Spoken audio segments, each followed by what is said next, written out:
We, we have quorum. We are beginning the open session to hear public comments. Before closed session, may we have a roll call? This hasn't started. Oh, okay.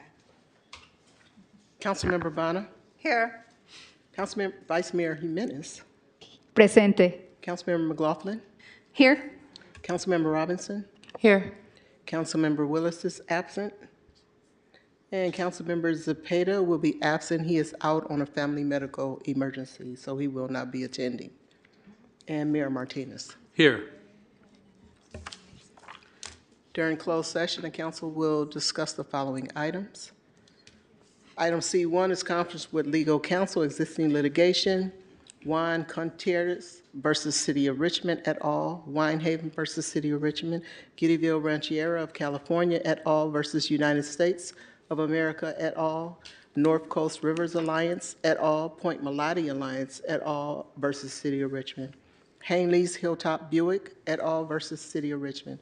Item C2, Public Employee Performance Evaluation, Title Confidential Investigative and Appeals Officer.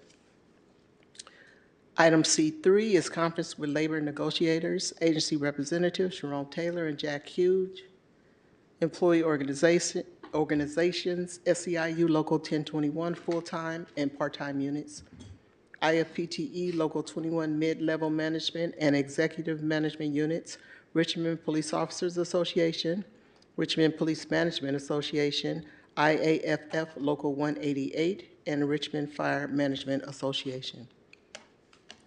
And we do not have any requests to address the council. All right, with no public comment, we are closed, adjourned to closed session.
Pledge of Allegiance.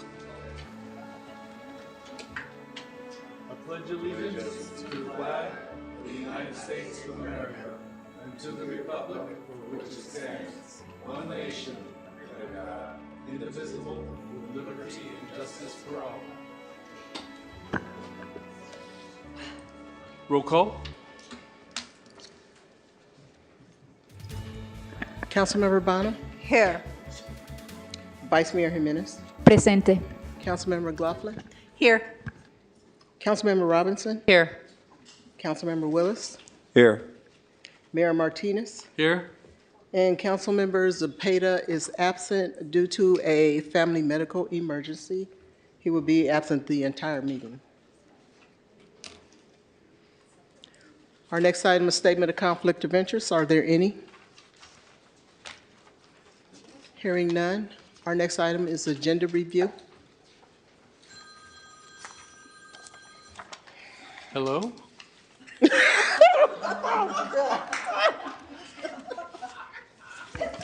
Is it me you're looking for?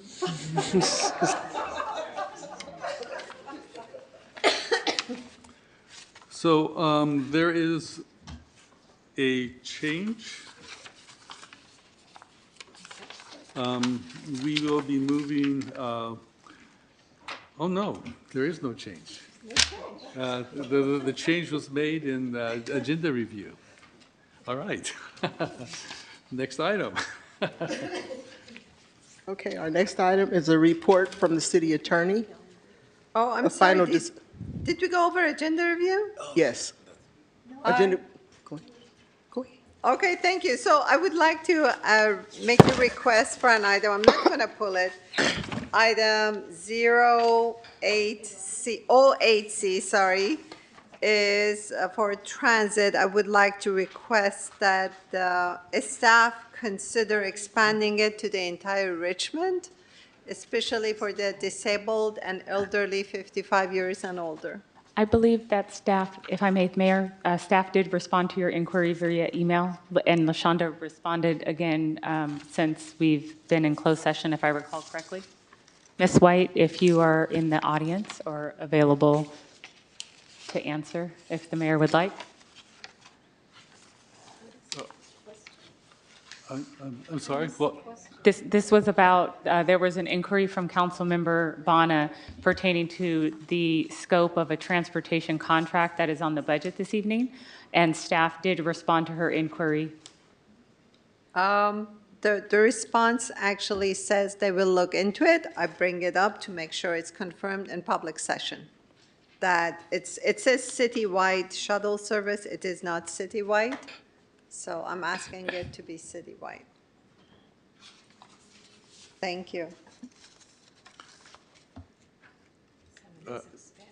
I'm actually confused as to the request. The request is, along with this item, there is a map.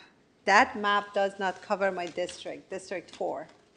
So I'm asking it to be citywide and cover District 4 as well.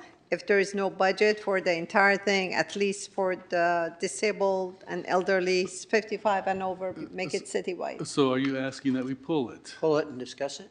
We have to pull it and discuss it.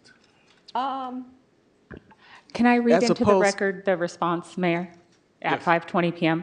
Councilmember Bonner, this is a friendly reminder that the seniors over 55 years and individuals with disabilities within District 4 and unincorporated El Sobrante have access to our transit and/or Lyft to get to and from appointments. The flyer is attached. Well, I still would like to request the staff do their best to include District 4 in this program. Once again, are So- you asking us to pull it? No, no.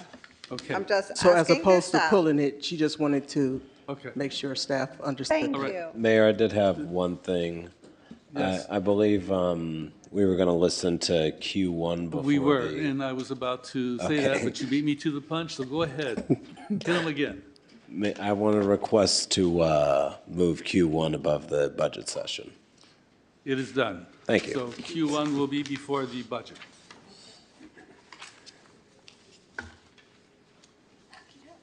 Next item.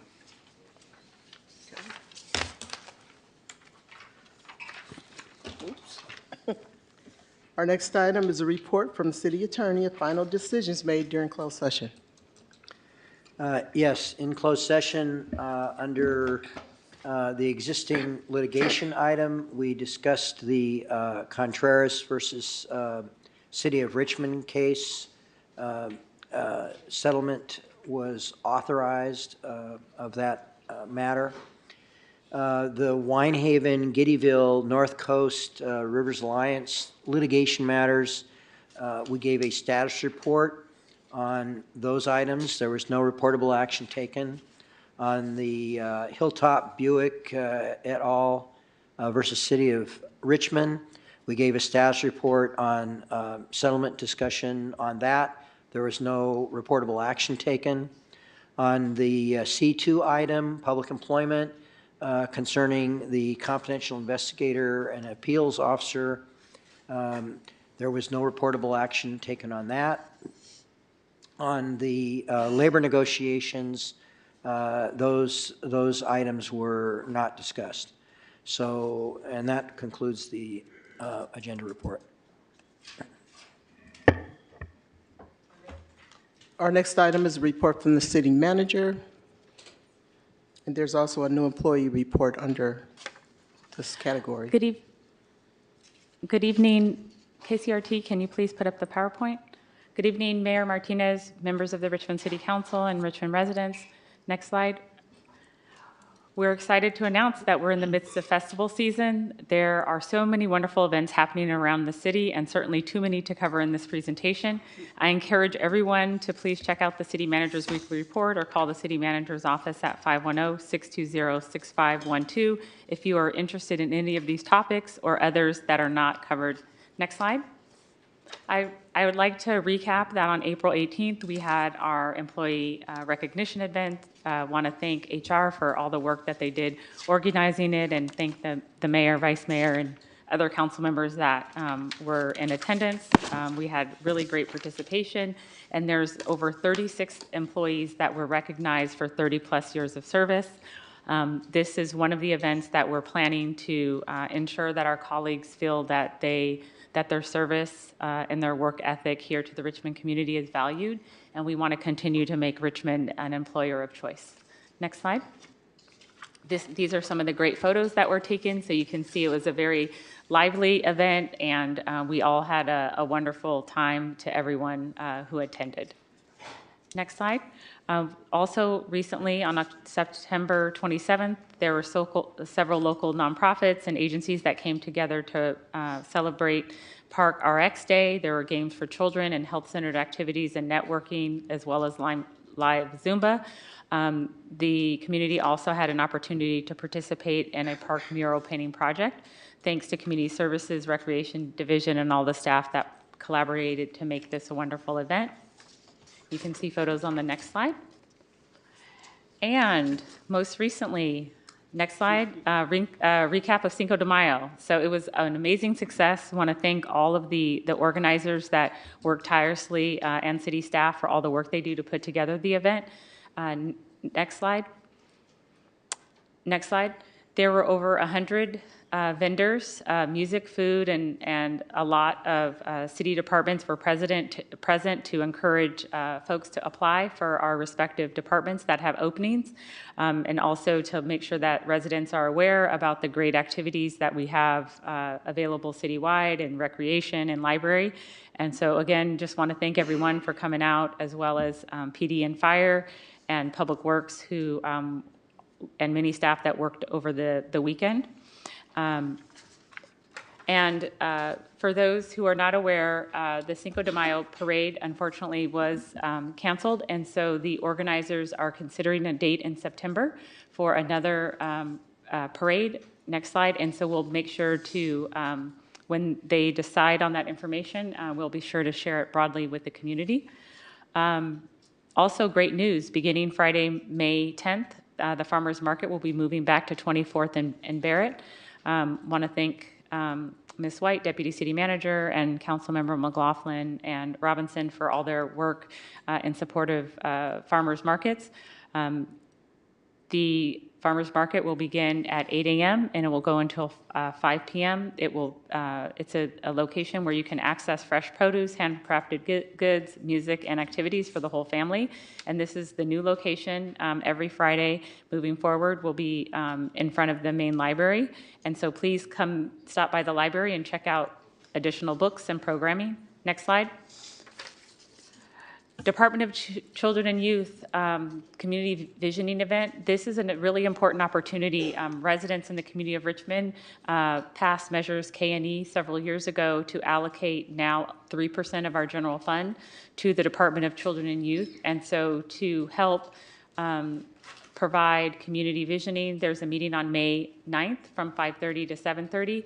And we'd like the residents' input on how to design programs and what categories you would like the department to continue to fund. So this is really important for Richmond residents to please come on out, and there will be door prizes as well as dinner provided. Next slide. In addition to the Department of Children and Youth, there's also a community needs assessment that's helps inform their work. It's available in English and Spanish. There's going to be a raffle. Select participants will receive $100 Visa gift cards. The survey closes on 11:59 p.m. on Thursday the 9th, and the QR code is available on the city manager's website as well. And if you have questions, feel free to give us a call at 510-620-6512, and we will help you access the survey. Next slide. See, it's a busy time of year. Career fair coming up at Hilltop Community Church on May 18th from 10 a.m. to 1:30 p.m. The Building Trades Council will be there, as well as local government, public safety, and other large employers. This is at 3113 Shane Avenue, and we'd like to thank the Hilltop Neighborhood Council and the Hilltop Community Church for hosting this event and being partners in our efforts to increase living wage jobs in our community and career pathways. And next slide, last but not least, Juneteenth vendor signups. Juneteenth is coming up on June 12th. We are looking for vendors. Everyone is welcome to participate. This event is designed to reflect and lift up the rich contributions of African Americans in our city. You can sign up for food, craft, or vendor booths online at our website. And the parade will begin at 10 a.m. on June 10th and will be followed by the festival at Nickel Park. Information is available on the city's website at www.ci.richmond.ca.us. Next week, I'll try to make it briefer, but we just have so many great things happening. We want to make sure everyone comes out. Bye now. Thank you.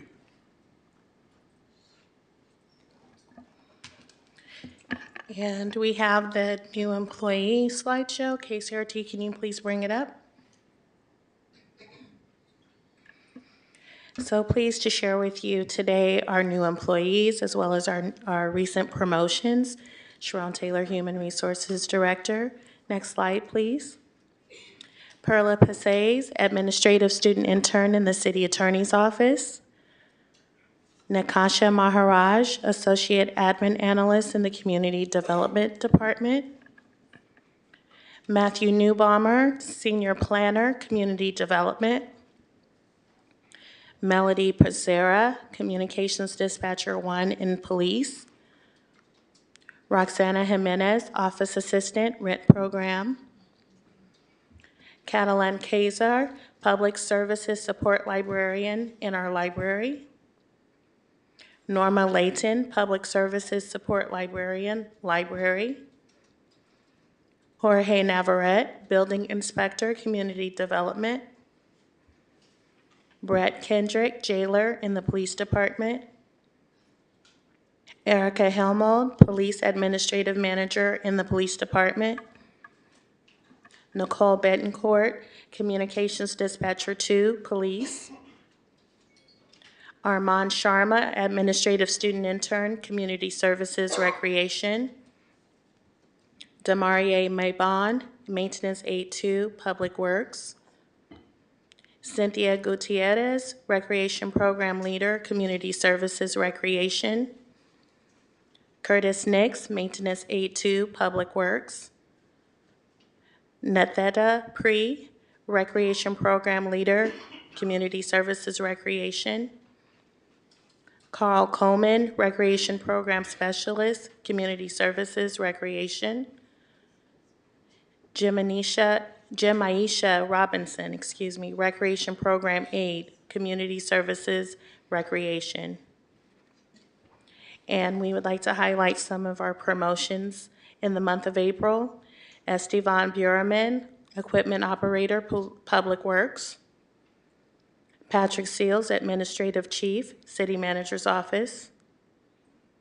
Brian Rodriguez, Maintenance Worker 2, Public Works. Lorena Apodaca, Fire Engineer, Fire. Victor Garcia, Fire Engineer, Fire. Stephen Montez, Fire Engineer, Fire. Robert Akumura, Fire Engineer, Fire. Firefighter recruits, we're very pleased to present to you our new firefighters that were just recently sworn in on last Friday. Next slide. As you can see, we had a beautiful event at the Chevron campus there. It was in conjunction with El Cerrito, so you see Sabrina swearing them in this photo here. Next slide. Clayton Caligari, firefighter. Missy Hernandez, firefighter. Tanner Moody, firefighter. Alex Otani, firefighter. Jameson Patana Panage, firefighter. Andrew Pierce, firefighter. Fernando Ramirez, firefighter. Ezekiel Zepeda Lomeli, firefighter. And we have police officer recruits as well we'd like to share with you. Next slide. Jessica Brazzone, police officer. Nicholas Okadobi, police officer. Raul Reyes, police officer. Sharif Wali, police officer. And the city manager already highlighted the employee appreciation event, but it was a wonderful event. A lot of our new employees attended as well, so hopefully you'll see some of our new faces at our next event.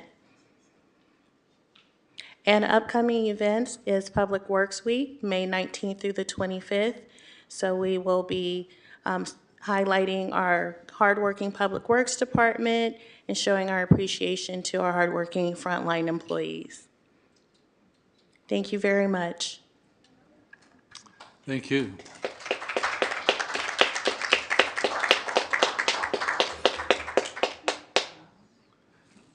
Next item. Our next item is reports of officers, referrals to staff, and general reports, including AB 1234 reports, limited to 2 minutes per council member. I see Vice Mayor Jimenez. Yeah, thank you. I wanted to first congratulate every worker and the city manager for the wonderful event that they put together, the appreciation employee. And I was there, and it was really great to see all the staff and all the workers there. Thank you so much for doing that. I also want to say thank you to First Advocates organizations that organize event to beautify Humphrey Playlat in District 6. And I wanted also to, I wanted to tell the community that I know that that park gets flooded, so I took some pictures in the rainy season and I sent it to Public Works to put it in the list of parks that needs to be improved as the ones that also adding to the list of Council McLaughlin mentioned last time, and it is adding to that list. So thank you, Public Works Director, for putting it there. The Cinco de Mayo, it was rainy day for the parade, and we were having kind of like a combine with Councilmember Willis, Councilmember Bana, and myself to go and we have a bunch of like resident District 6 and other people who wanted to join us, but it rained. So, but then the next day was beautiful, and the event of Cinco de Mayo was amazing.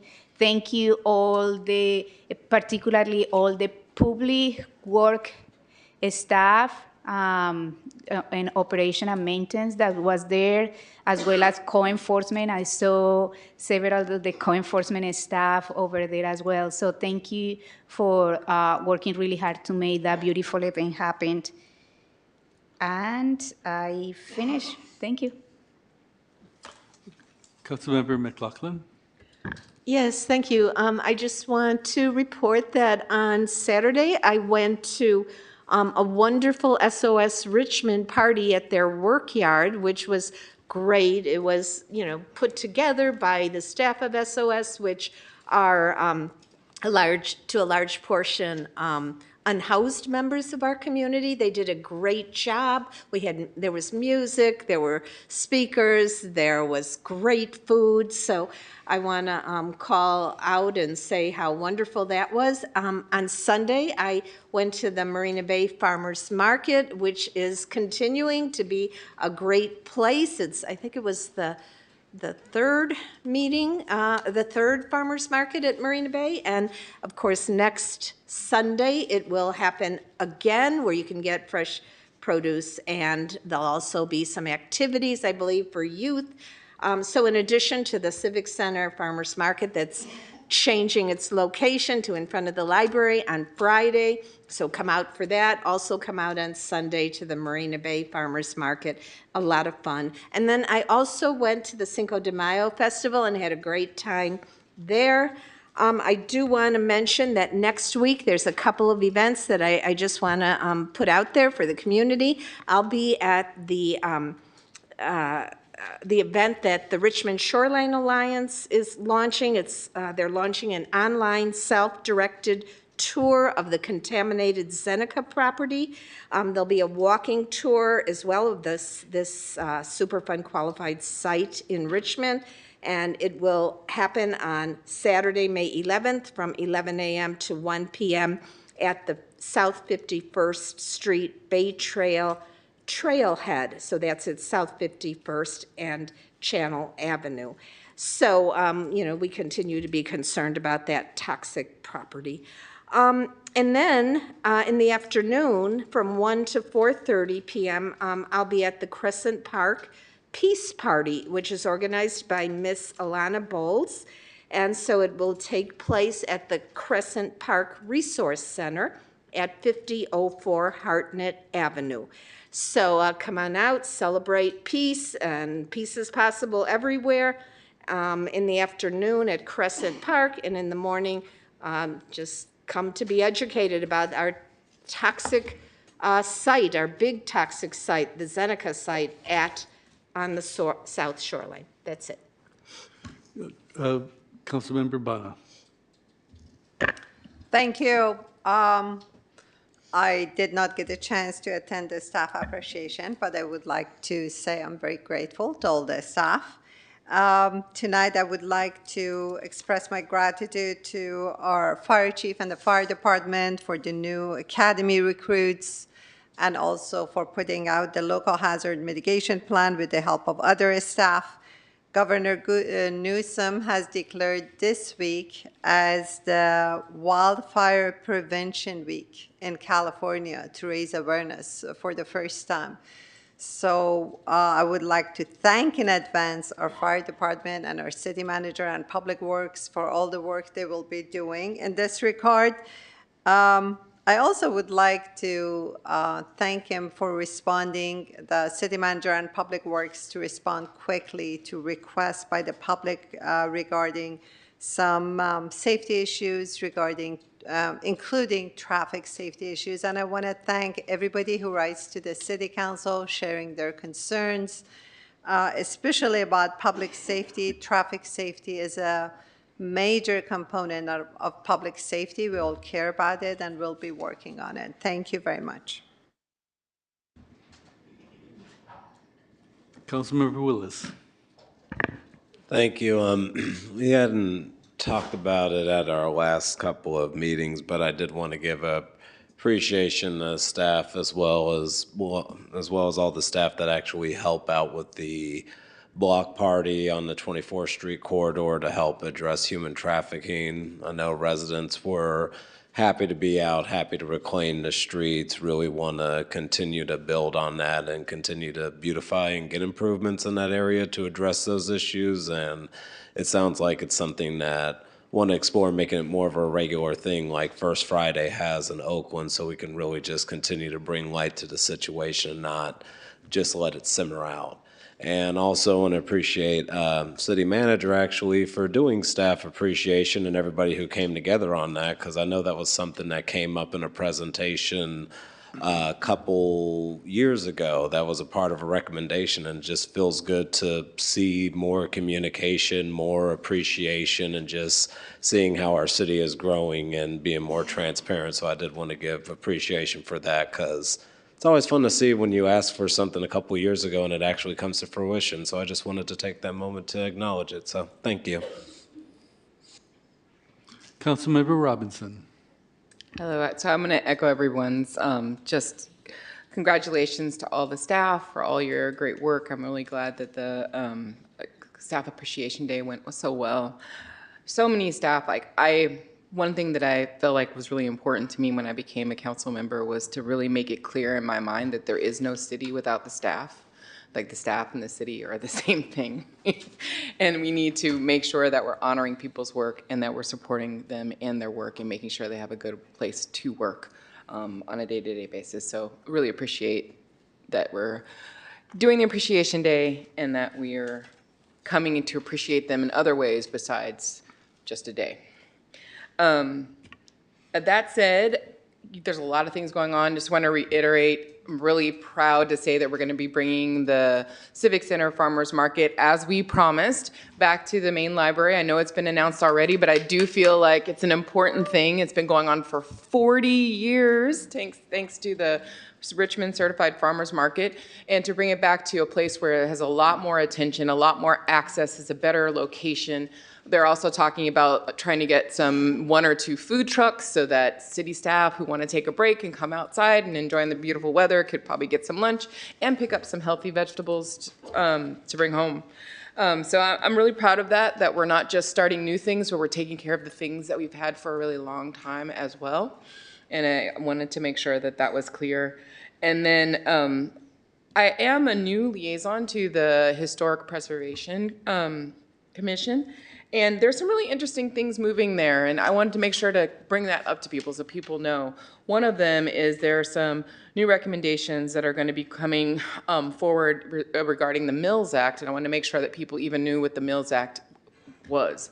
So if you live or own an older house, a house that is or could be a historic house, there are tax incentives that you can have access to help you maintain that house in accordance with historic preservation. And so that's really important to know that there's some funds available for you to do that. One of the things that's happening in the Historic Preservation Commission right now is they're going over and trying to look at how Richmond will apply that act to make sure that it's equitable. Currently, our historic preservation list lists a lot of the known historic sites in Point Richmond, but we have historic sites across the city. So looking at expanding the list of what could be included in historic sites, so that historic sites in the Iron Triangle are included. So people, if you own a property there, or if in Belding Woods or in the North and East, there's historic sites across the city, and that these kinds of supports for people who are living in, own a historic building should be available to everyone in any neighborhood, not just the ones that we've known about for a long time. So hopefully I'll be able to report out more information on that as that moves forward. And yeah, outside of that, I just wanted to quickly say, I was out for a work event last week in Washington, D.C., and I learn a lot when I'm on these trips, and this trip was meeting with our senators, for California, but also national senators who are dealing with and managing the $4 trillion that are coming down from the federal government to our states, to our cities, through the IRA, that act, as well as a number of other funding mechanisms. And I shared some of the information that I learned with the city and the city manager, because there are a lot of opportunities for cities like Richmond, which is an environmental justice city, to actually gain access to those funds. There's special pots of money that are only for cities, municipal government, states, that are coming down, and that we should really understand what those pots of money, the infrastructure funds, are for, so that we can use them, because we have a lot of infrastructure needs. And I feel like if we're very smart about this, if we can get some support, we can access those funds. There's also some supports that are offered with some navigators on the federal level who will come and talk to us, talk to council members, talk to whatever. So I'd love to hook anybody up so we can gain better access to them. One of them is there's a meeting coming up, a webinar coming up on direct pay. And if anyone's interested in that, I can share that information too. And that is tax incentives for even municipalities, City of Richmond, where we can get up to 50% back on money that we put into infrastructure that also has a resiliency purpose on funds that we have spent. Even though we don't pay taxes, our city can still get those funds back. To us. So that could be anything that we're already doing, installing solar, installing shade trees to, stop hot spots, doing green infrastructure, things that we're already doing. Because we're an environmental justice city, we may be eligible for up to 50% of those funds back in the forms of a tax benefit. So I'd really like to make sure we're looking into that, and if it's a possibility that we draw those funds down so we have more money for the infrastructure that we need to improve here in the city. Thank you. Thank you. And I would like to reiterate everything that Councilmember Robinson said. There's lots of federal money and state monies out there, and Richmond is actually getting a lot of it with Richmond Rising. We have a lot of money from various organizations, and there's also a lot of other funds, and my office is having conversations with John Garamendi and with the office of Senator Padilla in order to make sure some of those monies come to the city of Richmond. So everything's looking forward. And I also want to praise the entire city of Richmond. We have such a fantastic staff, and we are working so much better together. And the city council is even better. I was sitting here looking at this. I wonder if any of you remember this. When we first started out, we needed these so that I could keep track of who was to speak first. And there was often disagreement as to who got theirs up first. But as you've noticed, we don't use them anymore. And there is very, very, very little disagreement as to who should speak first. And when there is, people are gracious enough to let the process take place. And I want to thank all of you for being so supportive of me as mayor and as chair of this meeting. So thank you. And our legal department, our clerk, who does a fantastic job of moving this forward. In fact, I'm going to see how good she moves us forward now. You got it. You got it.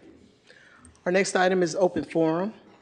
And this is an opportunity for the public to give comments on items that remain on our consent calendar or items that are not on the agenda. You'll be limited to 2 minutes. When you come forward, please state your name, and your city of residence is optional. If there are any attendees joining us online, please raise your hand at this time. We'll start with the in-person speakers. We have 14. Our first group of 7, Cordell Hindler, Faiza, Elise Johnson, Robert Chiste, Hector Zavala, Lucas Zavala, and Erica Cruzes. How's that, Pam? So good evening, Mayor Martinez, Council. I am Cordell Hindler, and I'm a Richmond resident. So first, I'll start with the consent calendar. So I want to thank you, Mayor Martinez, for acknowledging to filling these vacancies on these boards and commissions.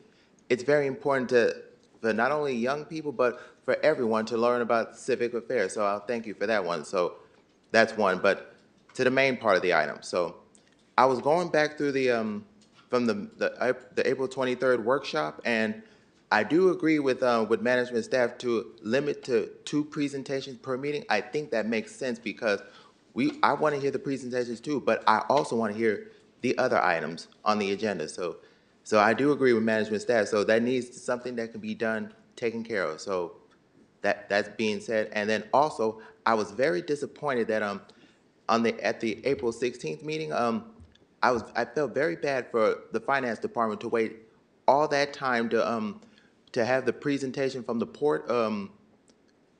It's ridiculous. They should have been moved up further in the agenda because that to me sets a bad precedent because they have to sit here and wait till 11 o'clock to give their presentation.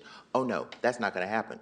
We need to do better than that and then finally, I save the best for last. So I am requesting that you bring back the items that council members McLaughlin and Robertson had brought forward 2 meetings ago because I had requested the following: to direct staff to work with WCCUSD staff on what's going on with the district, because you got a lot of constituents that are parents and they want to know what is going on with the district, what is going on.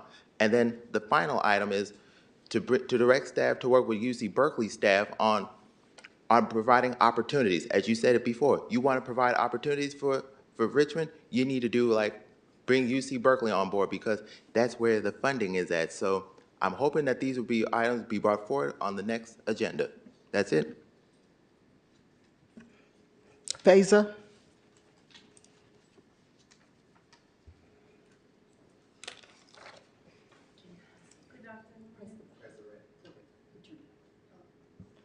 Good afternoon, everyone.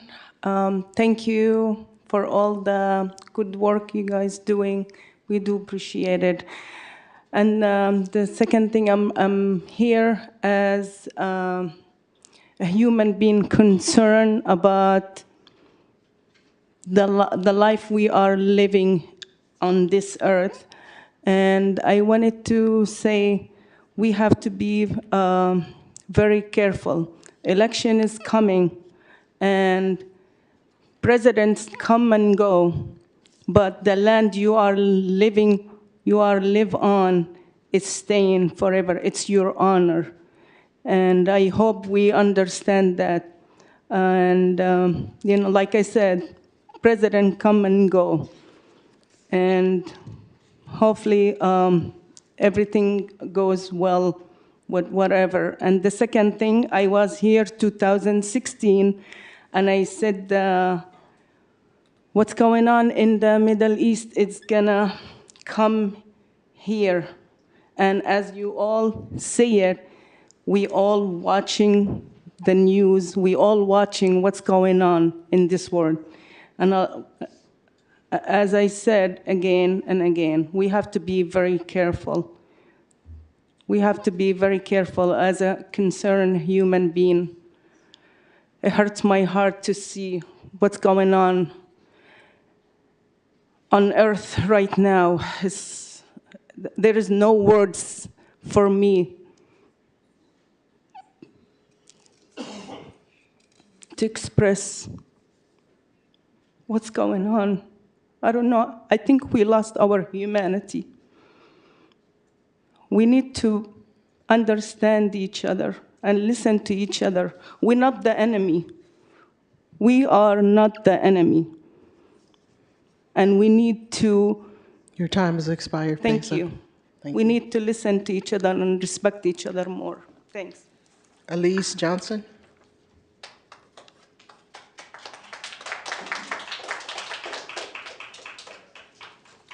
Good evening, everyone. I am Alize Johnson, and it is with pride that I stand before you as Miss Richmond USA 2024, poised to represent our city at the upcoming Miss California USA pageant. I grew up on Bissell and 21st Street, went to Grant and King Elementary, and graduated from Kennedy High in 2016, top 15% of my class. Rooted deeply in the heart of our community, my values have been sculpted by the resilience and diversity of the city. These values, centered on equity and education and well-being for all, serve as my foundation of my journey as Miss Richmond, USA. This began at the age of 15, actively engaging with organizations such as Contra Costa Interfaith Community, East Bay Regional Park District, YES, Building Block for Kids, and West Contra Costa Unified School District, among others.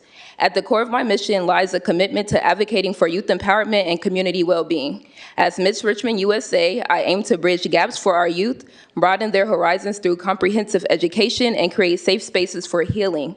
My platform, Cultivate Tomorrow, focuses on collectively building a brighter future by making intentional choices and investing in community, education, environmental conservation, and comprehensive health programs. As a senior degree candidate at Grambling State University, focusing on juvenile behavioral studies and a minor in management, also holding certifications in digital art, marketing, computer systems management, I bring a unique blend of creativity and tech savviness. Whether it's taking climate action, facilitating Know Your Rights workshops at local high schools, distributing food and sleeping bags to our houseless community, or advocating for common sense gun laws to end gun violence in America, I am always eager to make a positive impact. Despite the trials, tribulations, and losses I've faced, it truly took a village to shape me into the person I am today, and I am dedicated to giving back in the same spirit of generosity and grace that was extended to me.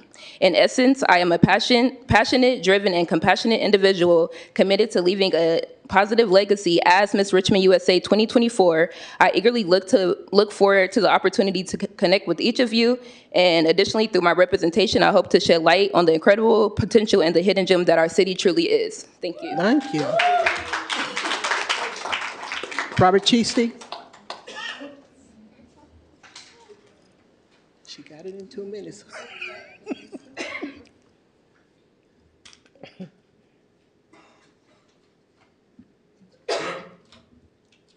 Mayor and Council, I stand before you on a very great day for Richmond. We, as a result of the victory that we had in court, we are now finally able to take control and move forward with the planning for Point Bellotti. And that will happen soon enough.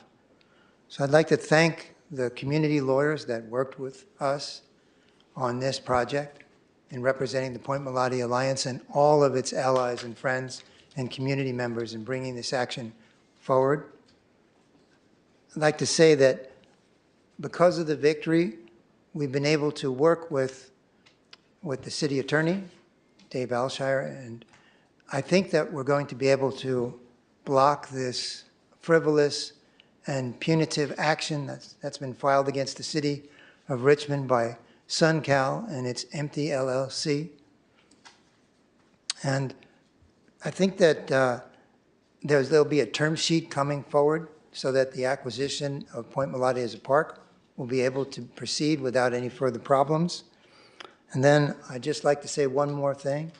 We're working on the pollution that's happening and has happened at the Zeneca site. It's a toxic waste site where there are plans to put 4,000 houses. It's hard to imagine that a state agency would approve such a ridiculous plan where only 2% of the toxins are going to be removed, and they are approving the building of 4,000 houses on top of it. But in any event, if we're lucky, we'll win that lawsuit as well. So from the community lawyers to you, it's been an honor to help. Thank you. Hector Zavala.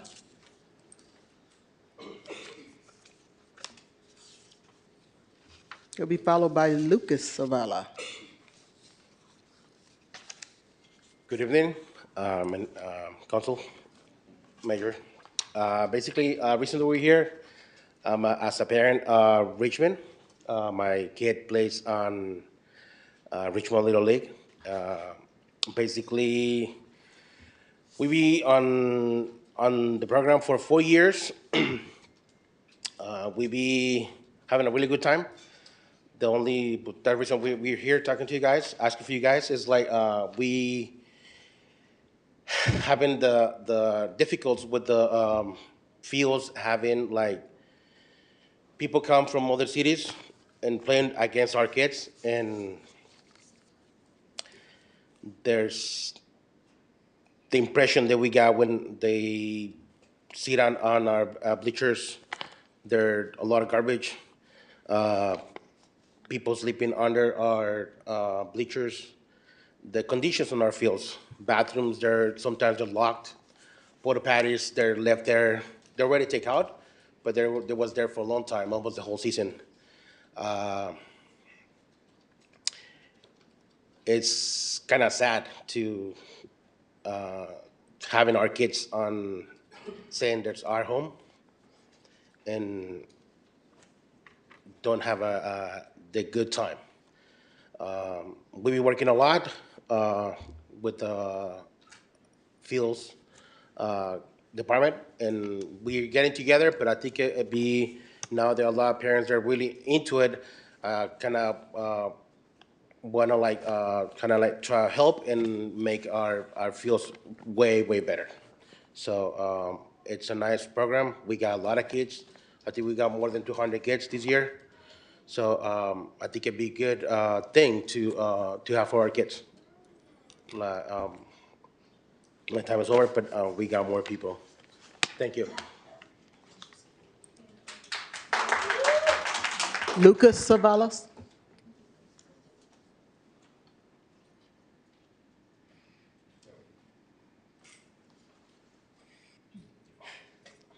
Hi, my name is Lucas Zavala. I'm in the Richmond Little League from the Richmond Heavy Hitters. And today I'm going to talk about the field, what's happening. And technically, we fixed the field because there was holes, there was puddles because of the rain. And we had to fix that. We had to fix the holes. We had to fix everything. We had to almost take out all the dirt that was close to the fence. We had to take all that dirt off and put it in the holes to fill them up. Because all the holes, they were filled with water. And with the bleachers, they're like wiggly, someone can fall, and there's homelesses living under there. But also with the dugouts, they're always with trash and never cleaned. We have to clean them. The other people don't clean them. We have to clean them. And what I would like is that on the first base dugout, that there would be a roof, because if there's like a ball flying, you could get hit there, and someone could get seriously injured if the ball hits someone. We have a wall that's protecting us, but not the other field. That isn't fair for them. Thank you.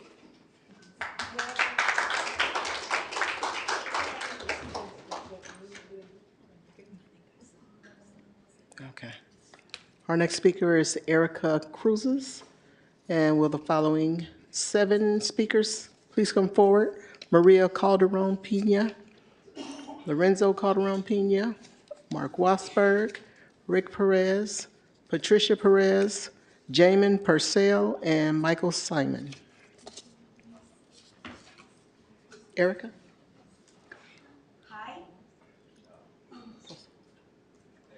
Okay.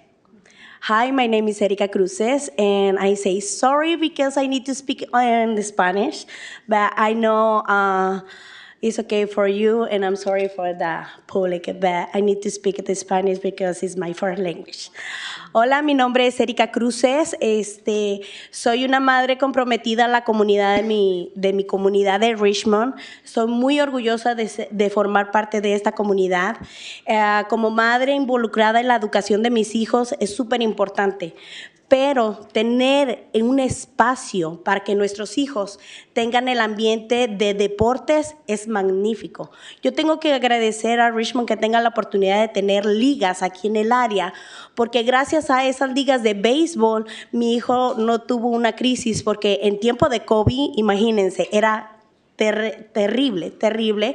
Y gracias al deporte pudimos formar parte de esta bella comunidad y representar a Richmond, ¿verdad? Representar a Richmond muy honradamente. Sin embargo, con este tiempo nos hemos dado cuenta que requiere de varias carencias nuestros parques. Nuestros parques necesitan serse más limpios, nuestros parques necesitan sentirse más limpios y pintados. Nosotros como familias hemos trabajado mucho para que se vea más bonito y para que se sientan orgullosos nuestros hijos en donde han ido a representar. Entonces, como familias, ¿verdad?, que representamos a nuestra comunidad de Richmond, queremos un poco más de apoyo y trabajar en conjunto. Yo siempre he dicho que trabajar en conjunto, familias, comunidad y negocios puede mejorar a nuestras áreas. Es súper importante que hablemos de nuestras necesidades y nuestros deseos, pero también obligaciones que tenemos. Gracias a varios de ustedes que han escuchado nuestras súplicas, ya han ido a limpiar las áreas, porque la verdad es demasiado triste ver esas áreas feas para nuestro Richmond. Muchas gracias. And thank you. She was moving. I can translate, if that is okay. Erika, I will. Voy a traducir. Gracias, Claudia. Thank you. My name is Erika Cruz. I am a mother that is committed to this beautiful community, and I am just a proud Richmond resident. As a mother, I value the education and also that we need to have spaces for more sports in the city. I think that we have leagues of baseball, like Little League in Richmond, and thanks to that, my son was able to not have a crisis in COVID-19 because it was difficult, and to be able to be part of this community and represent the city outside as well. Our parks needs to be cleaned and well painted. We as families, part of the group, have been working a lot to clean and beautify the parks, but we need to work with the city and to make sure that this is happening. Thank you to some of the city council who had listened to me and to the group. The city had been able to do clean, but we need more. And thank you. Thank you. Gracias. And I'm going to say it was great. It's a great time because today is budget discussion. So es muy buen tiempo porque es el presupuesto, la discusión del presupuesto hoy. Gracias. Yeah, thank you. Maria Calderon Pena. Good afternoon. My name is Maria Calderon Peña, and I am a resident of Richmond since 1989, a high school graduate of Richmond High, and also a baseball mom. So I'm here today because I'm very passionate about the sport. I'm very passionate about the activity that we need and the community that needs to be built within our children. I come here because I've been a member of Richmond Little League for over 7 years, with my son starting at T-ball, and now he's playing the junior level. We are deeply rooted in Richmond, and although we have been asked to participate with other leagues, we have said no because our heart belongs to Richmond, and we want to stay in Richmond. But with that, in order for that to happen, we also need help. You know, we have gone through the T-ball field to the double A, and now we're at the bigger field. But that field needs a lot of love. It's all the way in the corner, and it needs a lot of love because it has trash. The fence is, the wires are actually cut, and they're intertwined together. Also, the field, the dirt part of it has holes. The outfield has holes too because people have been going into the field with motorcycles, bikes, trucks. So the gates need to be locked. People are still coming in despite that new lock that has been added because of the efforts that have been initiated with the fixing of the fields, but we need more support. And we are here. We have already worked 4 Sundays all day with my boys and my husband and other families from our team because we care. We're passionate about the sport. We're passionate about building community, but we need your help to help us improve this for our kids. Thank you. So, Lorenzo? Yes. Hello, my name is Lorenzo, and I'm here from the Heavy Hitters team. I would like to talk about how the baseball fields are really bad. In the outfield, there are holes. We have all tripped and hurt our ankles from those holes.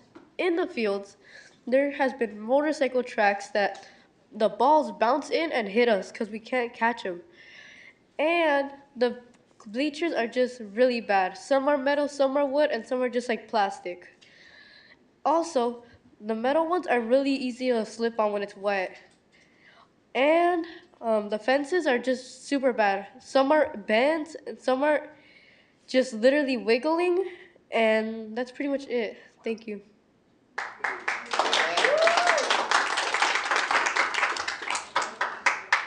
Mark Wasberg?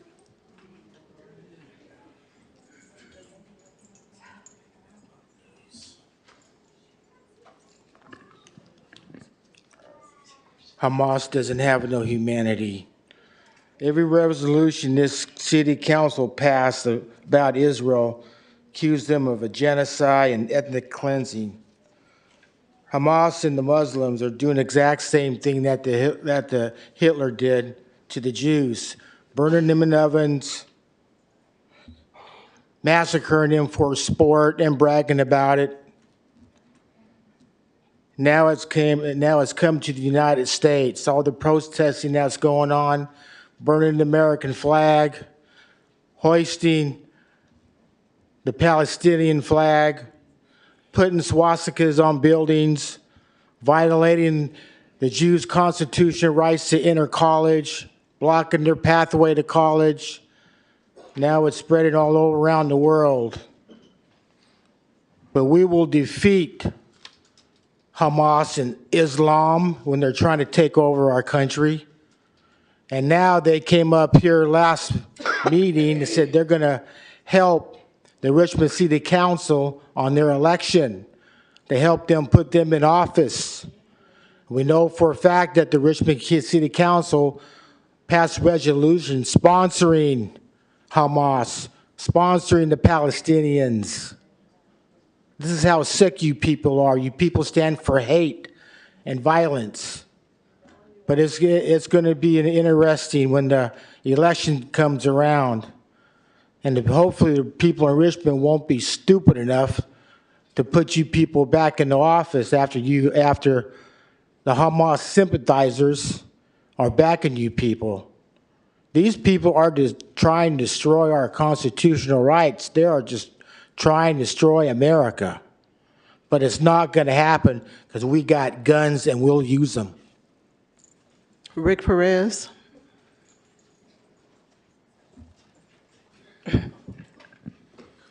My wife wanted me to get this message out there. As you all know, she's having some health issues. And if I don't get this message out, I'll have health issues. But anyway, this is the last meeting, I believe, before the dedication of the memorial for my son, Petey, in front of the liquor store, May 18th at 2 o'clock on Cutting and Carlson at Uncle Sam's Liquors.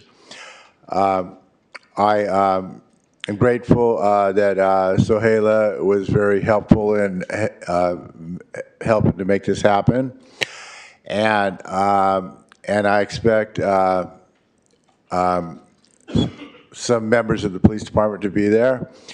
And I appreciate the support. I'm not a police hater. I hate what Wallace Jensen did. But anyway, also, I believe John Joy is going to be there. He's, and I just have found out that John Joya and the artist John Toki were schoolmates and ran track together. So as soon as John Joya seen that John Toki was the artist, he lit up, and that was a good thing. So, and also thanks again to Sohaila for inviting me to the mayor's conference. And I was able to address all the mayors of the Contra Costa County and pull out the cultural competency training that Bisa French initiated in here in Richmond. So maybe she'll be getting a few phone calls from other cities about it, which I think is a good thing, even though she's overworked already. But okay, so appreciate if many of you members show up. I appreciate all your guys' support all the time. Hopefully you guys will be there as well. Thank you. Patricia Perez.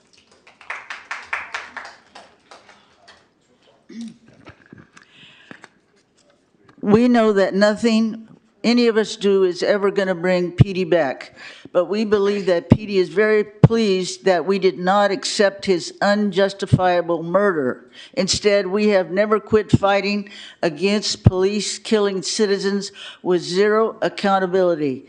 Thanks to the guidance of the Oakland-based Oscar Grant Committee, who told us we needed to start going to every Richmond City Council meeting and Police Commission meeting and talk about the killing of Petey, who had no weapon of any kind and he posed zero threat to the safety of anyone.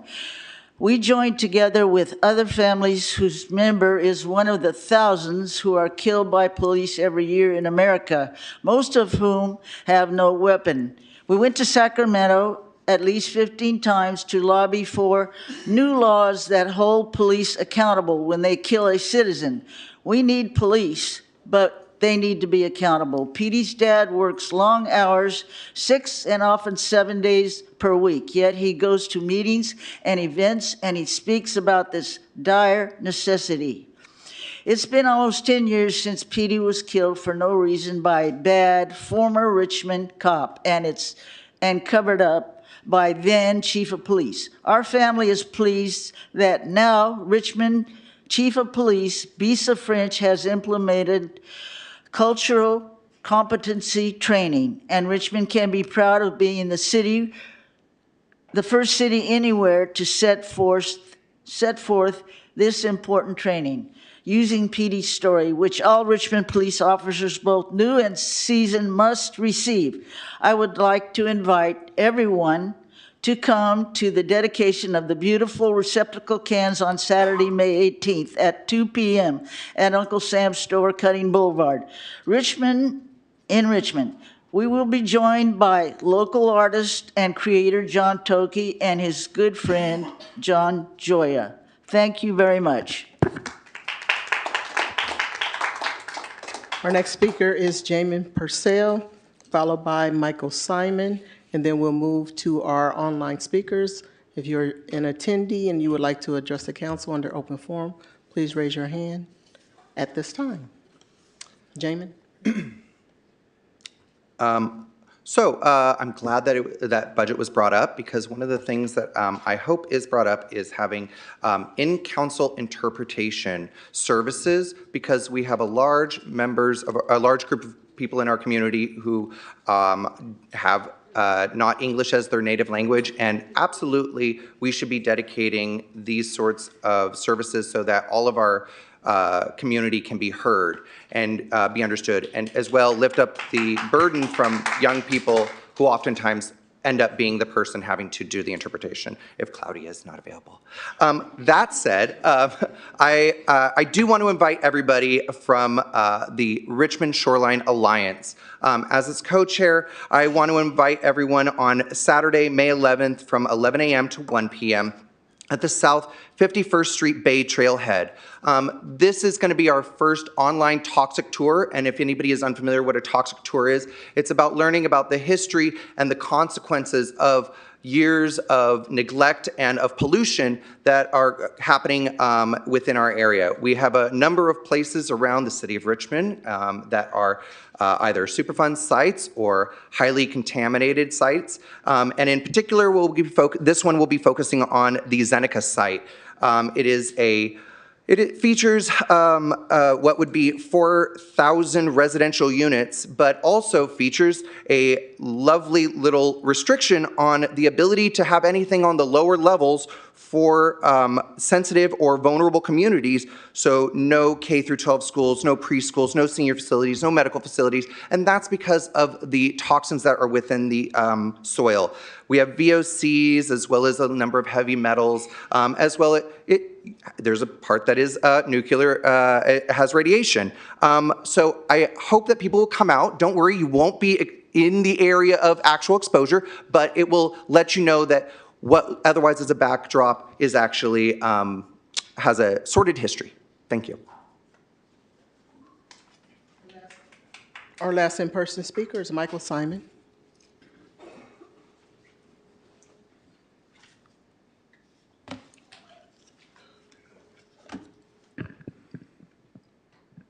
I give thanks to the Most High, citizen of Richmond, District 1.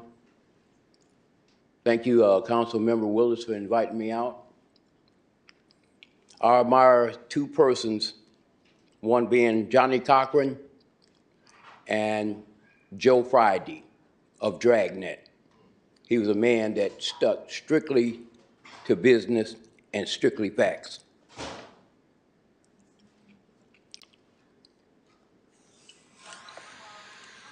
California Vehicle Code Section 12,500 VC says it is illegal to drive without a valid license in the state.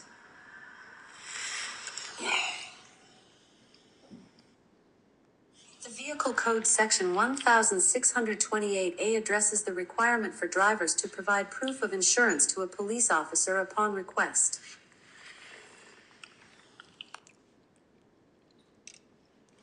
The reason for that, on or about the 12th of March, there was an accident in my neighborhood where a responding officer came out by the name of Pagling, P-A-G-A-L-I-N-G. He swore, he took an oath to do his duties, as I did on November the 21st, 1974. I feel like something should be done. He should be held accountable. And also, council members, he stated to me, and I have it on tape, that he was instructed by you guys not to do his job. In closing, I believe in the chain of command, but he should be held accountable, or someone talk to him and remind him of his oath to uphold the law. Peace.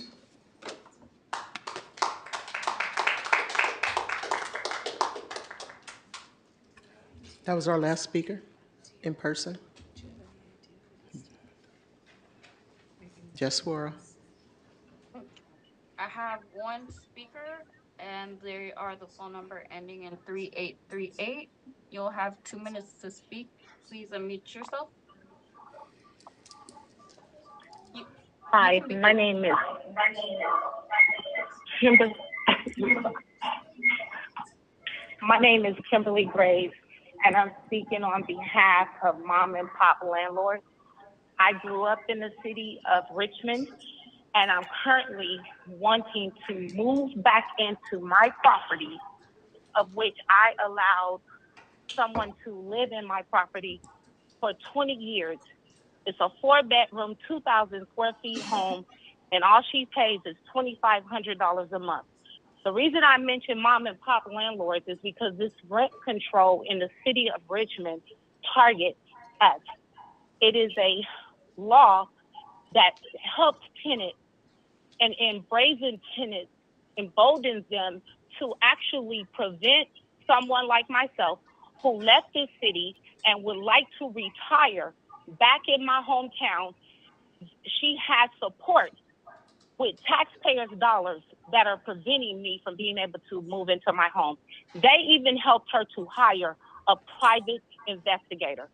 So what I'm asking the city council and the city of Richmond to do is to acknowledge that most mom and pop landlords deserve the same protection. We are a small business.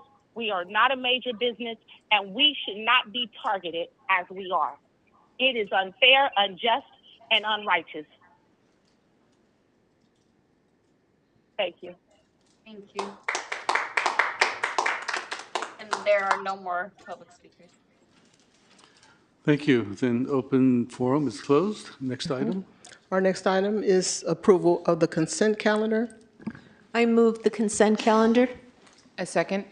Okay, moved by Councilmember McLaughlin, seconded by, Councilmember Robinson. yes. Okay. Roll call. Councilmember Bonner. With the suggestion I had for that item in agenda review, yes. Okay. Vice Mayor Jimenez. Yes. Councilmember McLaughlin. Yes. Councilmember Robinson. Yes. Councilmember Willis. Yes. Mayor Martinez. Yes. The motion passes with Councilmember Zepeda absent. Our next item is item Q1. And item Q1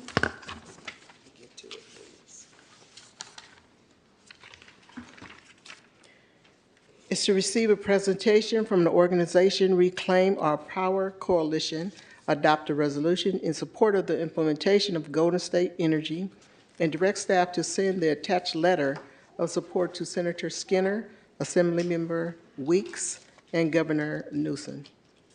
We have speakers for that? And we do have public speakers for this item. All right.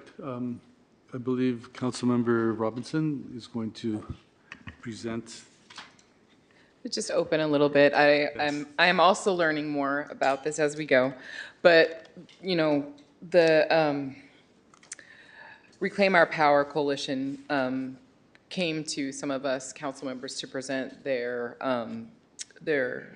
asking us to present the presentation on this topic, because currently in the state of California we have one choice for energy, and that is PG&E, which is an investor-held utility. We have seen that with only one choice, when there are issues, like the issues that came up around the wildfires, California residents lose. You know, we lose in terms of the rates that we pay, we lose in terms of the threats to our health, safety, to our homes, all the people who lost their homes during all the wildfire seasons, and we don't have a lot of options to push back. So the Reclaim Our Power Coalition came to us with another option to support the implementation of the Golden State Energy, which would be a different way to provide power to the state of California, to actually write a letter, or actually write a, oh my goodness. A resolution, sorry, I'm losing my words, in support of another option for providing energy to the state of California. So that's what we'd like to share today, is have them come forward and present, give a presentation on the topic, and so that more people can learn about that and then present the resolution. Okay.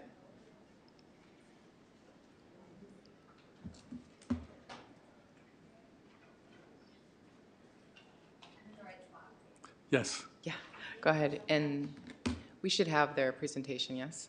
The KCRT. Has the PowerPoint, KCRT, do you have the PowerPoint? Mm-hmm. Thank you so much. Thank you.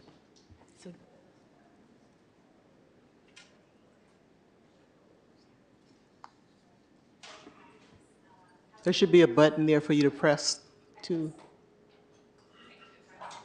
When the light is red, it is on. Yeah. Great. There we go. Mayor, council members, and the people of Richmond, thank you for allowing us to be here today to share a vision rooted in the resilience, imagination, and expertise of communities on the front lines of climate change in Northern California.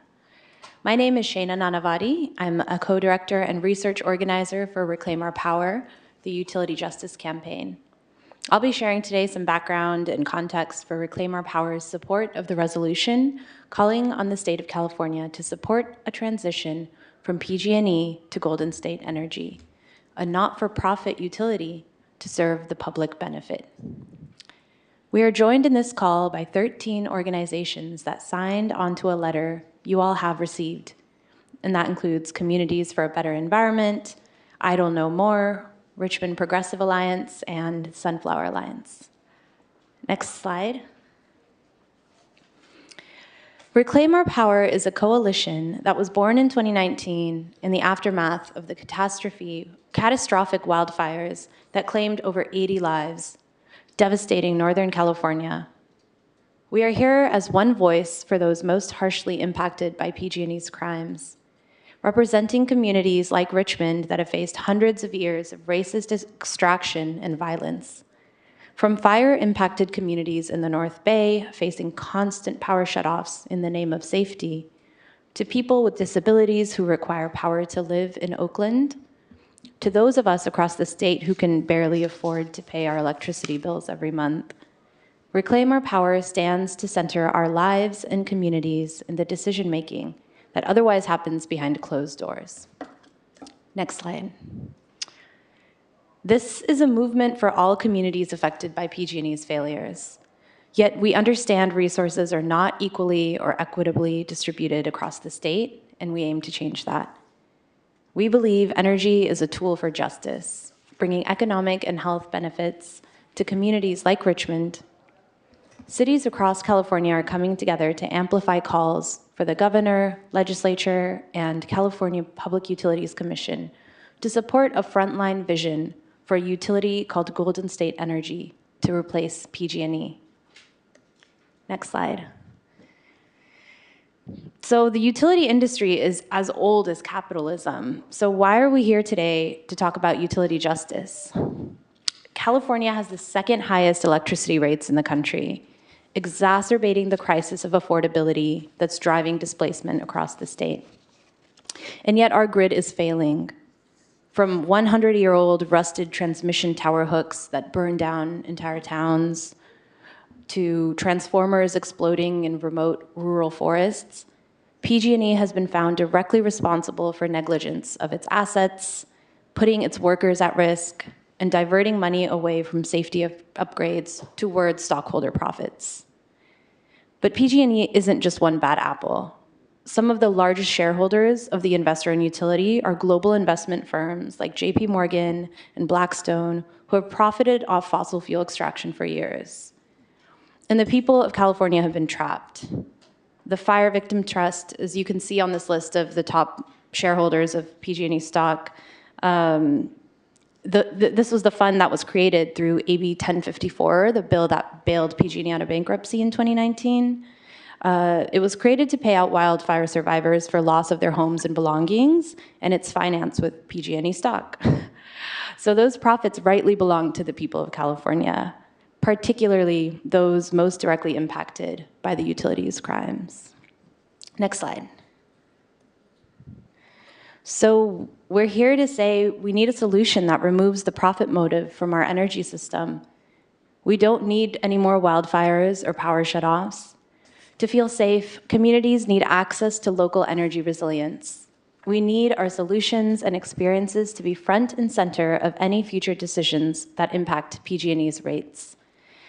And we need to make sure communities like Richmond, like the North Bay, like indigenous ancestral lands across PG&E's territory are not left footing the bill when the transition is made. Next. So you can see on this map here exactly what we're talking about. 70,000 square miles, 16 million customers, 24,000 employees. PG&E is responsible for managing all of this, and we don't take that lightly. But they have proved consistently that they are unable to do so. After its second bankruptcy filing in less than 20 years, the legislature actually stepped in to craft SB 350, the Golden State Energy Act.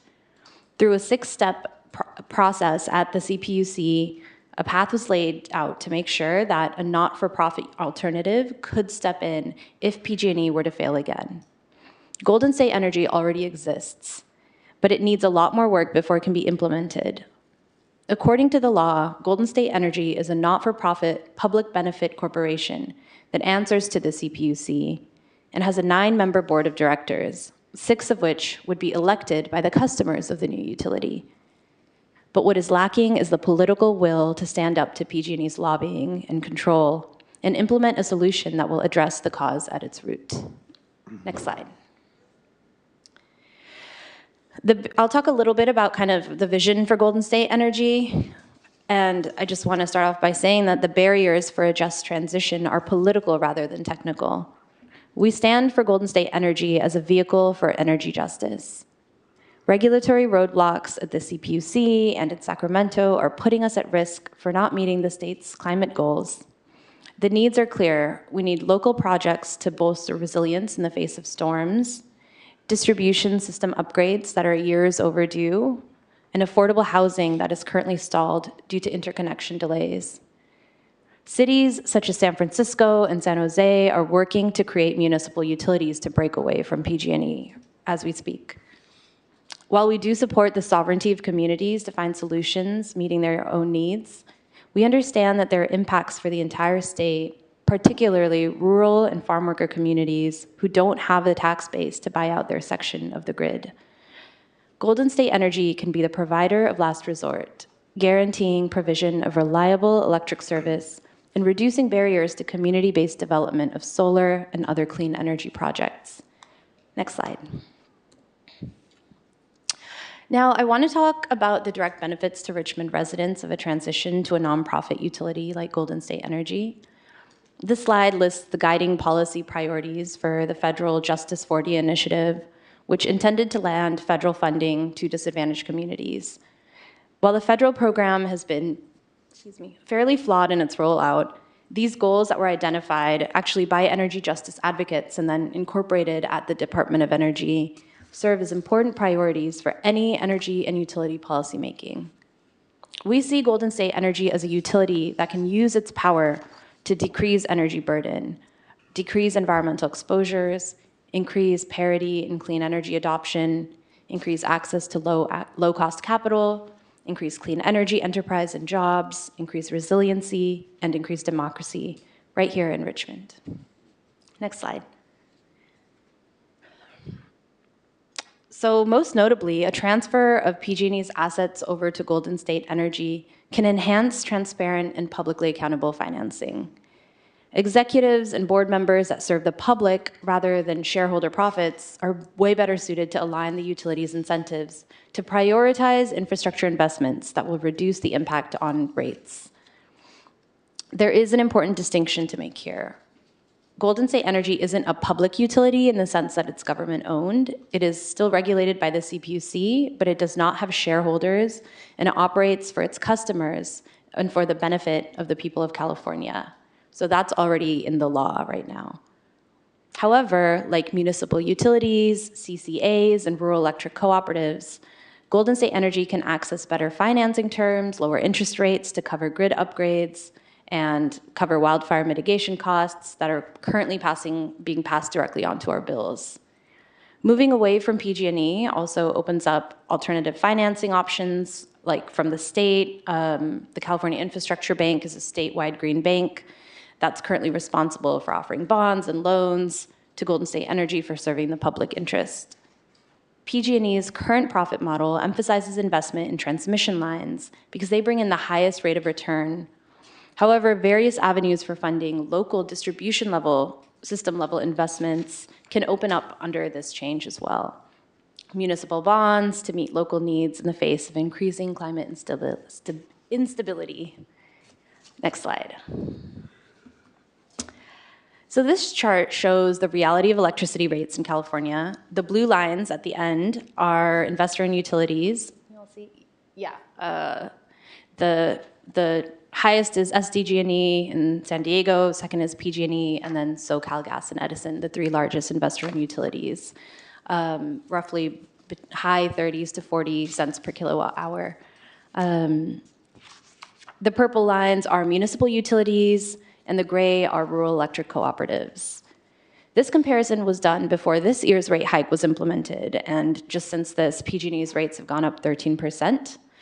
But even accounting for differences in the size of customer base and geographies, not even counting all the fixed charges that are being pushed into, that are related to transmission access and the wildfire costs that we all pay on our PG&E bills, the per kilowatt hour rate for investor-owned utilities versus electric co-ops and munis is about twice as high. Next slide. And it really comes down to the incentives.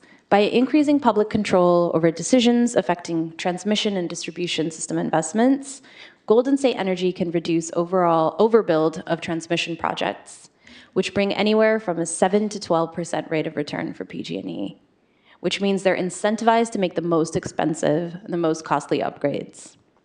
Much cheaper wildfire mitigation techniques than undergrounding power lines also exist, and distribution system level resilience projects, like you all mentioned, getting IRA funding for, can be facilitated at a municipal level, given that Golden State Energy, as a provider of last resort, will loosen its grip on data and access, whereas PG&E kind of really controls everything right now.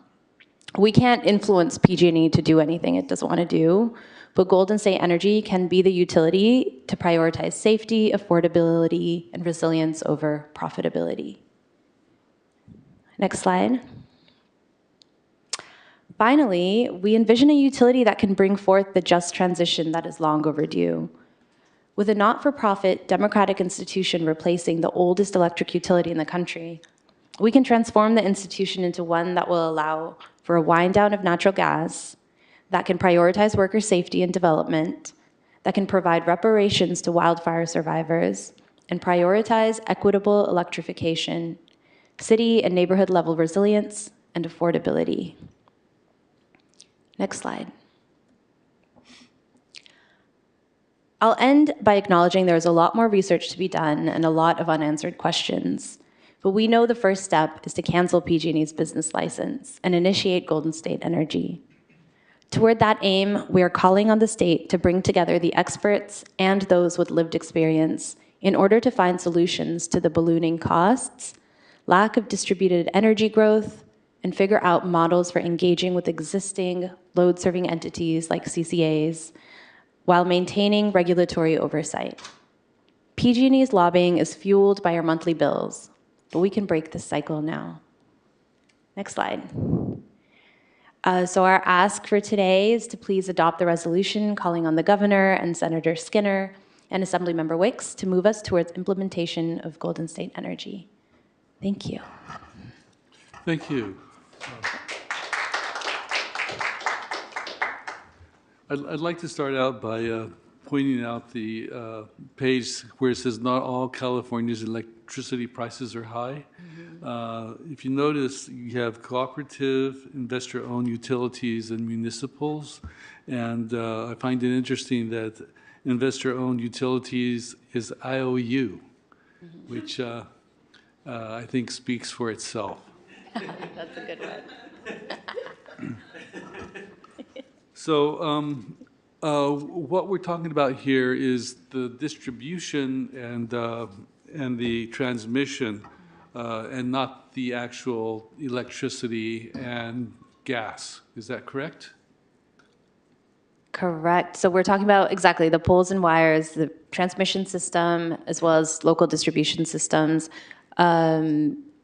Under the current bill for Golden State Energy that exists, all of PG&E's assets would be transferred over, which does include like Diablo Canyon, like nuclear, but their gas is all technically a separate corporation, but I think the intention is for, if that can be brought into, not-for-profit ownership as well, with the intention of decommissioning it all, then that is ideal as well. Right, and a lot of electricity is generated by publicly owned entities like Marin Clean Energy. And so if you look at your electric bill, you can see where there's a cost for the actual electricity that you use, and then the cost for distribution. And I guess the cost for distribution also covers the cost of the CEOs who make an unusual amount of money.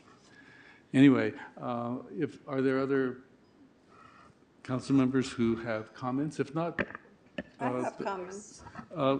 actually, if you don't mind, I'd like to turn it over to public comment, and then we'll bring it back.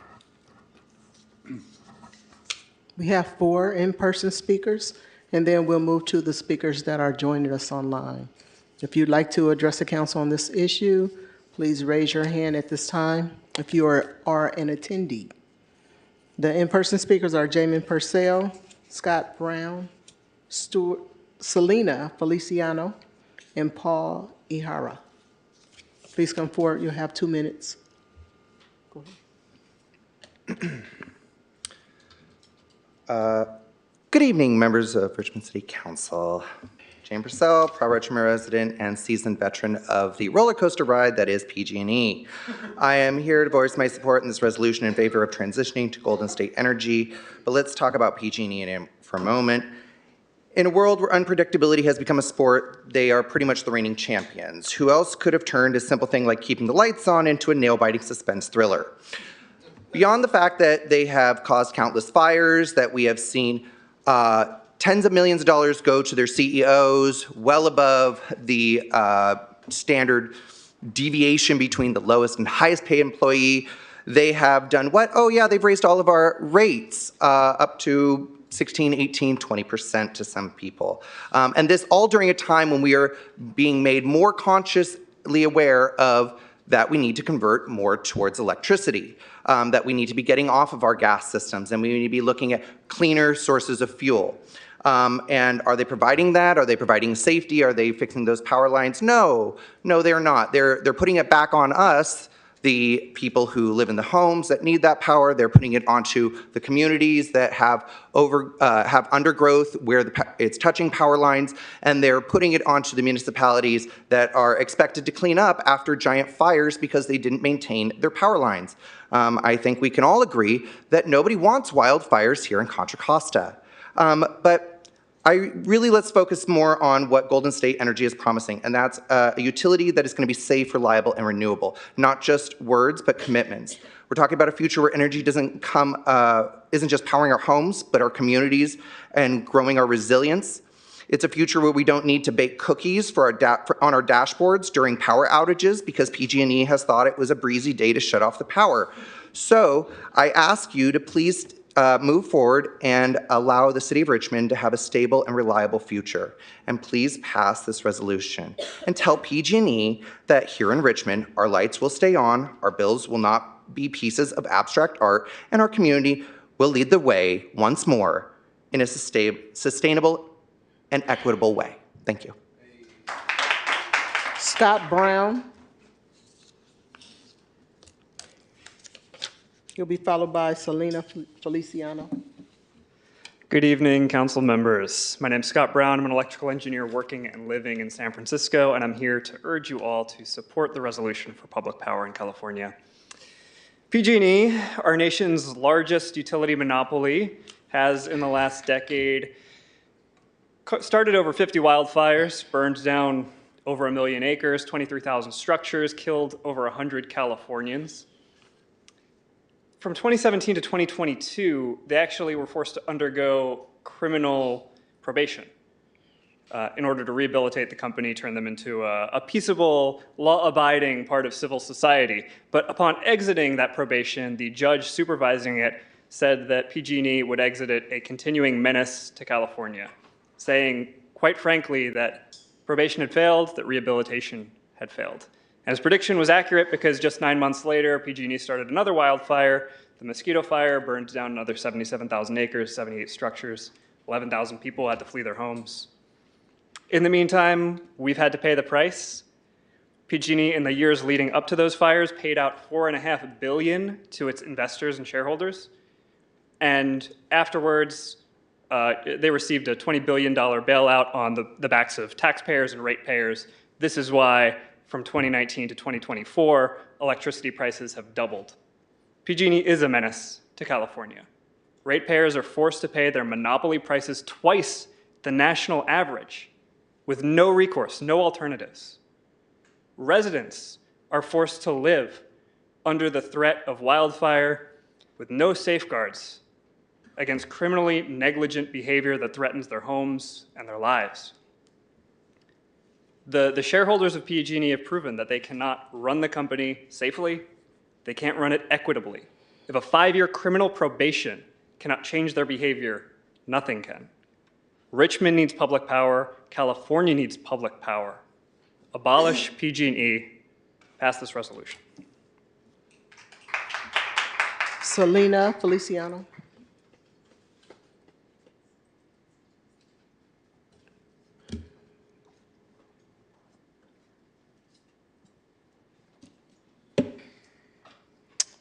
Hello, everyone. My name is Selena Feliciano, and I live in the PG&E service area. I'm here because I believe that another energy system is possible. An energy system that prioritizes people over profit, an energy system that shifts us away from a centralized control of corporations and towards a decentralized and distributed future where real everyday people like us have a say over how we power our lights, when we turn them on, and when we turn them off. I believe that we can have a future where we can breathe clean air without wildfire smoke, where we can cook our meals at every hour of the day and keep our medicines cold through the season. And I think that Golden State Energy can help us achieve this radical future. I know some of you might remember back in 2020, the dreadful orange sky day. And I actually wasn't here during that time. I was in Oregon. And I thought that I had missed a day that was traumatic for Bay Area residents, because it was. But when I was up there, more wildfires broke out that were caused by another investor-owned utility, PacifiCorp, that started record-breaking wildfires in Oregon that spread throughout the state. And PG&E here has caused record-breaking wildfires, murdering human life due to their negligence, devastating our local ecologies, and then on top of it all, dipping into our rates and our taxpayer dollars to cover their costs. Another system is possible. I think one of the things that I've witnessed in this meeting that I really appreciate is this beautiful showing of community across class, race, age, gender. But in the eyes of PG&E, we're one thing. We're ratepayers. Another future is possible. I urge you to vote yes on item Q1 for Golden State Energy. Thank you. Paul Ihara.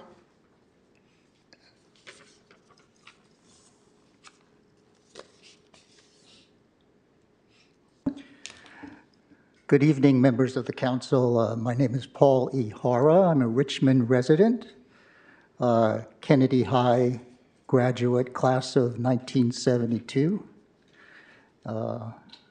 former volunteer and employee of Rich City Rides.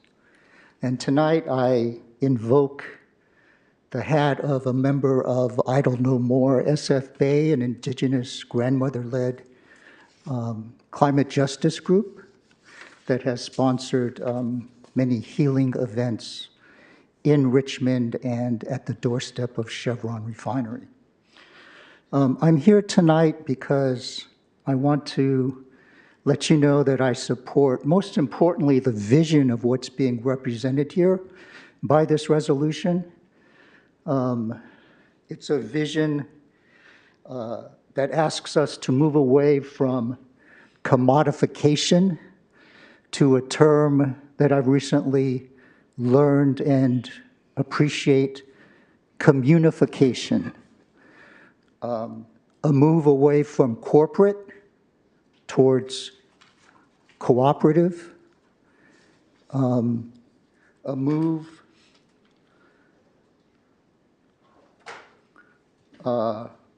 from away from commodity and towards community. The historical era that we face asks us to endorse these movements away from private control to control of the people. It's a vision that is necessary, and as the indigenous peoples of the planet try to share their wisdom about planning and thinking for 7 generations ahead. And this vision is in alignment with that. Your time has expired, sir. Thank you. Thank you for your service, and I ask you to support this resolution. That was our last in-person speaker. Now we'll move to the 5 speakers that are online. Okay, the 5 speakers are Naya, Raymond Wendell, Marisol, Emily Ross, and Hernando Sanchez. Naya, you'll have 2 minutes to speak. You can go ahead and start. Thank you. Hello, my name is Naya Tisdale. I am a resident living in PG&E service area. I'm an East Oakland community organizer at Communities for a Better Environment. PG&E's irresponsible use of ratepayer funds has resulted in so much destruction in Black and Brown communities. There has been extreme rate hikes, power shutoffs. PG&E has sparked wildfires that have resulted in the loss of family members and homes. They have constantly turned off electricity to avoid liabilities for their negligence in repairing infrastructure. PG&E and other investor-owned utilities are regulated by the CPUC, but there is complete lack of accountability in providing safe, clean, reliable, affordable energy in our neighborhoods. We want the implementation of Golden State Energy. We need our safety to be prioritized, the grid to be maintained, to have transparency when there are decisions made about repairing or upgrading our energy system. PG&E continuously invests in fossil fuel extraction, and we want to promote renewable energy, clean, safe air for our communities to breathe. We want a system that is community and worker controlled, creating reliable, clean energy jobs, safe and resilient neighborhoods. We must divest from an extractive economy. Our people are tired of exploitation of labor, income, and racial disparities and private accumulation of wealth. We are tired of it. And we need to make the right decisions so that we can have a more just energy system for our communities now and for generations to come. We must always choose people over profit. And adopting this resolution will further uplift energy resilience work people have already been doing for so long. And we demand clean energy and safe communities. I strongly urge you to pass. Thank you. The next speaker is Raymond Wendell. Raymond, you'll have 2 minutes to speak. You can go ahead and start. Hello, can you hear me? Yes. Great, thank you. Good evening, Council. My name is Raymond Wendell, and I want to express my support for item Q1. So electric and gas services are necessities, and necessities should not be provided by for-profit corporations, period, but especially when there's only one option. A monopoly negates all the supposed benefits of for-profit corporations, which is competition, right? So I guess what I'm saying is that an investor-owned utility really just makes no sense to begin with. It can only really lead to dysfunction and corruption. And unfortunately, PG&E is a textbook example. It really boggles the mind that a company could create the kind of death and destruction all across California that PG&E has been found liable for by way of these many forest fires, and still somehow think it's entitled to the public's trust. I've had a personal experience with PG&E that was much more minor, but I still think it's a small example of why an investor-owned utility doesn't work, particularly in this context.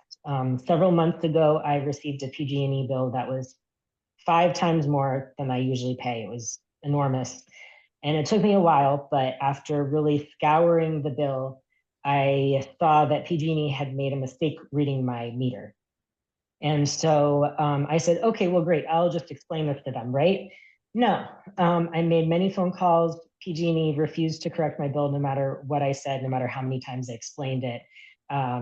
I could have shown them a PowerPoint, they wouldn't have fixed it. So it was only when I filed a complaint with the CPUC that my bill was finally corrected. And I really, I mean, I was okay, right? But I couldn't help thinking about the many households that have probably ended up paying a huge erroneous energy bill because they didn't know they had the option of filing a complaint. And that's just infuriating. So I want an electric and gas provider that values our safety and our lives. And I want an electric and gas provider that's accountable to its consumers. So I support item Q1, and assuming it is adopted, I really hope that other cities will follow Richmond's lead in calling for a transition away from PG&E. Thank you. Thank you. Next speaker is Marisol. Marisol, you'll have 2 minutes to speak. You can go ahead and start. Hi, can you hear me? Yes. Hi, my name is Marisol Cantu. I'm a third generation Richmond resident, which means I'm also a third generation PG&E paying consumer. And I live in District 6. I'm also an environmental justice advocate and an advocate for a just transition. And I support this resolution in leading the way and paving a way towards a just transition where we're not relying on corporations like PG&E, but actually relying on each other, on our community, on a publicly owned different system. And I really want to share my experiences with PG&E. Since I had started dialysis, I was on dialysis for 3 years in the city of Richmond. I needed to dialyze and needed medical equipment in the middle of the night. I dialyzed peritoneal dialysis for 8 hours at night. And there were multiple occasions that my PG&E would go off due to either construction in the area, and my dialysis would actually stop. And even at one point, I was sent to the hospital because I was not dialyzing at the rate that I needed to that night, and I didn't have another place to actually dialyze. And my father is also a dialysis patient, and this happened numerous times as a child, where I remember him figuring out how he would dialyze, or how he would energize the equipment that he needed, life-sustaining equipment that he needed. And when I started dialyzing, I actually didn't know that there was a low-income program. So my energy bill was enormous. And I thought that was the cost of living. That's the life-saving medical equipment that I needed. And I didn't realize until 6 months later that actually I could have applied for a program. PG&E didn't let me know. My doctors didn't let me know. Another person at the clinic let me know. And Time has expired. thank you. The next speaker is Emily Ross. You'll have 2 minutes to speak. You can go ahead and start. Good evening, council and community. My name is Emily Ross. I'm a Richmond resident calling in support of this resolution. Gratitude to the item sponsors and the presenter. I'm also going to ground in a few personal stories. Like a lot of people, I have experienced PG&E's shortcomings and failures in a variety of ways. 2 minutes isn't enough time to lay it out. And I'm sure you all have stories of your own, but here are a few of mine. So I'm a Richmond resident, but I grew up in Napa, which has been heavily impacted by wildfires in recent years. One example is the Atlas Fire of 2017, which was determined to be caused by PG&E. I know multiple people who were temporarily displaced, and I know multiple people who lost their homes. The ramifications of that one fire almost 7 years ago are still being felt, and it's mind-boggling to recognize that was only one of 1,400 fires caused by PG&E in a 3-year period. I could go on and on about spending recent winter evenings in my friend's house in the dark and bundled in jackets because she can't afford her PG&E bill and needs to prioritize paying for food and rent. About the posts I see on Nextdoor about outages in Richmond where folks seek information from each other because they can't get it from PG&E. About my mom losing homeowners insurance due to fire risk, despite impeccable vegetation management. Across domains, it's clear that profit motives trump community well-being, and energy is just one example, but it's one we can intervene on. A better system is possible, one that doesn't leave behind PG&E workers, low-income residents, or the environment. I hope you vote yes tonight, and if so, thank you for joining the call, asking the state to facilitate this transition to a safe, reliable, affordable, and just utility system, which we all deserve. Thank you. Thank you. The next speaker is Hernando Sanchez. You'll have 2 minutes to speak. You can go ahead and start. Hello, do you hear me? Yes. Okay, great. Good evening, Mayor, council members, Richmond community. My name is Hernando Sanchez, and I serve as the Energy Democracy Organizer with the Local Clean Energy Alliance. I'm here today to express concerns regarding the impact of PG&E's actions on our community, particularly their rate hikes and frequent power shutoffs. It's evident that PG&E's decision, especially their power shutoffs during high winds and droughts in high fire threat areas, have significantly affected suburban and rural communities. These shutdowns disrupt daily life and hinder necessary repairs and maintenance efforts. In light of these challenges, I strongly advocate for the implementation of Golden State Energy. This alternative holds the promise of bringing about safer, more reliable energy solutions, fostering cleaner energy sources, and generating employment opportunities for all members of our community. It's a beacon of hope for a brighter, more sustainable future. Thank you for considering my perspective, and I urge you to prioritize the well-being and prosperity of our community in your decision-making process. Thank you very much. Thank you. And there are no more public speakers. Thank you. Then public speaking is closed, and we'll return it to the council. Councilmember Bana. Thank you for the presentation, and I would like to thank the sponsors of this item too. I don't have any personal stories, but I have some professional stories.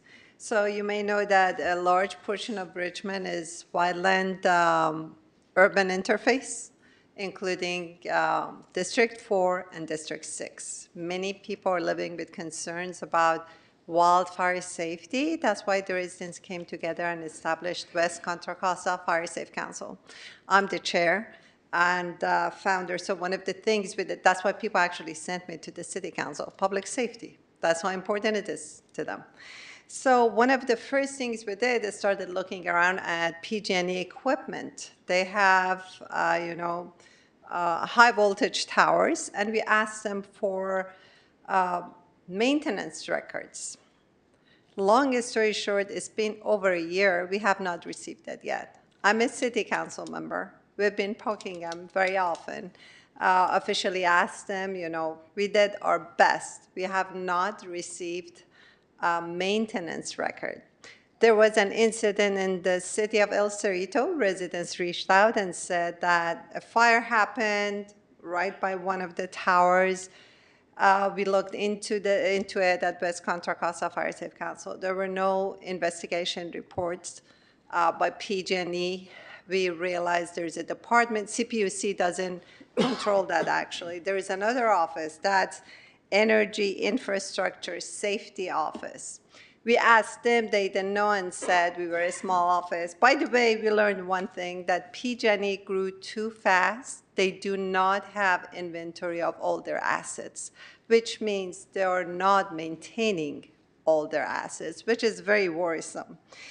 What makes it a little more difficult to deal with PG&E is that the jurisdiction over PG&E is very convoluted. It's CPUC, it's the state fire marshal, it's the energy infrastructure safety. Those three we learned of. And for example, we had complaints about their vegetation management. They wouldn't clear the vegetation around high power towers in the area, which runs through East Bay Regional Park District. I mean, just vegetation by dead trees and everything. We were not successful in getting them do things because it was very hard. We looked at CPUC regulations for vegetation management. They said, no, it's run by another office. Long story short, we couldn't do anything. Basically, when it comes to PG&E, you cannot do anything. They're just not responsive. They only increase the rates. So thank you for what you're doing. Thank you so much. Councilmember McLaughlin. Yes, thank you so much for the presentation. I've been familiar and acquainted and engaged with Reclaim Our Power Coalition for a number of years now. I know Jessica Tovar, who's very much a part of your organization. I know her both from the Reclaim Our Power Coalition, but also from her work with CBE when she helped mobilize the community against Chevron's desire to refine heavier, dirtier crude. So Jessica was someone who acquainted me with your organization several years ago.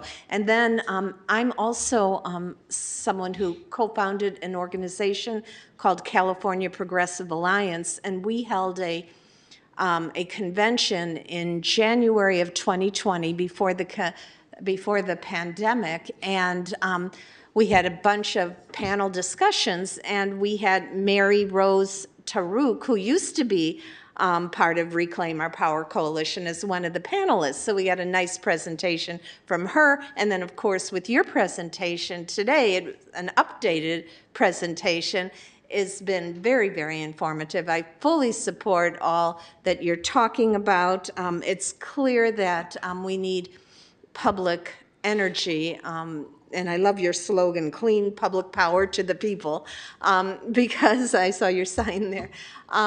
It's clear that, you know, services like energy, very essential services, need to be under public control, just like public education or like public health care, like many of us support universal health care, single-payer health care. So having this resolution before us is very, very important, and I want to thank you for all your work. I know many of my constituents in District 5 have experienced lots of power outages, and as we heard from some of the stories, it's often a very risky issue, sometimes life and death, when people's medical equipment is not powered. So there are a lot of reasons that we need to get away from this profit-based entity and move toward a public clean energy program like you're advocating for with Golden State Energy. So I just want to thank you all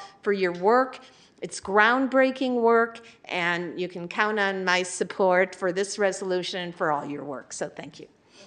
Thank you so much for that support. Vice Mayor Jimenez. Yeah, thank you so much for the presentation, and I love that we are talking about this tonight. Essential services like electricity needs to have more public control and take the profits out. And especially because we don't want our residents to have to choose between paying their bills and the electricity bills instead of eating. So I'm glad that this is looking forward. I just wanted to say I had been trying to get PG&E to come to the city and present, and it was an email that I got from Public Works Director, because what happened with the PG&E is that a lot of the projects that we have get delayed because PG&E needs to come and do something. And that delay can cost the city some money, because as projects get delayed, it's more money that it can cost. So one of the stories is Wendell Park. Wendell Park, like the city had installed the lamps, but it needed PG&E needed to come and energize that. It took 10 years. And and they did it because in my email, I said, well, you need to come to the city council this day. And if you don't come, we will just put it on the agenda. And the person was like, no. And so I was able to push and push. And right now they had changed the public relation person. So it has been just like back and forth. What I am asking then is not just come and talk about the general thing about PG&E and their BS in some cases, but most that I am asking is give us an update of the projects that you are working with the city of Richmond and timelines for you to be doing the work. And it has been difficult. So trying to deal with a big corporation that doesn't care about the community, even when you are in this position that like has some power, is very difficult. So I cannot imagine residents dealing with this big corporation trying to get a fair rate or trying to resolve some of the issues. So I'm glad that this is brought up, and thank you for the presentation and all the work, and good luck with this campaign because it's really important and we need public electricity services and managed by everybody so we can have accountability. Thank you. Thank you for that story. I wouldn't want to be PG&E's PR person either. Councilmember Robinson. So I just wanted to thank you for bringing this forward, to sharing all of this information with us and encouraging us to bring it to the council via a resolution and the presentation tonight. I think it's really important information for more people to hear so they can understand why this is a Richmond issue as well as a California issue. I mean, I feel like one of the things that was pretty heartbreaking for me was, being out at a neighborhood council meeting and having somebody approach me and ask if they had any recourse because the power was out and they had spent all their last money on their groceries. And the groceries spoiled because the power is out for so long. And they were like, is there any recourse? Can somebody help me buy more food for my family? And I feel like, and there wasn't, any recourse. They were just kind of out of luck trying to look for other sources of food for that week for them and their kids. And it's just this kind of lack of accountability to profit, accountability to shareholders, accountability to the bottom line, not accountability to people is one of the reasons why we need to move in this direction, as well as, the threat of wildfire and, needing to move concertedly in the direction of renewable energy, without hedging our bets with other non-renewables, investing in the length of life of those kinds of production methods. So I'm really proud to support this tonight. And again, we're basically saying that we, if we adopt this resolution, we're saying that we, the city of Richmond, stand behind, implementation of something that's actually already in place, has already been put in place by our state elected officials, but it has not yet been implemented. That we are in support of this, and we hope other cities like us and other decision makers will help weigh in and push the political will towards implementation. So thank you. Thank you so much. Before I call the question, I'd like to point out that California is moving away from extractive processes to community processes. And when we look at fossil fuels, it's extractive. When we look at mining, it's extractive. When we look at corporations, it's extractive. It takes wealth from communities, and generally poor communities, and puts it into communities who have the money to own the stock. So banking is extractive. And that's one of the reasons why we need this this process that you're bringing forth, and we also need public banking to work hand in hand with this. So MCE, is creating energy, with public with the public in mind, and we need to continue moving in that direction so that we can have a nation, a state, a city a community that is community-driven and community supported and supporting. So call the question. Do we have someone? I move the item to, what is it called? To adopt the resolution Second. and sign into the letter, excuse me. Second. Thank you. Roll call. Councilmember Bonner? Yes. Vice Mayor Jimenez? Yes. Councilmember McLaughlin? Yes. Councilmember Robinson? Yes. Councilmember Willis? Yes. And Mayor Martinez. Yes. The motion passes with Councilmember Zepeda absent.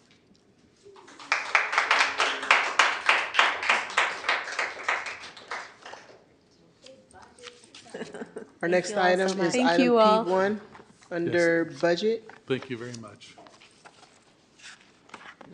And the item is to acknowledge,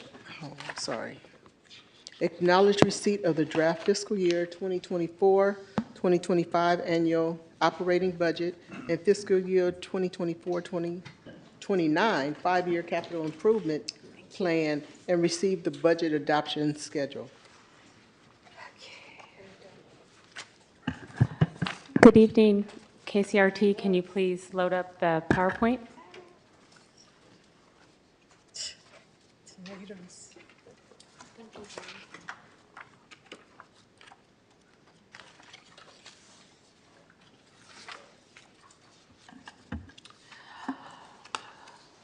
Good evening, Shasta Curl, Richmond City Manager. This evening, I would like to thank the mayor and council members for your ongoing financial leadership. This is at least the second year in a row where we're entering the budget season extremely well positioned. And so for that, I want to thank you for your leadership. And I would also like to thank all of the city departments that have been involved with developing the budget. We'll go through a calendar this evening and you'll see that this document, even though this is the initial starting point, takes all departments and many city staff working together collaboratively to pull together. I would like to in particularly thank our amazing finance team. We have a lot of new colleagues in finance and returning colleagues, and in particular want to acknowledge our Director of Finance, Andrea Miller, Nikki Maste and LaShonda White, Deputy City Managers, Mubin Kadar, Deputy Finance Director, Antonio Banuelas, who I graciously refer to as our revenue czar, and everyone else in the finance team and all the city staff that have worked together to provide you with a balanced budget.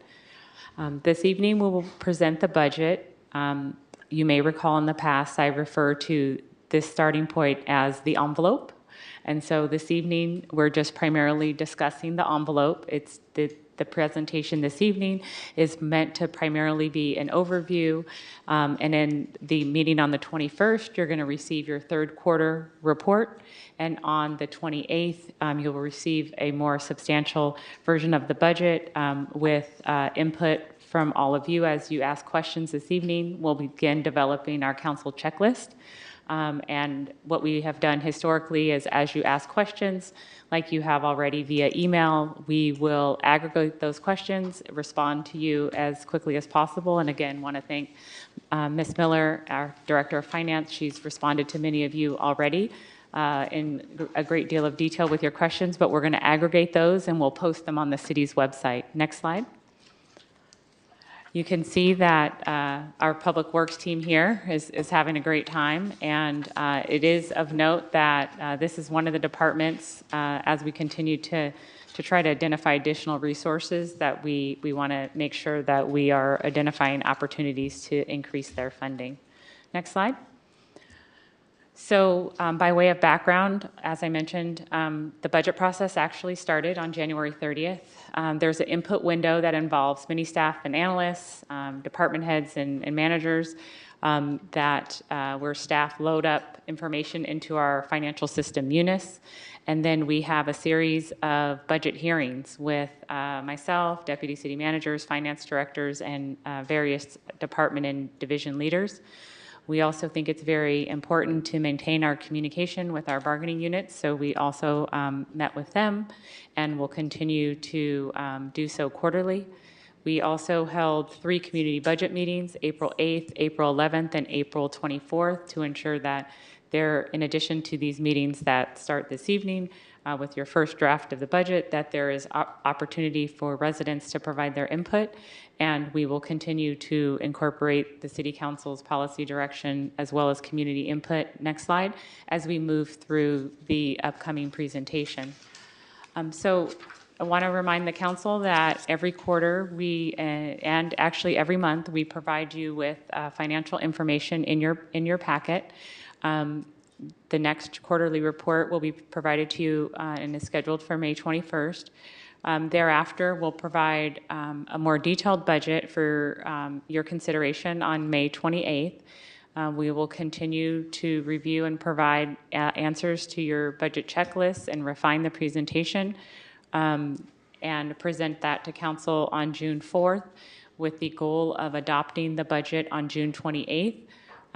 It's important because we do anticipate that you all will be gone for your recess as planned, and so we want to make sure that staff have adequate time to enter the budget into the system and mitigate any lulls in payments or productivity that previously used to take place if the budget is adopted later and staff don't have adequate time to prepare and enter in the new information into the system. Next slide. And so this evening, we would just, the recommended action as posted on the agenda is to acknowledge receipt of the draft budget for fiscal year 24-25, annual operating budget, and fiscal year 24-25 5-year CI capital improvement budget, and review and adopt the schedule. Next slide. In addition, this evening, we're going to go over our general revenue assumptions. Antonio will cover those. We'll also talk about and Andrea and Mubin will also present as we move through the presentation to discuss the general fund revenues, expenditures. It's also very important, we think it's very important to continue to be transparent around our assumptions. Because that's, as assumptions change, obviously the budget numbers will change. And so, again, this is the very beginning of the process. And so some of the numbers we do anticipate may continue to evolve as staff receive additional information. Staff have also started to prepare an updated 5-year forecast. And then we'll go over next steps. Next slide.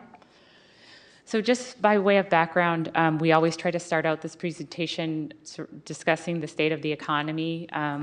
Again, we're preparing for financial headwinds. One of the things that we think is really important to underscore is that nationwide, small business owners are currently pessimistic about conditions. And I think this is really calls to the City Council's leadership around having our own employment and training department that is a resource to not only residents that are looking to increase their wages, but also to our local businesses, because we have seen since 2020 wages increase on average of 15%. However, prices have increased 19%. So our working class families are still struggling, and we appreciate having the opportunity to be a full service city and provide residents with opportunities to retain living wage and career track jobs. Next slide. So we're continuing to be concerned about inflation.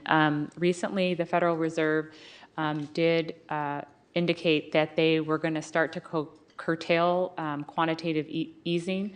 Quantitative tightening. So essentially, that just means that the amount of funds that they make available is going to increase. And so there was a significant period of time where we were having what was dubbed a repo crisis because there was so little market funding circulating in the economy, and so that some banks, there was some of the banks were were acquired because of their shortfall of reserves and pose some real concerns for the economy. Next slide.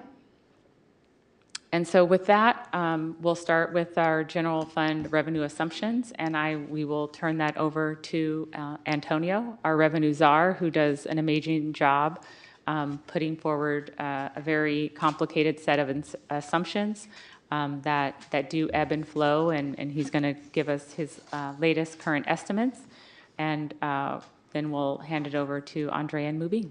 Thank you. Thank you, Strasa. Again, Antonio Bañuelos, Accounting Manager in the Finance Department.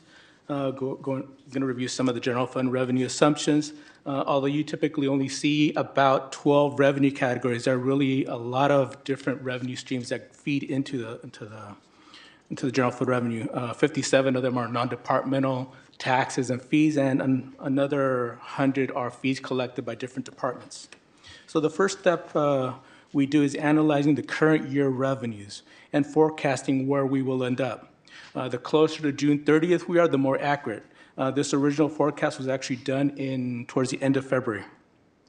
From that forecast to see where we're going to end up this year, we add an inflation factor that we gather from different things, from historical year-over-year trends and known changes that, things that we know are going to happen.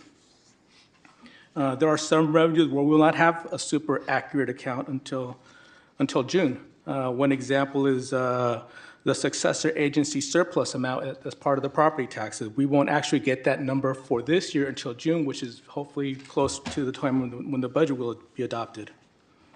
For budgeting purpose, we get part of it in January, but that's usually a small part, and a larger part in June. We usually use the last number received the previous year as a placeholder. For sales and UUT, we use data provided by a revenue consultant, Avenue Insights and Analytics. They use regional and local indicators along with data provided by the state to forecast these revenue streams. They analyze category by category, and in some cases business by business, to see what's happening, what they project going forward, to help us with our sales tax and with our utility user taxes. Next slide, please. I won't go over every single revenue stream. I'll try to focus on the higher money ones. For other taxes, each revenue stream within other taxes also changes year to year based on independent influences. Garbage fees typically go up 4% every year, and that's what we're using here. And that's based on historical changes. The transfer tax, this budget amount, is based on the formula provided in the guiding fiscal policy, and that mandates the use of a mean since the implementation of the voter-approved tiered structure. So that's a simple one to estimate, but it's always very nerve-wracking because we're never know from month to month where we're going to get. Gas and electricity franchise fees stem from a combination of recently updated franchise fee agreements with PG&E, coupled with the growth factors that we're using on the UUT side. License, permits, and fees. Here, the main category is the business tax, and the growth factor is being used for this year. It is still a new revenue stream, and as more years of data accumulate, this will become more precise in the future. As we know how specific classes grow from year to year, we'll have a better estimate going forward. Next slide, please. Okay, so I'll go over a couple of them for charges for services. Most items entered by the corresponding department based on their estimated level of service. Proposed amounts are lower than currently budgeted and tied to current year actuals and trends that we see. For rental income, the proposed amounts are also lower than currently budgeted, and they tie to year actuals and the leases that we currently have in place. For grants, we only do known grants that are budgeted. And for operating transfer, and it's based on analysis of the, I want to call it a pension tax override, but based on their estimated assessed valuation growth minus scheduled uses. So any leftover funds here gets transferred into the general fund. Next slide, please. So here we have the revised general fund revenues from mid-year fiscal year 23-24 compared to the proposed general fund revenue for 24-25. They total $252.5 million for the proposed next year revenues. Currently, the top three revenue streams are property tax, sales tax, and utility user tax. And those account for about 71% of the general fund revenues. This share has actually gone down over the last few years. About 6 years ago, and before that, their share used to be closer to 80%. Main driver here has been voter-approved measures that have increased other revenues and made the general fund more diverse, which I think is a good thing. So it's not that property taxes and UUT and sales tax are going down, quite the contrary. It's that other revenue streams are also coming into the general fund. One example is Measure U that was approved by the voters in 2020 that increased license permits and fees. The city received about $3 million in the last year before Measure U in 2021. That was the last full year, pre-Measure U. This year we're expected to reach around $13 million, which is a $10 million increase. Also, Measure H, approved by voters in 2018, that changed the rate structure for the documentary transfer tax for sales in Richmond. Both Measure H with Measure H, this revenue before that usually hovered around $5 to $6 million. Although it's still a very volatile revenue stream, we have seen it as high as $20 million for a couple of years back to back, a few years back.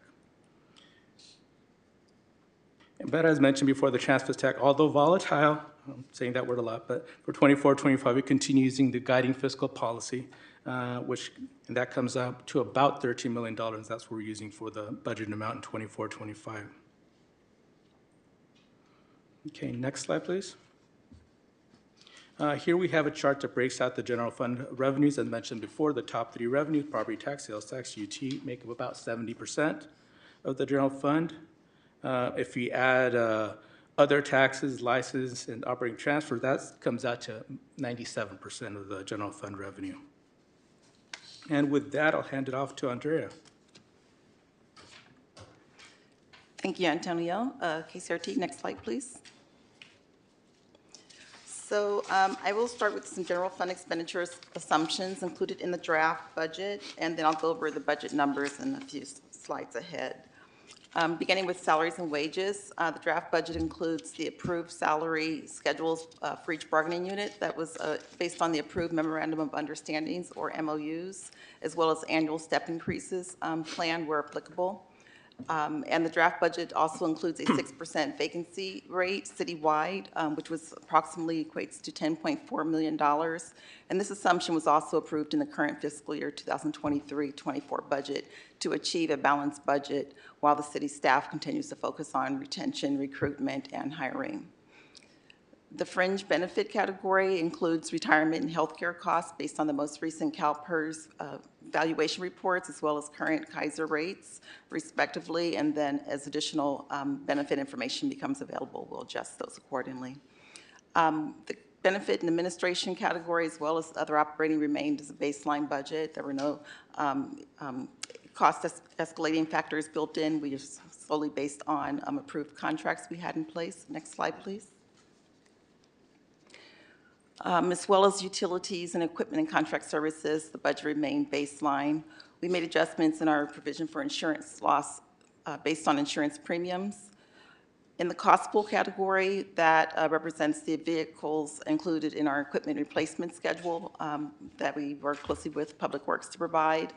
It also includes general liability rates provided by risk management, as well as our civic center allocation for the rent based on our debt service schedule, which is offset with remaining cash balances in that fund, and it's allocated to the departments based on square footage used by various programs.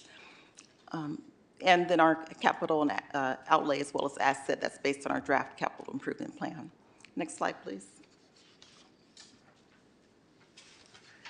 As I mentioned earlier, we have our debt service schedule. It's maintained by our Treasury Division within Finance, and those costs are included based on those pre-established debt service schedules. Our 87 cost allocation plan reimbursements are based on the current administration cost allocation plan, which is pending a new plan, but there were no changes there, as we'll go over in the next slide or so. As Antonio mentioned, our grant expenditures are based on grants that have been awarded, based on the award letters and those schedules, planned uses. And then our operating transfers, they are recurring one-time subsidies to non-general fund programs. And there's also allocations for reimagining public safety, which are the same as the current fiscal year. Next slide, please. And now we'll go over the numbers.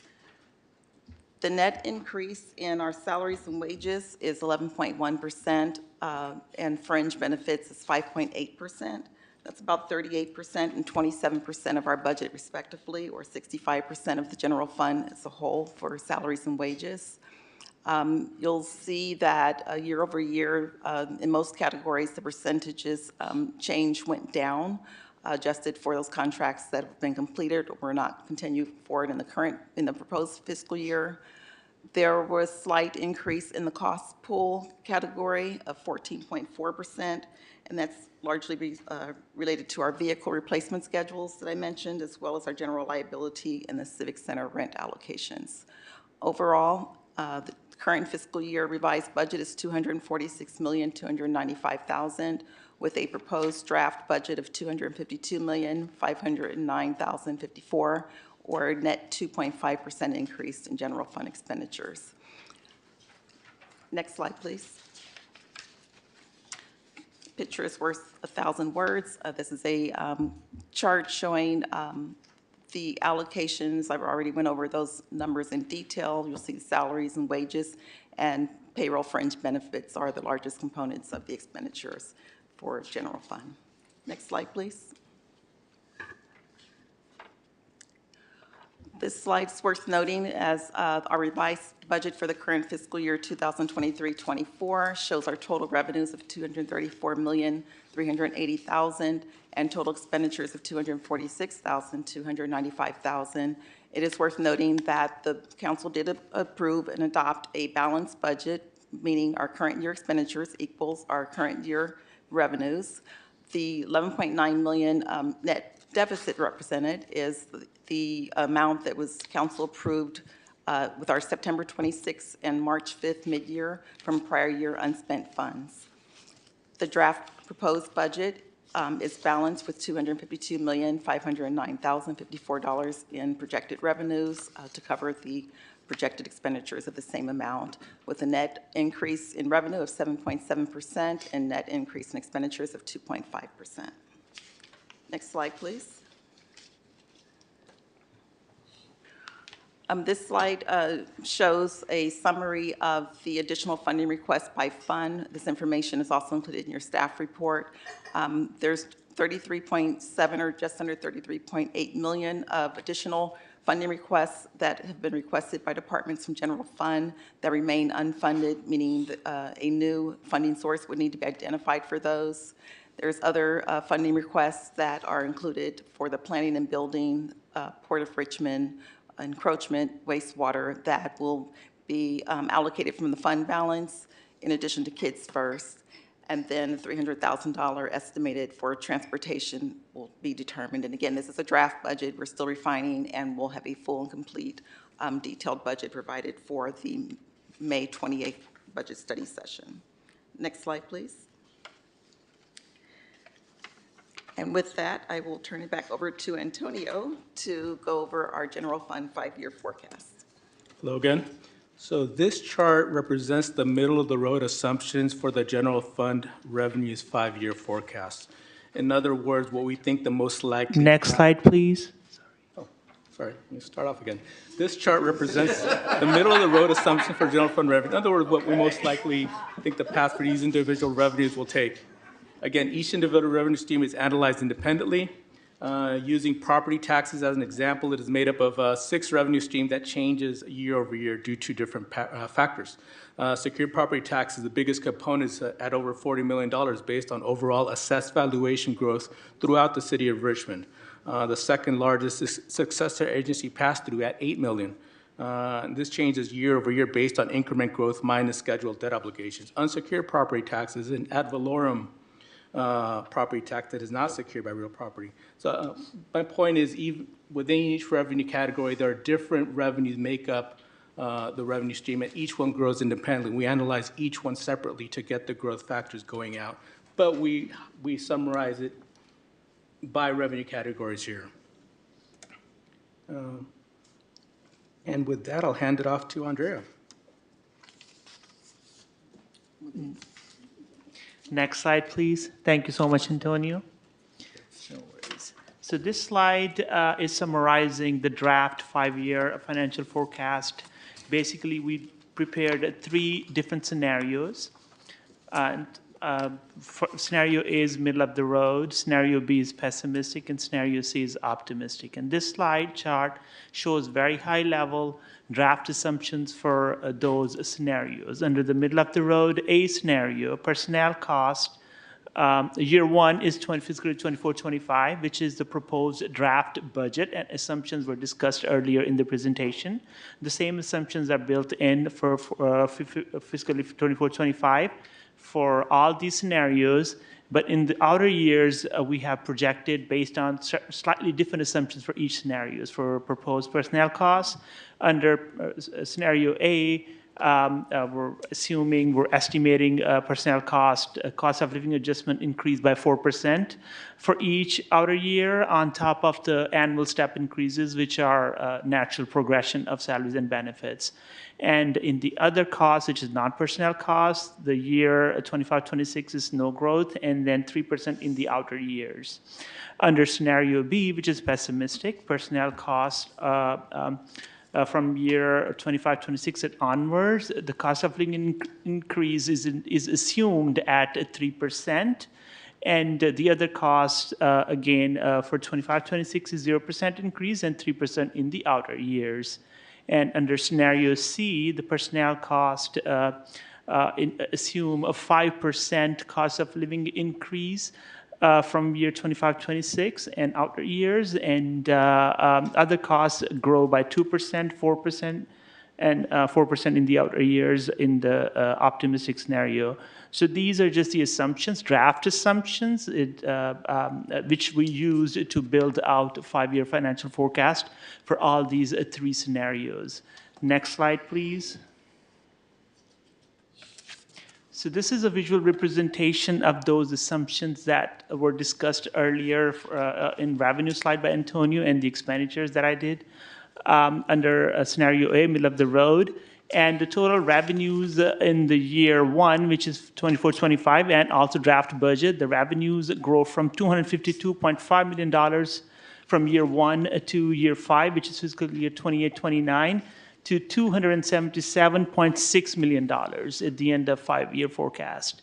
And if we look at the expenditure side, as you see, the 24-25 proposed draft is a balanced year. There is no revenues are equal to expenditures. However, under the middle of the road assumptions applied to the expenditures, the year 2, which is 25-26 fiscal year, there is a projected estimated deficit of $10 million.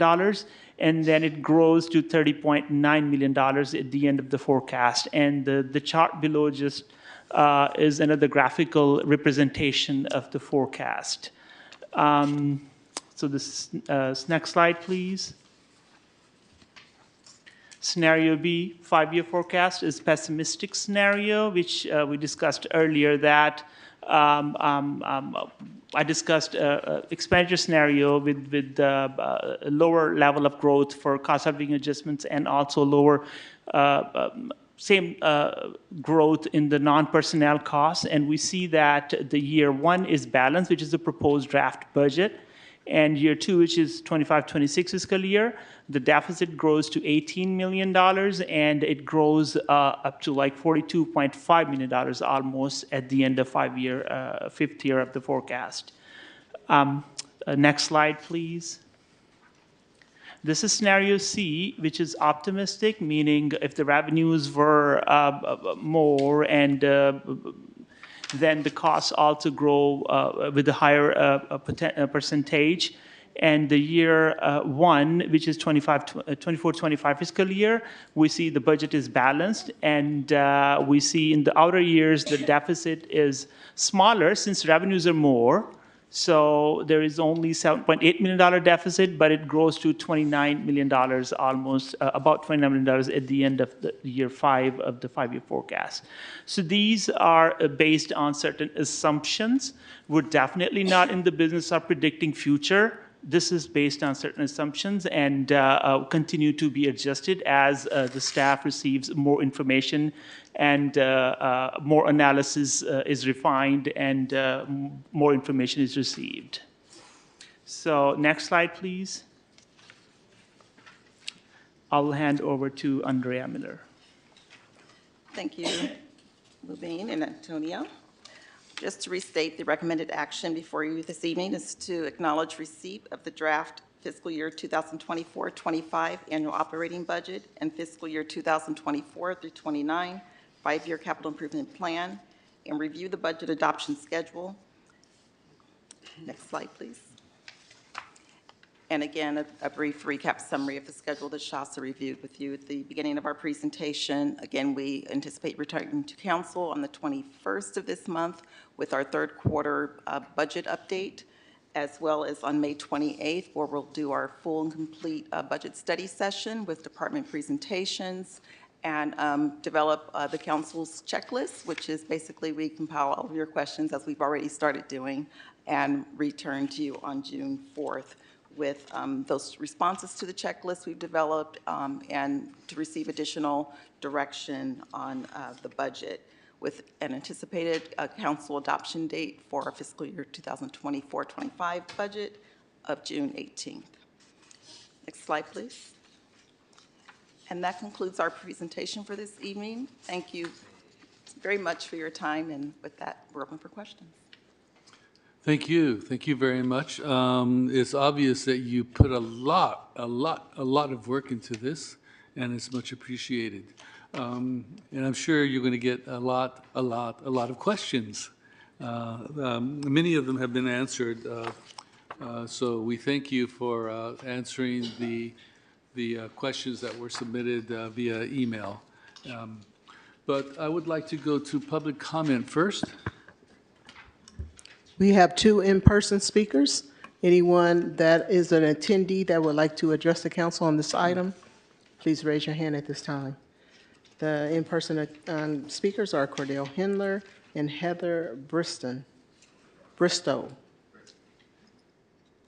I'm learning how to do this, so I'm getting it right. So, good evening, Mayor Martinez, council. Thank you to the Finance Department for this presentation. But I have my own little assumptions on this. So when I was looking at the presentation, I said, I'm very pessimistic because of a number of reasons. Because I see this as because my concerns are for the multi-year positioning listing in attachment 4, I'm very pessimistic because what are the departments, what are their needs? More additional staffing? Yes.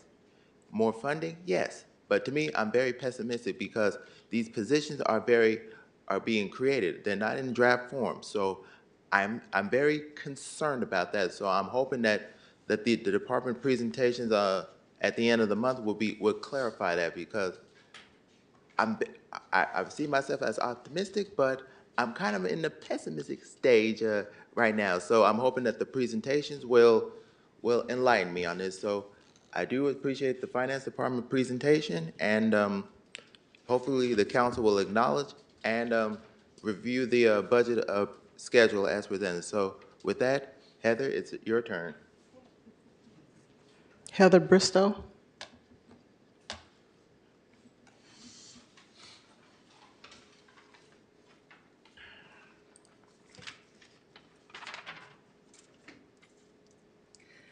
Hi, my name's Heather. This is my daughter Beatrix. She really wanted to speak tonight, but her bedtime was over an hour ago. I've lived in East Richmond Flats for a little over 11 years. I live on Ventura between Solano and Clinton. And we walk every day, and we cannot safely walk across Solano Avenue. You all have probably received many emails about this, but basically, we're in this unique situation between San Pablo Avenue, which is a state highway, and Highway 80, the on-ramp, where there's 4 blocks of no crosswalks or any traffic calming measures. And it's a pretty dangerous situation. I wanted to highlight that Richmond has already documented this stretch of Solano Avenue as high priority in its bicycle and pedestrian safety plan, which was adopted by City Council last year in February. And the city has also classified this stretch of Solano as part of the vehicle high injury network. So that network accounts for 56% of Richmond's collisions on only 8% of Richmond's roads. That report also shows a fatal and severe collision on Solano Avenue. And we also had a car in November just flip right at the 80 on-ramp and cause damage. It actually took out the light and damaged the bridge. There are 18 traffic calming projects that are approved, and we're asking to be number 19. We had 30 neighbors participate in the 2 community budget meetings. We had a vote of support for this project overwhelmingly pass in our neighborhood council meeting last month, and another, I think, 19 new emails have come in today on this item. So we're proposing a number of obviously I'm not the decision maker on this, but throwing out ideas. We're proposing high visibility light up crosswalks. We can't see each other. I, as a pedestrian, have to walk into Your the time has street. expired. Thank you. Okay, that was our last in-person speaker. And now we have 5 speakers online. Okay, we have Jesse Tehran, Elise Heikkinen, Jim Hansen, Kelsey Lynette, and John Emery. Jesse Tehran, you'll have 2 minutes to speak. You can go ahead and start. Okay, hi. So I'm Jessie Tehran. I am an unhoused resident of Richmond. And several weeks ago, Shasa Curl said to me when I brought up the issue of funding soccer fields and the fact that housing projects for the homeless don't seem to be getting any help, she assured me that both projects could be addressed. There was enough money for both. It wasn't one or the other, which great, fine, wonderful.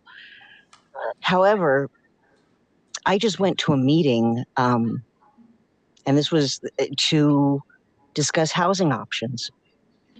And the only housing option that I was even given at all was a transitional short-term option. There's no housing development. Apparently Richmond doesn't have a long-term plan to house people like myself who are disabled. I have been supposedly on the very, very top of the housing priority list for over 1,000 days. When I was evicted by the city council from Ryden Road, I was promised, oh, don't worry, we'll take care of you.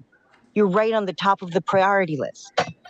Well, I'm still right on the top of the priority list. Nothing has changed. So apparently that phrase has no meaning. I know that the city is getting money for this. I know it's getting grant money. It's getting money from Measure X. It's getting money from Measure U that the voters voted on to help people with housing, but no housing is forthcoming. And I'm wondering what's going on? What's happening with the money? Why is there no long-term plan? Why do fingers keep getting pointed at the county? The city needs to take care of this. You know, I was told that there's no sites available. There are sites Time has available. expired. Thank you. The next speaker is Elise Heikkinen. You'll have 2 minutes to speak. You can go ahead and start. Hello, thank you. My name is Elise Heikkinen, and I live on Lassen Street in between Solano Avenue and Clinton Avenue in and around the neighborhood where a previous speaker was talking about safety measures to improve road safety there. My husband and my 2 sons, both 3 and 5-year-olds, we use this road and access constantly for reaching our daycare, Mira Vista Elementary School, where my son is in kindergarten, as well as 2 local parks within a half a mile we're really grateful for. But the street is in dire need of traffic and safety measures, both for pedestrians, cyclists, and vehicles. So we are looking for and asking for high visibility light up crosswalks at the intersections between San Pablo Avenue and the freeway along Humboldt, Ventura, Lassen, and McLaughlin.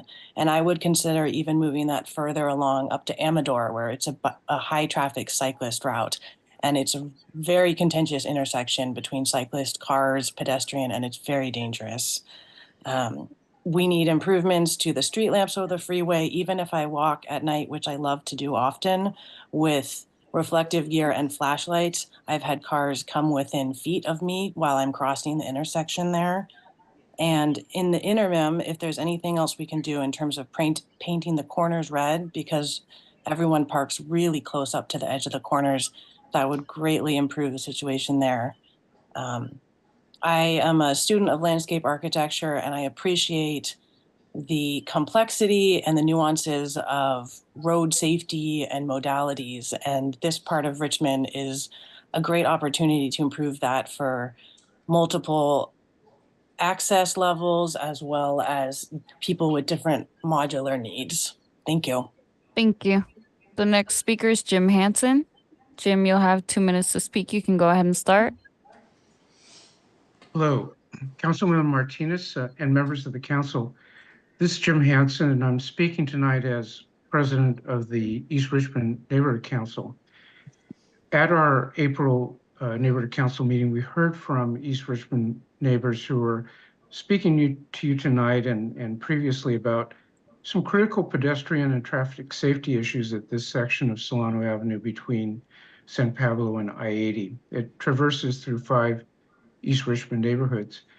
I don't necessarily need to repeat what's been said. They are highlighting the specific issues of no crosswalks, speeding, difficulty of seeing oncoming cars, and it's verified in the data from the local roadway safety plan and pedestrian bike plan.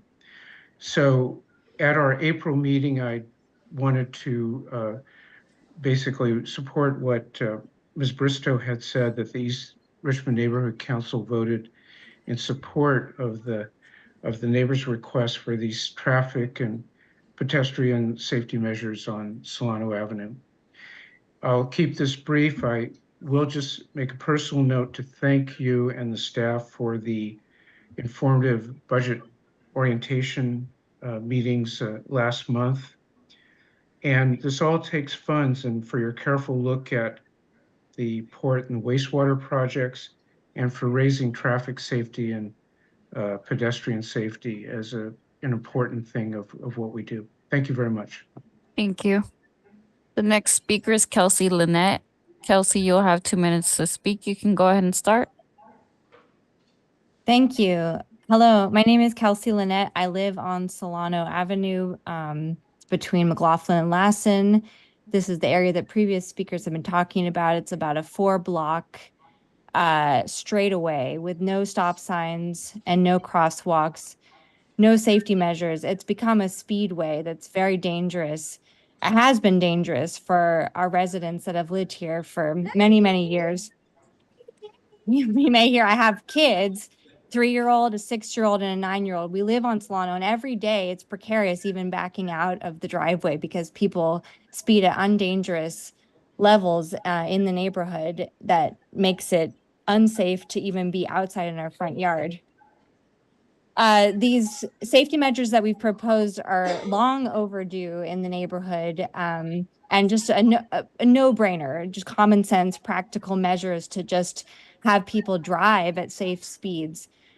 Just a few weeks ago, our van that was parked in front of our house got slammed into by a hit-and-run driver. The back of the van was completely crashed in. It's currently at the shop. We're waiting on an estimate. It's probably going to be over $10,000 in damage to that car. But what's more concerning is the potential loss of life if somebody were to try to cross the street and get hit by a car. So I urge the council to prioritize traffic safety in the city, and particularly for this stretch of Solano where people just race towards the interstate. And I spoke at the finance and budget meeting, and I was shocked to learn that there's 86 open projects for the public Public Works Division. So to the extent that there can be extra funds diverted to that program and extra staffing, the whole city would appreciate it. Many residents spoke out in support of this project. It has broad support. It's a really priority for the city. Thank you. Thank you. And the next speaker is John Emery. John, you'll have 2 minutes to speak. You can go ahead and start. Can you hear me okay? Yes. Great. I live at 5209 Solano Avenue, which is the first block off of the interstate on-ramp there at 80. I too am afraid to walk the streets and cross the street there in my neighborhood or walk my dog in my neighborhood. The people just fly through that street at high speed. I hear, cars that exit the overpass and do donuts both on the Amador and Solano intersection and the Humboldt and Solano intersection where the on and off ramps are. It's within earshot of my house at all hours of the day and night. I've almost been hit multiple times just backing out of my driveway. Large vehicles park all the way up and down my block, including moving trucks. It's a working neighborhood. There's a lot of trucks and large vehicles parked, so visibility is very low to the sidewalk and people that are walking along the streets and trying to back out of your driveway. So it's very hazardous in my area. It was funny, when I was purchasing my home 4 years ago, I'm a new first-time home buyer. My house did not appraise for the value because it was within, a block of the interstate exit, and I didn't understand that. I thought it was a great advantage, but it turns out that in fact, I consider it a big disadvantage simply because of the way people drive up and down. It's like 45 miles an hour in a 35-mile zone on every car that goes up and down that street. So anyways, you've heard the story from all of us. I hope you take it seriously and include us in your budget plans. I'm asking for the same thing that everybody else has asked for, high visibility crosswalks. Your time has expired. Thank you. Thank you. And that was the last public speaker. Thank you. Public comments closed. Council members, Vice Mayor Jimenez. Thank you, everybody, and thank you for all the work that you are doing. And as you heard from public comments, I think public works should be a priority. Staffing levels up and putting more money into the traffic calming program and to make a reality of a more friendly streets for pedestrians, bicycles, and everybody, kids and seniors, everybody. With that, I have some questions because I want to know where is the money to really put into the list that we want. Excuse me? Before you continue with the questions, I want to remind the council that it's understood that we're doing this in the spirit of understanding the budget, and we realize that there are a lot of questions that we might have that you don't have the answers for. So that's understandable. So like you did with the emailed questions, if you could make a list of the questions that can't be answered so that they can be answered via email, it would be much appreciated. Yeah, and I already have sent some, and I hope that I can get the fund balance sheet that I asked for, so I don't have to ask a lot of these again. But for the general fund revenue assumptions, how much Chevron is paying now, and can you talk more about the expiration of the settlement agreement? I'll take that one. So at this juncture, we have in fiscal year 24-25, we have $4 million, which is Chevron's final payment, included in the budget.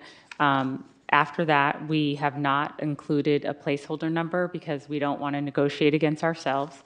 I have had a preliminary conversation with Chevron around, our understanding of the agreement, and I'm waiting to hear back from them. And as soon as I receive additional information, I will be sure to convey that to the council. But for the time being, we just have the $4 million. Okay, so that means in the assumptions of the 5-year financial forecast, we don't have. Correct. Zero. Not at this time because we don't have a definitive number. So again, I am going to repeat this because I have been saying it. These assumptions are not quite right. And the gaps that are showing about how much deficit we are going to have are inaccurate because the lack of placing that revenue in. For instance, you have an utility user tax in fiscal year 25-26 minus 3.5%. Then, can you explain why you put minus 3.5% and it goes in fiscal year 24-25, there is an assumption of 7.2%, and then it goes down minus 3.5, and then going up to 3.4. So why is the minus and what it goes down from 7 to 3.4 And Councilmember, Vice Mayor. What page are you looking at? Oh, I am at 22. Okay, thank you. Yeah. Okay. And Vice Mayor Jimenez, thank you. That's a really good question, and those are really good points.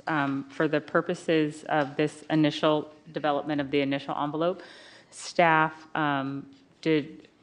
we needed to be thoughtful about our assumptions because we don't want to negotiate against ourselves. Yeah. And we also know that when we can't come to agreement sometimes, when we have these complex matters, then it may end up in a period of time where there isn't revenue provided to the city while we're working those things out. So we're being very cautious, given that we're in a state audit. And so as information comes forward, staff will continue to update the assumptions and the associated revenue.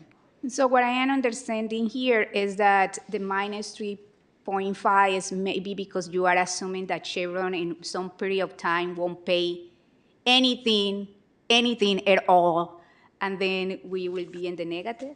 Well, that's big picture, right? So the way that I'm thinking of, I'm trying to explain this is more kind of at a macro level, and then Antonio is micro in the details. I'm just explaining big picture. These are our initial starting assumptions. And we hope that we'll continue to have conversations with Chevron, and then we can present you with updates. But we want to make sure that we're clear with you right now that the number to start with was just $4 million.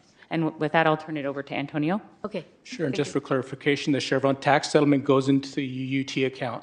That account's not going to get replenished. There's no settlement going forward, so it goes away completely, that one revenue line. Okay. As we have more information, these assumptions are changing, the graphics are changing, but still, I just want to make sure we will need thinking about some revenue streams to really do this. I have another question. So the attachment 1 and attachment 2 is kind of showing actuals as well and it's for March 2024. Do you how much revenue up to date we had received?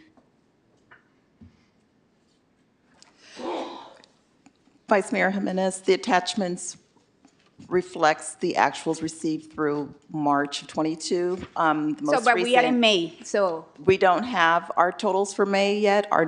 We don't report out until the fiscal period is closed. We're in the middle of May. Okay. So it would not be prudent nor accurate to share what we have as of today. Revenues are coming in or not. But I understand you go in the past and you look at the future. So let's look at the future. What is the projected revenue that we are going to receive in Q4?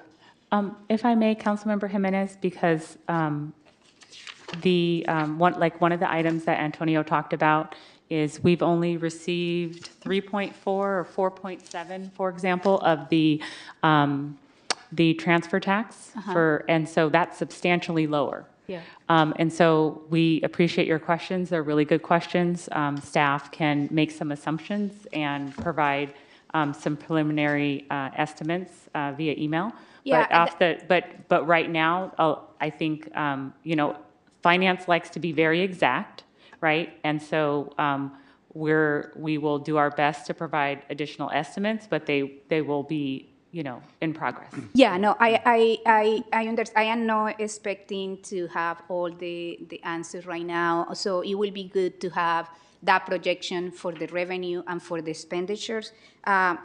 Because what we had budgeted is $234 million for revenue, and up to March, we had been receiving 151 more or less $1 million. And for the expenditures, again, we budgeted 246, and then we had actual of 61 million dollars. So it will be good to receive the projected. So it's actually, and I want the public to know why I am asking this, is because then we will know, we can project how much surplus we are going to have. And it's important because we are having community members here asking for projects. And we are trying to figure out how these projects, plus the staff and the services, other services, are going to be funded.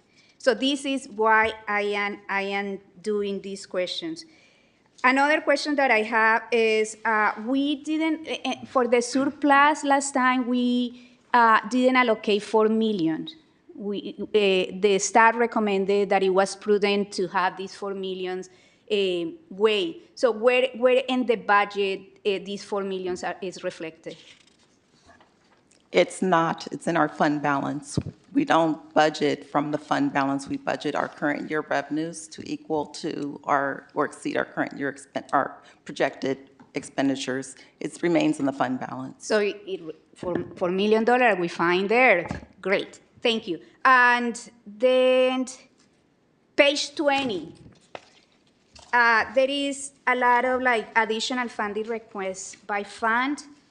Can you explain a little bit more, you say general fund, 33.7 million unfunded.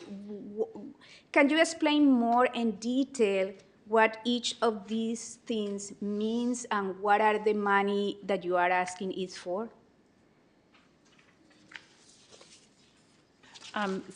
Vice Mayor, there were approximately 20 additional positions requested throughout the city.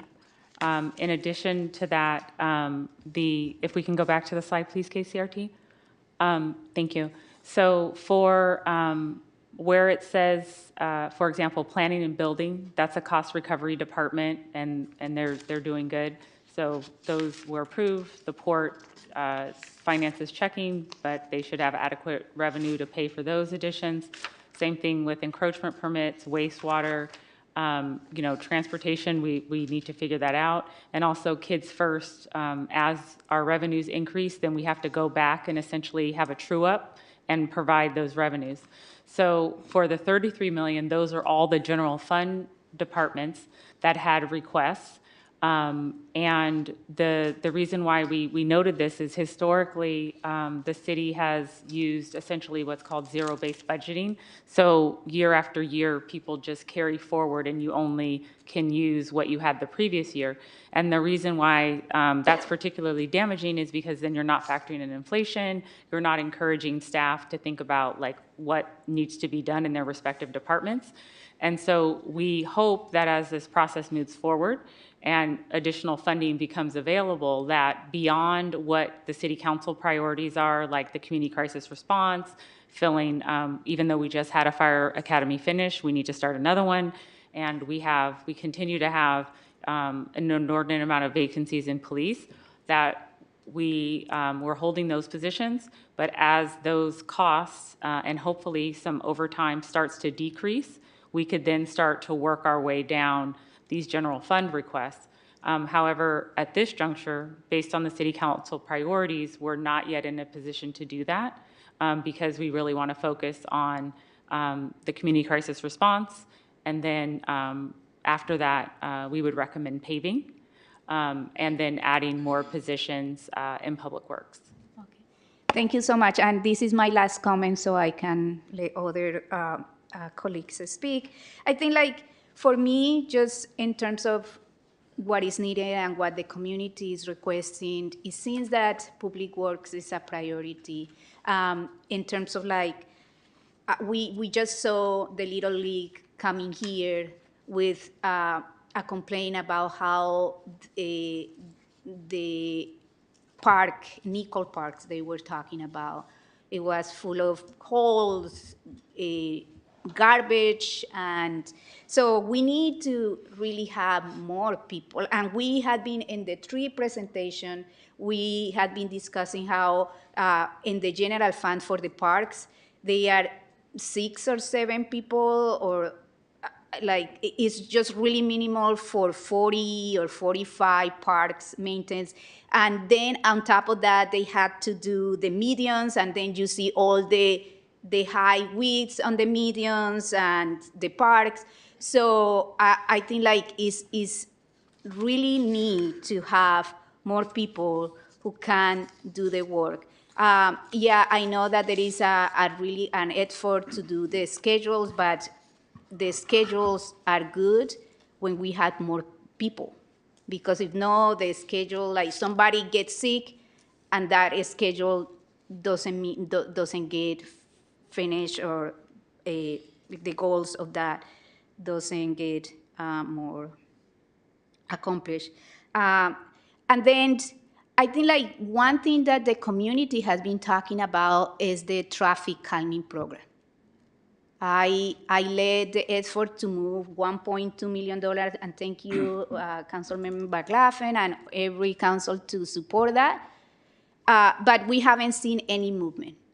And now we have more and more people calling and saying we need other spaces, other streets to do the same.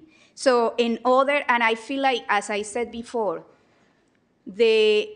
this is kind of like a little thing in the public works, and it doesn't have the infrastructure. We saw in the CIP budget where Joseph have 14 projects. And that 14 project that he's managing is the traffic calming program, that we don't know how many projects are. There are 18 locations, but we don't know how many projects there are. So we need to just really have a transportation division that create an infrastructure within the public work for now to really move the traffic calming program. Because if no, we are going to wait next year and only to be, speed bumps are going to be built. So I think like we need money for the staff and also money for moving more traffic calming program. But I know how stressed to think the public works staff is. So we need to think creative, and we need to think about adding more staff so we can move that this is what the community is saying. Then another thing that I will say, I'm glad that like we are moving the community crisis response program. This has been a priority for every council, but also we need staffing in the co-enforcement if we want to really move the smoke shop ordinance and moratorium, and if we want to support the small businesses and ideas about the street vendors, we need that more. So I am just putting these wishes there, and I am going to advocate for these because these are important things that our community and residents are asking for. So thank you. Before I call on Councilmember Bana, I want to ask for a little clarification. On page 22, where Vice Mayor Jimenez was talking about the utility users tax, on the 2025-26, you have negative 3.5. Wouldn't it be better expressed as negative 3.5% plus X, with the X being whatever it is we might get from the monies that aren't counted? Do you understand what I'm saying? We could take that under advisement, Mayor, and try to work on that. Okay, and then you were talking about not betting against ourselves, and that's why you have the negative 3.5. So then, but the following year you have 3.4, which is about a 6% increase. So what do you base that 6% increase on from 25, 26 to 26, 27?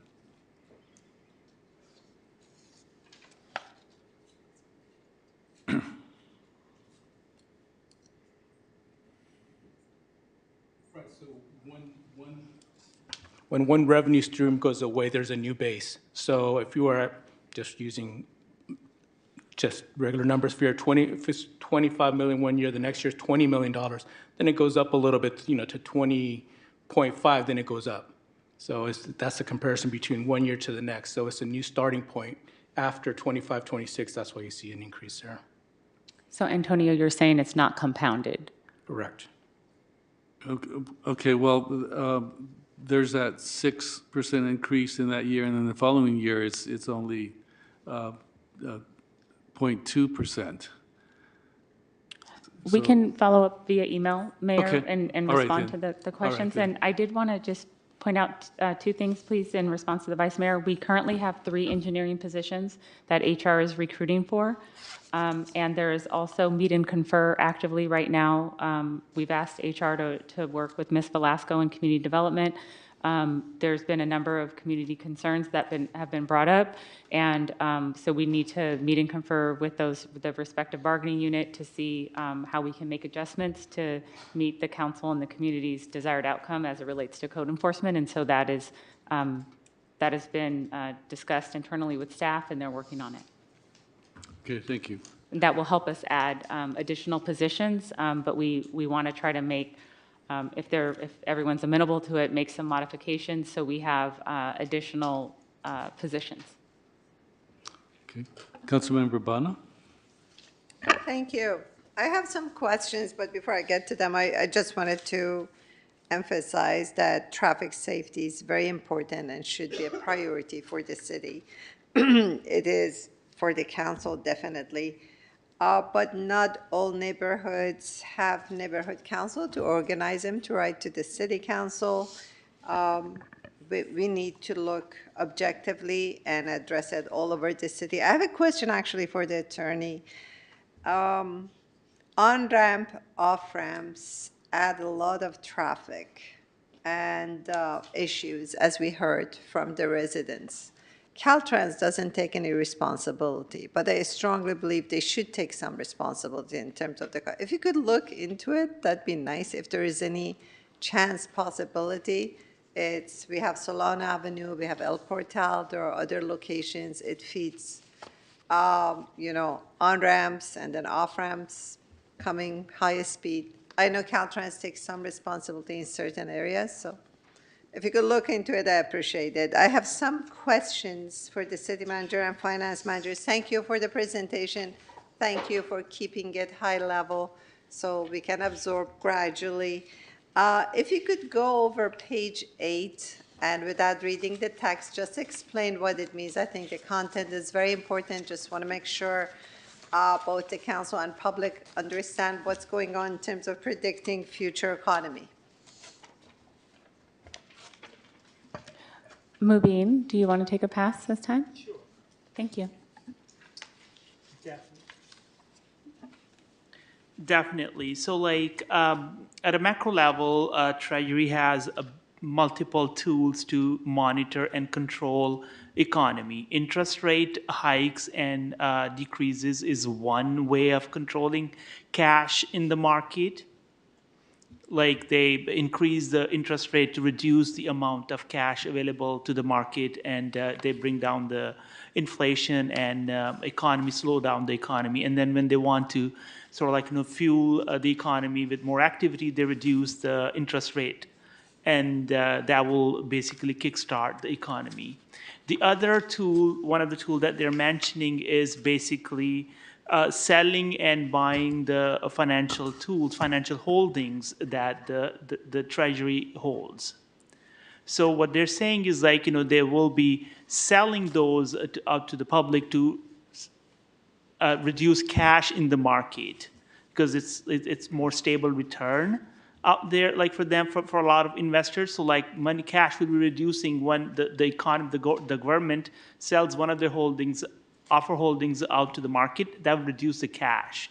So one of the other way, the opposite, so that's what they're saying basically. They will be reducing their holdings, which will be reducing cash in the market, and that will bring down sort of like, make less cash available to the banks, and that will in return put some pressure into the economy, which is not necessarily the traditional way of like reducing the, increasing the interest rate to the banks, but it's basically making cash more restrictive to the bank.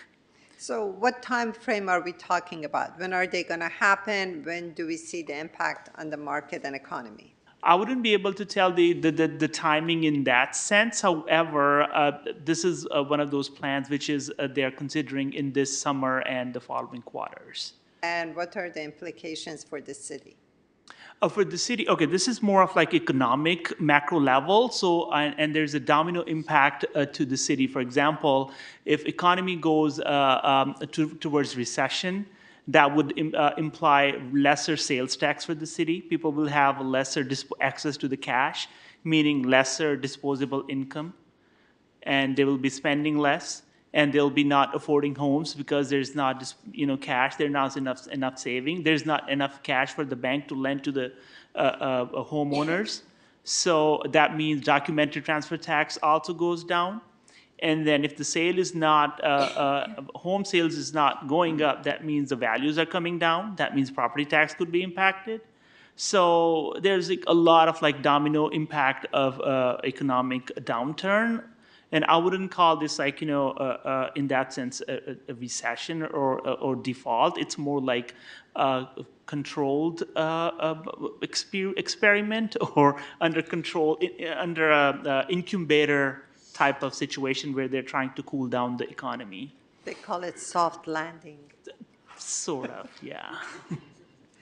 Okay, thank you for that. And I want to thank the team for including pie charts. I've always asked for charts. I would like to ask, and graphs, they're very helpful. I would like to ask for bar charts in the future, every table, like pages 12, 17, and even 23, because these numbers do not provide a point of reference. But if you have bar charts for the previous year, current year, future prediction, 3 years, bars in different colors, it makes it, the idea, at a glance, you can grasp it. So please, always include bar charts, different colors, different years. I would very much appreciate it. We can certainly work on that.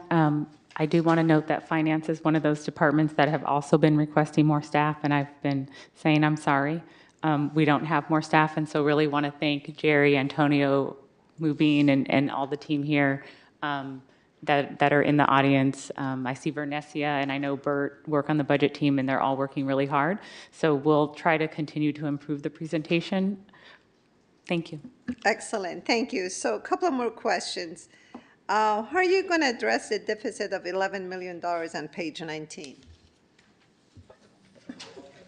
All right, so let's not call it deficit. We don't have deficits in Richmond anymore. So This is basically the one-time appropriations that were made to the capital projects from prior years' unspent fund balances. As Councilmember Jimenez recalled or mentioned, that where is that $4 million? Had that $4 million be allocated, it would be $15.9 million. Or so, like that is the appropriation from the fund balance from prior years, which is not part of city's ongoing operations, because the city is supposed to only fund the ongoing operations with the ongoing revenues. So that is the one-time allocation to the capital projects that were appropriated from prior years' leftover unspent funds. And there's a footnote at the bottom of the slide referencing that. But again, the council did adopt a balanced budget. Those were one-time allocations in September and March of this year.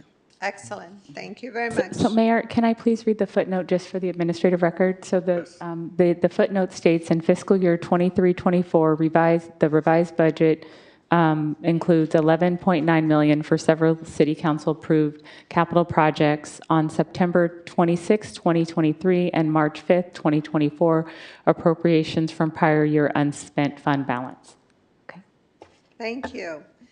And I think it's my last question. What are your suggestions in terms of preparation for the future? Continue to invest in hiring staff and simultaneously continue to invest in improving the built environment, especially in our community centers and our streets. There's a lot of deferred maintenance in our city because we have, been established for so long. And so we would like to see the level of service that's in Marina Bay citywide. We would like that to be our standard. Why, in terms of financial forecast? No, in terms of the built environment. You're asking what suggestions do we have? No, my question was about financial forecast. How do we make the graphs get closer to each other? We increase revenue and continue to be thoughtful about expenses. No specific suggestions at this point? We have implemented a number of city council suggestions, and so that started with renegotiating our franchise agreement with Republic Services and PG&E, and then also the successful implementation of Measure U. And so as the city council comes forward with additional revenue ideas and suggestions, staff will work collaboratively with them to implement them. And we've provided previously in your packets, there's been updates on revenue enhancements, and so that's something we still work on. And one of those includes, for example, a lot of the grants that we've retained to help improve the built environment, but we do need to continue to invest general fund dollars in things like paving and overall infrastructure. Thank you. Thank you again. Councilmember Willis. Welcome. Yeah, thank you for that presentation. And, well, Bean, you better be careful with quotes like that. You never know if someone's going to use it against you in the next fiscal year. Wanted to just be +1 what all the other council members said, especially when it comes to traffic safety. I do want to put emphasis on that Solano corridor because I know a lot of people start using that as an alternative route as opposed to going to the Barrett one sometimes, and especially at night, because whenever I am consistent with running, I try to use that hill to run up, and trying to cross around those areas and everything if people are speeding, which has happened a lot more lately, is an issue. And especially even just trying to get across Solano Avenue in general, there really isn't any crosswalk. You just have to stand in a corner and pray that it clears up, so I did want to put emphasis on that.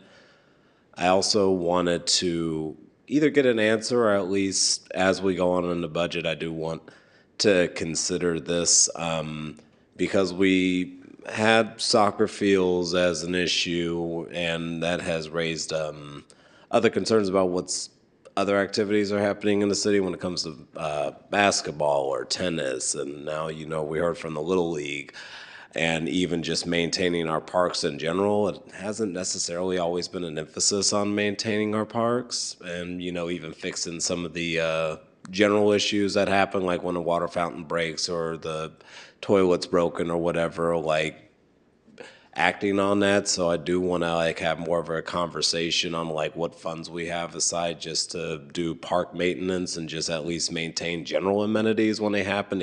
Even if we can't do a full scope rehab, at least do the patchwork we can so it can still be usable while we figure out how to properly address it for a more long-term, to maintain it more long-term.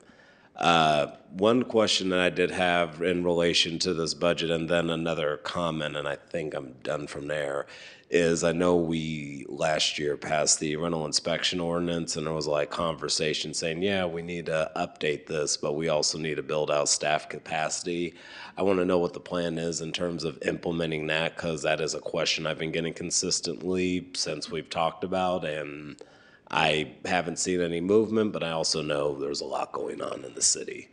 And I think it would be worth, because we're looking at a potential deficit, that whenever we at least adopt this budget, either probably whenever we get back from council, or even with whatever new council's in place after the election, I think it's worth starting those conversations on strategies to build up Richmond's revenue again, like we have before. See like what things we could potentially go after in order to like mitigate some of these budget deficits that we're seeing coming up, and start getting ahead of that conversation, community conversations around that. And I think those are some of the main points I had. But yeah, I do want to get more clarity on like what's happening with the rental inspection. Oh, and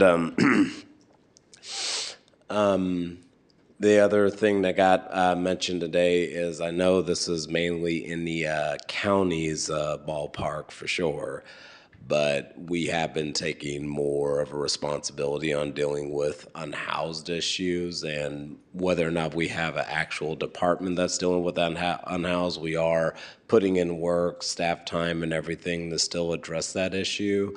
So wondering,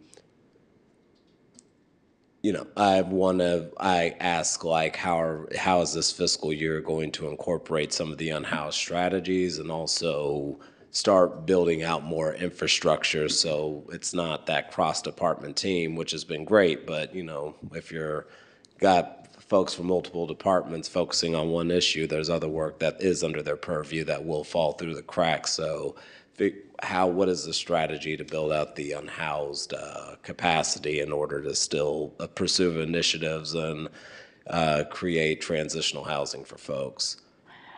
If I may, Mayor, I'd like to call up Ms. Velasco, our Community Development Director, to assist in answering some of those questions. And do want to note that there is hiring taking place for 2 housing positions. And so as part of the update, Lena can talk about that, please. Yes, good evening, Mayor, Council members. So as City Manager Curl mentioned, we currently are recruiting 2 positions. We've held interviews this week and made an offer. One has been accepted, so the person will be in background and hopefully onboarded within the next month. Another offer is anticipated later this week. Also, if accepted, we'll start background. So hopefully by June, we will have a team of 4 people in housing. We did submit for ERF 3. So that's another encampment resolution grant. So we're hoping to hear later this summer about that application, but we're continuing to do program implementation. We still have the Home Key grant application that has been submitted. We have not heard no yet. So it is still pending under review, and that's for the acquisition and conversion of the Motel 6. In addition, if that funding doesn't come through, we've submitted for National Housing Trust Fund to fund that same project. So we're hoping one of them will be successful. In addition, we have the Metro Walk Phase 2 project. We did recently submit for first round of tax credits. So we will hear back in August if that project is fully funded and can hopefully start construction in early 2025. So we're continuing to do what we can, and hopefully with the expanded staff, we will further grant applications and make additional efforts to create new affordable housing. And Ms. Velasco, can you please mention the number of units for Metro Walk Phase 2? So that is planned for 150 units, including 2 managers' units that would be on site, so 148. It will have supportive services, and then the Motel 6 project is anticipated to be 48 units of permanent supportive housing. Okay. And the 150 units are also affordable. Okay. Now, yeah, thank you, and I can't wait to onboard those 2 housing folks, housing staff that will be coming in and seeing like what plans they could work with the council on further addressing these issues because they're constantly changing and evolving. One last thing I'll say, and I'll yield the floor, is I at least want the council to consider and staff to consider when coming back, like some set-aside funds for potential weekend operations, which is, is PG&E cutting out the power? Well, they heard me. They turned it back on. No, I was trying to, I want to see if we could have like a set aside funds for, and I know there might need to be some meet and confer that needs to happen, but for after hours operations potentially, and also definitely on the weekends, because more and more I get a lot of issues that I get emailed to me, but they happen during a weekend where it closes, and then we follow up, and then unfortunately it's like, well, there isn't an issue now, so maybe when it happens again, and I think like there needs, and we might need to talk about a criteria too, but just some type of fund that helps trigger staff to show up on the weekends and help out with enforcement, which is what's already been happening like on the 23rd corridor, but you know, you hear things about like loud music or disputes, which that's potentially things that our crisis response counselors could deal with if our police officers are too stretched thin and they can only just mitigate the issue right then and there. But if the issue continues after that, figuring out like what are we doing just to provide as much full service as possible even after the general hours are closed, because I think, you know, I just feel bad when folks are saying, hey, this is happening on a weekend. And I'm like, oh, sorry, City Hall is closed. I'll call somebody on Monday. So that's just something I think we need to consider and have a strategy to address that, because even I'm getting tired of sounding like a broken record with that statement. So I'll stop there. Those are just my light suggestions for what we have now. And yeah, thank you for the presentation. And last comment, y'all were quick on getting the presentation together because some of these photos were from Cinco de Mayo. Y'all just put this together on Monday and Tuesday, so good job. Well, we started early, but we like to have updated photos because we feel like it resonates with the community, and it's fresh, right? Yeah, so your fresh. points are well taken. We do acknowledge and do want to work towards having staff available on nights and weekends, but you're right, that is a meet and confer issue that HR is working on with the respective department heads. Councilmember Robinson. Yeah, thank you for all of this work. It's a lot of work. And thank you for your commitment for having a balanced budget and being fiscally responsible, and hopefully getting more surpluses if we do everything right. I have some questions, just things that I want to clarify because I don't quite understand. And then just to start out, I personally would love to see this budget be an expression of an investment in traffic safety, in investing in our infrastructure and built environment, both, you know, repairs and just general maintenance, things that we heard tonight, things we already know about, but less flashy, less new. We have a lot of new on deck. No, we don't really need that. We really need maintenance and repairs, and then finally, you know, bringing in this issue of code enforcement. I feel like that is also another piece of this puzzle that, you know, I had a meeting because of some concerns that came up in my district with folks around code enforcement, and found out that they're really operating on a shoestring staff that just seems painfully understaffed at the moment. We have a whole city with, as I understand it, supposedly it's supposed to be 6 positions. 2 are vacant currently, and someone is out on leave, and then another person is partially on leave. So you're left with an effective 2.5 positions for the whole city, including all of the tobacco and smoke shop things, and it just painful. That's painful. No wonder we can't quite move things forward. I wanted to ask a couple of questions. So one of them is, I was wondering what the predicted revenue was for 23-24 at this time last year. You're probably not going to know that. It's like a Jeopardy question or something. But if we could kind of get that information, it would be nice to be able to see, like, how well have we done at predicting, future revenue. And, I think that would be really good. I think Councilmember Bonner brought up having a bar graph where you could see what the prediction was, what the reality was. That actually would be a really helpful thing. It actually would help build trust in some of the assumptions. And then I just want to make sure I'm understanding correctly. On page 20, where there's this $30 million in unfunded things, you're saying that that's primarily staffing for various departments that are general fund departments? Well, there was a total request for 20 positions approximately. As a starting point in terms of where those numbers come from.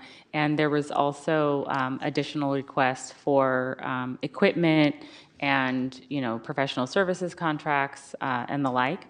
And so what we're trying to do is continue to, while we're launching the community crisis response, we're not definitively sure what that's going to look like all in. And then we want to work with our rent program to continue to collaborate and partner there. So there's going to be a little minor revenue offset and some things like that we still need to fine tune and incorporate in the budget. And so what we want to do though is, even though we have requests from departments, we want to make sure that, for example, if the council really wants to focus on the traffic calming, that's what we would do. Is we would come back as we're refining the budget, as we're looking at potential additional unspent funds, that we would be working to put forward and operationalize the city council's goals and priorities. And so what we've been hearing tonight, as you stated, is again focused on traffic calming and getting the capital projects that are currently approved completed. Thank you. Just as another way so that we can better understand what kind of requests, needs are out there, could you share that list with us? Sure. Just for purely informational kind of things, so we can understand what staff are saying that they need. Sure. I think it'd be really helpful, just for setting our expectations around what needs are out there, and maybe even help us reel in our dreaming so that we can focus on the needs that staff's telling us that we have before we open new things. Now, the next thing I had was just questions around page 22. I think a lot other people had questions as well. Just this is the assumptions chart here, and just overall, I just have a lot of, I'm like trying to trust, but overall, it seems like 2024, 2025 is pretty rosy. Like, it seems rosy, like everything's high, and then you get into a lot of volatility, like things go up and down, and everything's kind of small. And is that just because we're closer to 24, 25? So we know, I mean, it's hard, there's so much variation between 2024, 25, and the others, in some, especially in some categories, that it's just hard to understand why there's such a big difference, like as you go from category to category. Those are really good questions. And so I just want to make sure that the council is aware. When finance puts together the budget, I review what their assumptions are, but I don't micromanage them. I really defer to Antonio and Mubin and Andrea and Nikki to come up with the budget estimates. I don't get in there and tinker with things and try to make stuff align, other than to say, okay, sorry, departments, I know you have $33 million of requests, but we're not going to start the budget conversation with, we have a deficit. So just want to make sure that I'm clear that we're at a high level, not tinkering with things, and we're really letting the line staff, the senior accountants, the revenue managers do their work. And so I would like to defer to finance to further answer your question. Antonio, do you want to take the first pass, or Andrea? Yes, I'll start. So thank you, great question, and we appreciate the questions that you've raised on slide 22. For the May 28th budget study session, we will provide some additional analysis and additional narrative to accompany the assumptions on what went in the different variables, especially where you see a large increase and then a slight decrease in the subsequent years. So we'll provide some additional background explanations for that at our May 28th. That'd be appreciated, because there's, I think 1, 2, 3, 4, 5, 6, 7, 8, 9, 10 categories, 10 line items where there's just a huge swing from one year to the next. Sure. And that just, and then it's not so huge going forward. And so why is 24, 25 so special? So yeah, thank you for that. The next question I had was just, again, a visibility question on page 15. I'm wondering what if there are dollar amounts associated with a cost pool, the 3 cost pool categories. I'm just trying to better understand what's going on there. We can provide those In future, before the May 28th. We can provide those. The questions this evening, our goal is going to is to provide answers to the questions in writing, to those questions that we were unable to fully answer this evening, and so we can provide that in writing. Thank you. And then just a question about the scenarios and kind of 5 years of these pretty, staggering deficits. I know our policy is to not pass a budget without a deficit. So even though that's the projection, when we were actually in each one of those years, we would do whatever we needed to do to make sure we were balanced, correct? We wouldn't actually run that big of a deficit. And this also takes into consideration at a very high level that we have MOUs expiring at the end of June 30th, next June. And so we need to build in some, assumptions around how to continue to make Richmond an employer of choice. And obviously that final discretion will be at the city council's discretion, but we need to build in some placeholder numbers so we can, be looking forward at what additional revenues we might need, and or if those revenues don't come to fruition, what are the areas where we can look to modify the service blend and or refine what we're offering. But we want to make sure that we can continue to be competitive in the marketplace. And so with the MOUs expiring, it's really important that we have some room in the budget to continue to pay employees what the market is and what the city council approves. Has the city ever done, kind of on the same line that Councilmember Willis was putting forward, like looking into potential, like getting ahead of it now before we need the money? Try to make a plan to get the money, or get a certain amount of money, anticipating these, ever increasing costs. Has the city ever kind of done that kind of projected kind of economic development planning? I think that the bargaining units that were and the city council's leadership around Measure U was much of that. And I think that's, we've done staff have done a great job with implementation. And there was a lot of support from labor to make that happen. And so I think also a lot of the volatility that we're seeing is in that implementation. The first year, some businesses paid twice. The second year, they didn't have to. And now we're continuing to work with businesses on implementation. And we'll be rolling out and doing, there will be a contract that you all approved was to actually audit some of the businesses. So that will be rolling out here in the near term. And so whenever you have a big measure like Measure U pass, it creates a lot of volatility until we really have a sense of what the numbers are. But overall, I think the other issue has been, we've been in COVID, and so we were, initially it was projected that we were going to have a deficit, and that didn't happen.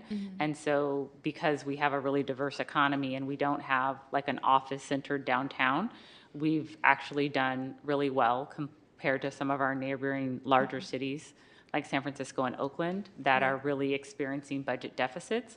So when we're making these recommendations, we're looking at what's happening regionally and trying to be prudent, but at the same time being cognizant that we have had more revenue, but we can't always tell ahead of time. Like, for example, we have this unknown with Chevron, right? So previously, for many years, we could predict, and so now we have this big unknown. And so there's a lot of that happens with the budget, and again, all we're trying to do is make sure that the council is aware of that, what we think are the unknowns. I guess I'm also just wondering, like, if there is an exercise that we can do that's around economic development for the city, where we kind of proactively, purposely say, we know that over time, we're going to need X amount of growth. And where are there opportunities within the Richmond economy to realize that growth? Where in the different kind of parts of our economy might there be potential where we can encourage that growth, whether it be, ultimately it's increasing the tax base in various kinds of ways. And I'm wondering if we've done that exercise. Yeah, I don't think it's been done in the manner that you're describing, but that's something I would certainly welcome the opportunity to do. I mean, there's been plans that have been created, but not really, I think, focused really at a very precise way on revenue. Like thinking about our assets, thinking about like, what do we have, yeah. Right. Yeah, I would love to see that happen. I feel like that would really help us understand what we're working with and what we might not already be taking advantage of, that we could in order to bring in more revenue for the city. Okay, we can certainly try to build that in. I think it may be helpful for staff to have some technical support on that, and to have a facilitated conversation to get input from the council, and so it's so it could be collaborative. And then also, in addition to finance staff, community development and economic development staff, port staff would be really vital to that, as well as the bargaining units. Yeah, absolutely. So no, we can certainly take that under advisement and work to try to incorporate something for the 28th in terms of like what that might look like and a placeholder for costs. Yeah, I mean, I think that like putting that in place now might really help us in the future. At least we'd understand better where we stand and what could be possible in the terms of. No, I really appreciate that question, and that's a great suggestion. We're happy to work on that. All right, final thing is I'm going to go in on these capital improvement projects. They're really concerning to me that we have a list of. It seems to be ever growing. I remember at one point it was 60 something. Now it's 86. It doesn't feel like we're making any progress in completing. We're just adding to the list. I am concerned that, we've had conversations where I've asked, well, how many projects can one lead staff really take on, and gotten different numbers, and this list, has 4 or 5 different staff members with 14 projects, one with 14 projects, one with 10 projects, another with 10 projects, and one with 8 projects, another with 8 projects. And I'm like, is this realistic? Like, what is it, At a minimum, we need 3 more staff at a starting point. And then we also, and Daniel and Robert should come up, but they're also getting the admin unit paired with the project managers to help facilitate the contract process, because a lot of it is contract administration is really key. But I think in terms of, I think your point around bringing projects to fruition is a valid one, and I think it would be great to hear from Robert and Daniel about So that. I want to kind of ask some just sort of direct questions. The first one is, how many staff are available to lead the CI projects? I counted 11 on your sheet, 11 different folks, plus two consultants in order to handle the 86 projects. That's from taking that list apart. And still, there seems to be like we're not really making progress. How many staff, are available? How many do you need? Well, good evening, Mayor Martinez, City Council members, Member Robinson. Just trying to wake up here a little bit.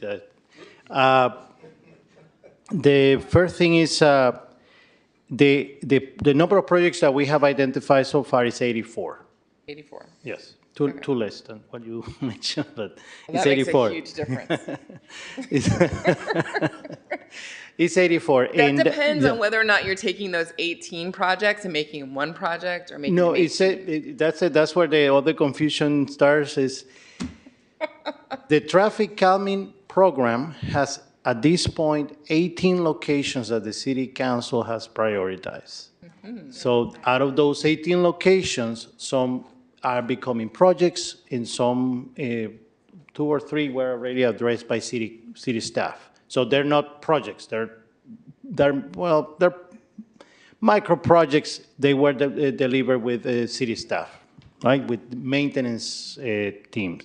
So it could be, right now, I'm just making this up right now just to give the explanation about the 18 locations. 3 of them can be put under one project. And now the list of 84 becomes 85, because that is a new project that requires a process that we follow in the other projects. But the question that I haven't received is, how did we end up at this point? 84 projects now. That doesn't happen everywhere, and that doesn't happen every year. At some point, all these projects are going to be delivered, and then the city is not going to have 84 projects. The conversation is not going to be 84 projects. It's going to start going down. What I'm trying to say is we can hire an entire football team of engineers that then we're going to have to lay them off. So it has to be a balance, and that's what we're working on at the same time that we're and that's delivering exactly projects. what I was hoping to see in this. I was hoping to see a prioritized list where instead of growing the staff to a football team, we could say each person should only be taking on X number, and the other ones have to wait until these are finished so we can focus. So I feel like we're still continuing with this kind of overwhelm where we take a gallon of water and drip drops in 86 buckets, and we're not getting anywhere. Yeah, I'm not disagreeing with you. I'm not disagreeing with you at all. The situation is all these projects have to move at the same time, but some of them require more focus because we need to move to the construction phase, for example. Or they require getting a consultant on board. So can I push back on that? I mean, do all 86 absolutely have to move at the same time? No, and they're not. We presented that on April 16th. I think that day you missed that meeting. In attachment number 2, we presented a Gantt chart with a lot of information that it was even overwhelming, and some of the council members mentioned, and this is too much, we cannot even read it. And because it was a lot of information in that, including the information that you requested for us to provide, that it was with the 5 different elements that, and each one of them in attachment 2, you could see it has what element covers, right? So if it's a project Number 10. It If I covers- may, pardon me, it's attachment 5 to this item is that list the that same was attachment? previously. But that's not prioritized. Yes. And so I think Daniel and Robert, you guys need to speak to the prioritization Yeah, directive. That's not we don't- prioritized, right? we- That's just listed. We don't with- want to call it prioritization. We call it sequence. The priority was established by the city council. Maybe not the city council, but the city council of the city of Richmond. Because the moment the city council decides to move a project or approve a project is a priority. The question is when that project is going to be done, and that's the sequence. Some of them require execution earlier than others because we have some commitments, grant commitments or. Maybe instead of this back and forth, maybe what I'm requesting is that, could you show that same list that you showed us in sequence? So we know what you're going to be working on with each person by assigned staff member. So, Mr. Munoz, is that how you pronounce his last name? Munoz, yes. Munoz. The gentleman with the nice jacket. Nice jacket. He's assigned 14 projects, right? So I would love to understand how he's going to accomplish those 14 projects and in what order. What is Well- it going to be? What is he pushing? Is he pushing all 14 at the same time up the hill? Or excuse is he me? pushing 6, you know? Not really, because we've been Excuse me? focusing a lot on providing information. Hold on. Yeah. Yeah, I think we've gotten away from budget Mm-hmm. and started talking about, It is budget. It is absolutely budget, because my argument is that I wonder if we should be allocating all of these funds and capital improvement projects in these years when it's not realistic that they're going to be moving forward. That is what I'm wondering. okay. You know, I'm wondering if there's funds being allocated to things like these 18 projects for however many years, and we're not moving them, and all those funds are kind of caught there, and there's not progress. And we can point to multiple places where that is the case. And so I know that some things have committed funds that are on a timeline because of a grant. Those things absolutely do have to move forward. Some things are because there's a legal case. Those things absolutely have to move forward. But are there things in there that we've allocated funds and we've been holding those funds for some number of years? They're still not moving forward. We don't have people to move them forward. Whatever, we could put them elsewhere. We could put that funding elsewhere. Now, I'm trying to answer that question. In the presentation of April 16, we show how many, for example, if I'm not mistaken, we need to deliver, because of grant commitments, 30, I remember it was 34 or 39 projects that we need to do for next year for sure. This year it was the other number, like 14 or something like that. Yeah, 14 this year, and next year it has to be 37. So that's yeah. So the ones that we don't have to deliver in the next 2 years, definitely they are in the in terms of sequence, they are for a third year. But it is still it's a considerable number of projects that the current city council and current staff inherited, and I agree with you. Adding more projects, definitely, unless those new projects are, the commitment is to deliver them year 3 and beyond, there would put more, limit us in terms of the execution.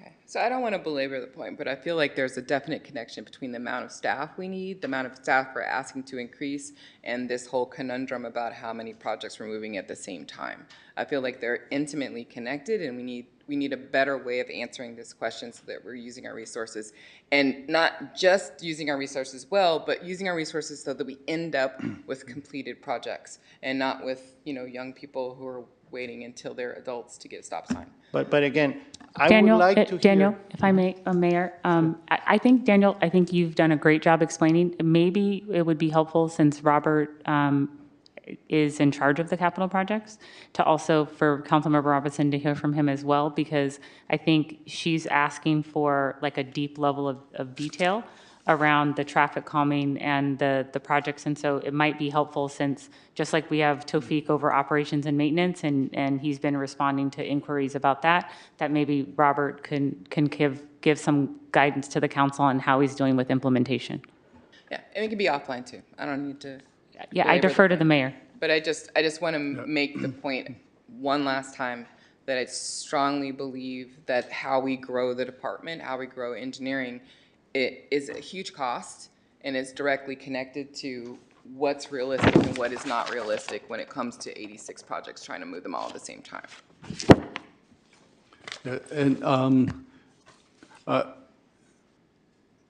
Thank you for that clarification. And it would have, I would have understood your line of questioning better if you had framed it in the way that you explained it to me after I said, I don't see the connection. You know, so I appreciate you clarifying that for me.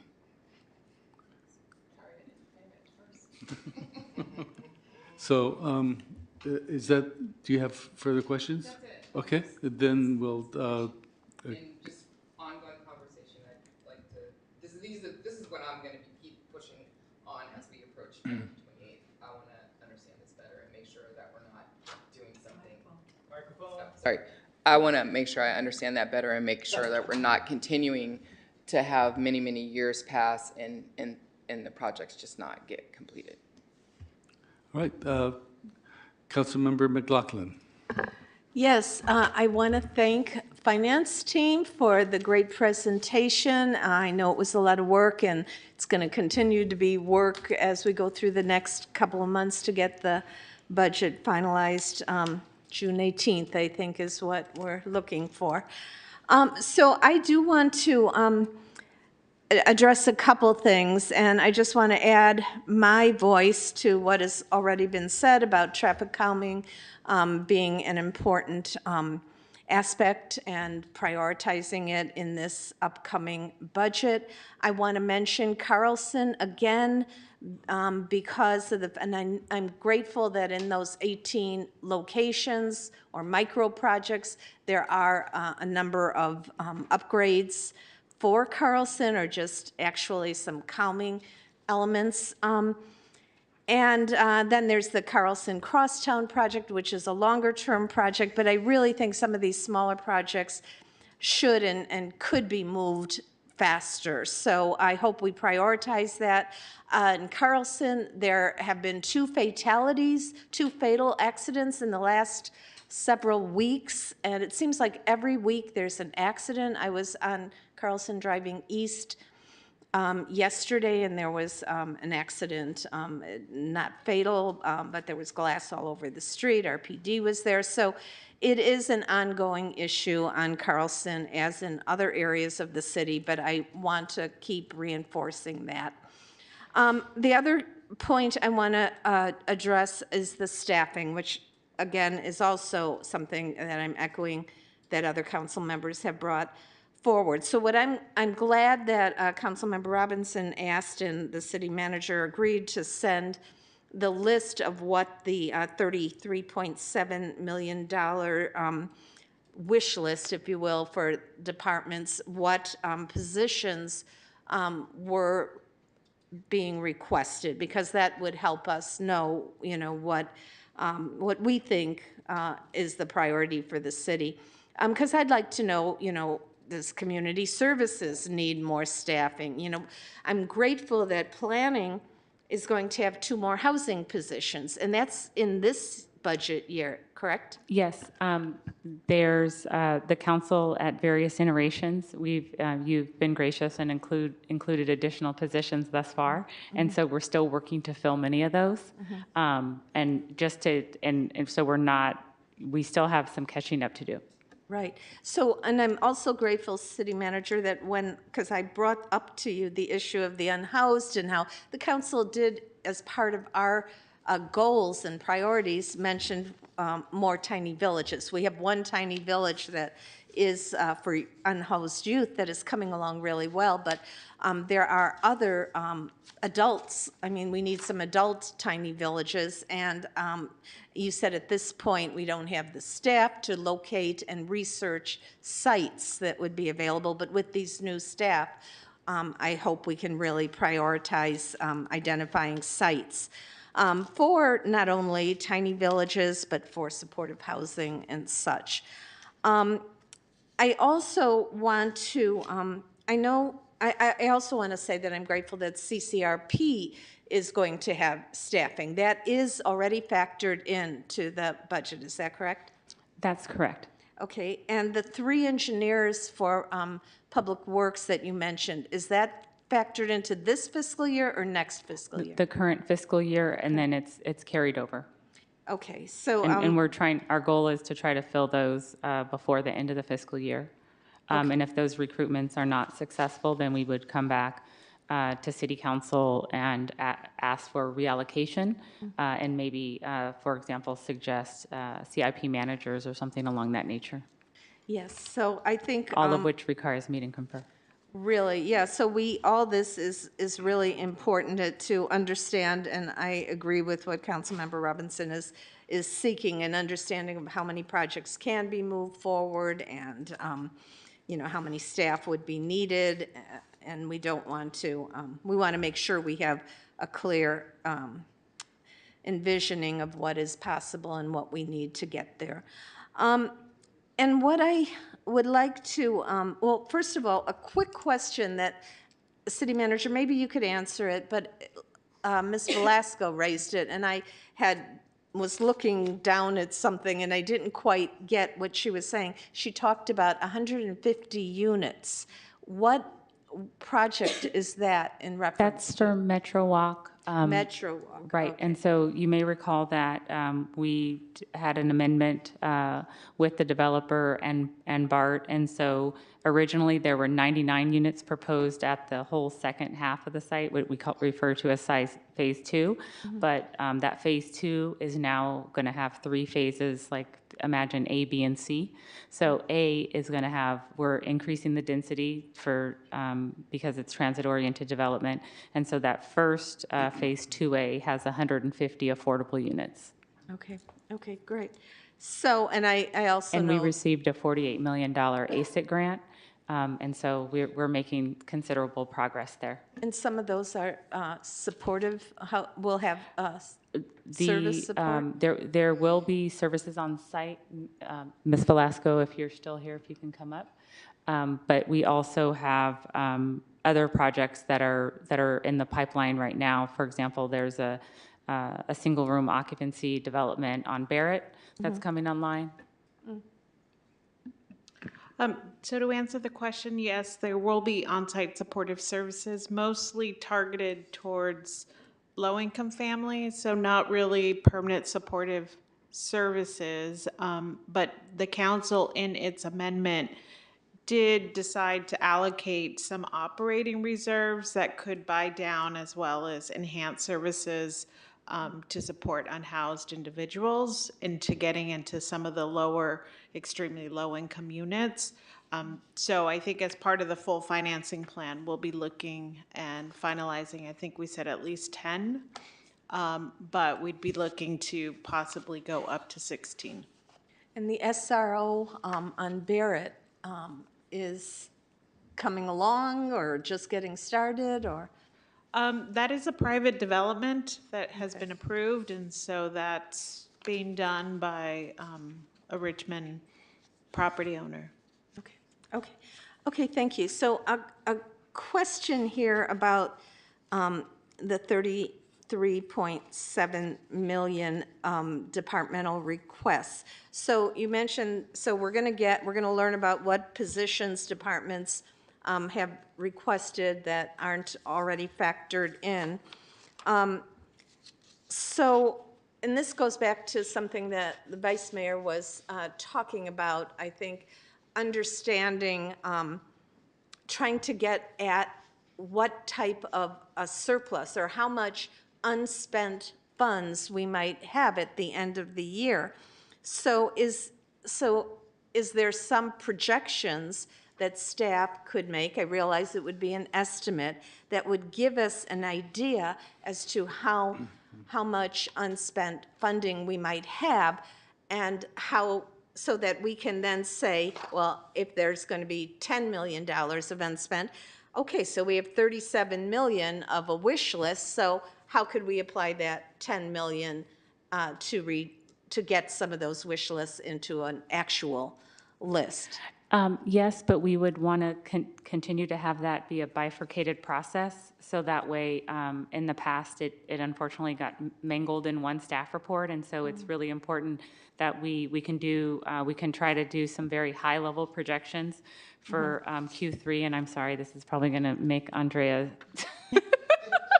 very unhappy, but we can try to make some very high-level assumptions with the understanding that things are going to move, and then we finish this budget cycle, and then we can go from there. But generally speaking, when there's a lot of volatility, like with the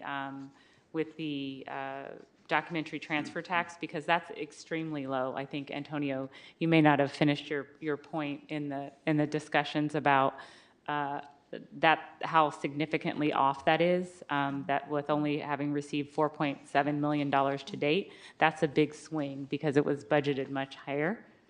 Yeah, it was budgeted at 13. So, so far things have been great for Richmond, but that kind of volatility between 13 million budgeted and 4.7 million in so far, those are the kind of swings that kind of could wipe out unspent funds. So we're, for full transparency, we're not trying to hide anything, but we're seeing more volatility. And so we can give you an update at the meeting on the 21st, high level, and continue to update you once the fiscal year closes out before we have the audited financials, which again will make Andrea very happy with me. Okay. Okay. So final question here, and this, I know in the past few years you have set aside the capitalizing funding for the public bank, the $750,000. I just want to make sure that is continued to be set aside in the budget. Okay. Okay, because we're going to, some of us are going to be bringing a resolution forward in the next couple of weeks in regard to that. So thank you very much, and thank you for all the work that's been done so far. Okay. You're welcome. Looking at this, I see that what we're actually talking about is taxes, license fees, basically revenue from taxes. We're not including grants in this, are we? There are revenue projections in there for the anticipated grants that we're aware of that have already been awarded. However, most of the grants the city has are in separate funds. General fund has very minimal grant revenue or grant expenditures. So there are special funds for grants that they are being projected. Right, because I hear things that council members want done, but it's not being done from, a lot of it's not being done from the general funds. A lot of it's being done from grants. Is that correct? Correct. Yeah, okay, so then that's good to know when we look at this document. Thank you, Mayor, for saying that, because it really does illustrate the tenacity and hard work and effort of staff to continue to go after those grants, and that we've made significant progress in terms of receiving grants. So thank you. Yes, and I do have some questions, but I don't want to have them answered right now because we're at 10:46 and we have another item. But I am curious about the 6% vacancy. I would like a better understanding of how that works. So you can put that in the list of questions. Yes. I just want to make one quick comment if I can, and this is actually a little bit of an apology to the Public Works Department. You acknowledged that we, the council, inherited this massive list of projects. And what I didn't do, and I was thinking I should do, is to acknowledge that you all are new, and you have also inherited this problem of a massive list of projects and a bunch of things that you had no part in creating, and you're trying to untangle and move forward. So I just want to take a moment and say thank you for being on this crazy team and trying to untangle this, and I hope to work with you to figure out a way forward. And one final comment. I really do appreciate all the hard work you've put into this, and you've actually given us a lot of homework, so we will be going over this and probably giving you more homework as well. So we'll go back around and around until we get the best budget possible. Thank you so much. Thank you, Mayor and City Council. We appreciate all of your questions, and we look forward to continue to work with you through this process and achieving a balanced budget. City Manager, did you want, I heard you say that there is, or I heard Finance say there is a recommended action to acknowledge receipt of the budget and also to approve the schedule. So I will move that because it was to approve the schedule. And I'll second it. Thank you. Thank you. Yeah, sure. Yes. Thought of that. Councilmember Bonner? Yes. Vice Mayor Jimenez? Yes. Councilmember McLaughlin? Yes. Councilmember Robinson? Yes. Councilmember Willis? Yes. And Mayor Martinez. Yes. The motion passes with Councilmember Zepeda absent. So we have about 12 minutes to do the next item.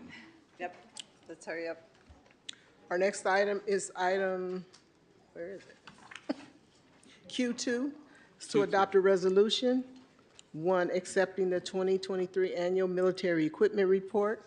2, determining that the police department's use of military equipment in 2023 complied with the department's military equipment policy number 707 and state law. And 3, determining that policy 707 will be continued without change.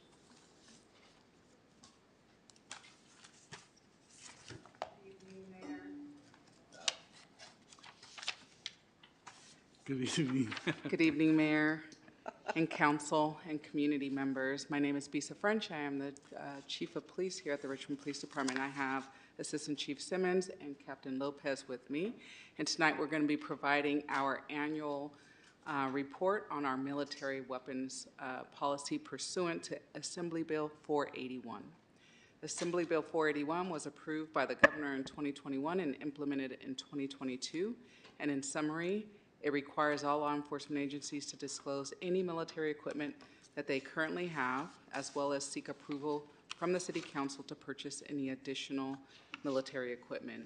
AB 481 also requires law enforcement agencies to produce a yearly report, hold a community meeting to discuss the military weapons and usage, and provide the report to the City Council. We actually held 2 community meetings this year and met with various additional stakeholders to ensure we address community concerns. Additionally, we plan to incorporate a short narrative about the circumstances surrounding any deployments in our monthly online reporting, as well as next year's report, and that came out of conversations we had with various stakeholders. So I will turn it over to Captain Lopez for now a very high-level overview, due to time, of our report. Hello, how are you, everybody doing? My name is John Lopez. I'm the captain with the Richmond Police Department. I want to thank you first for the time. As I go over the report, I'm going to kind of go fast, and then we can answer questions later on as we move forward. Next slide, please. Perfect.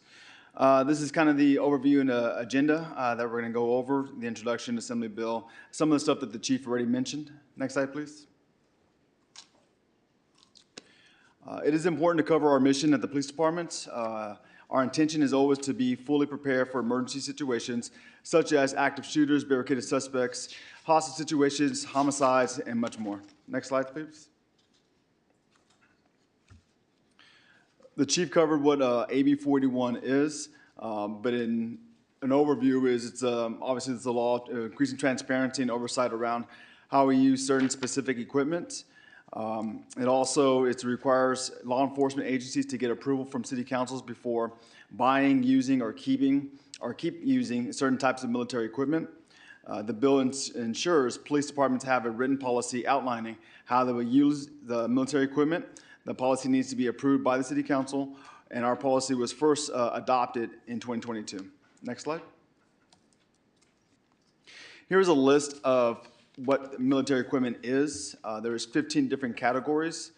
For the Richmond Police Department, we currently have in our inventory unmanned aerial drones, a tactical robot, a command vehicle, patrol rifles, flashbangs, munitions containing chemical agents, and kinetic energy weapons and munitions. So everything crossed out is what we don't have. Next slide. While the Richmond Police Department's inventory of military equipment is varied, the mere possession of the equipment does not warrant its use for every incident. A variety of military equipment options can greatly assist incident commanders, officers, and specific units in bringing high-risk incidents to a swift resolution in a safe manner. Next slide.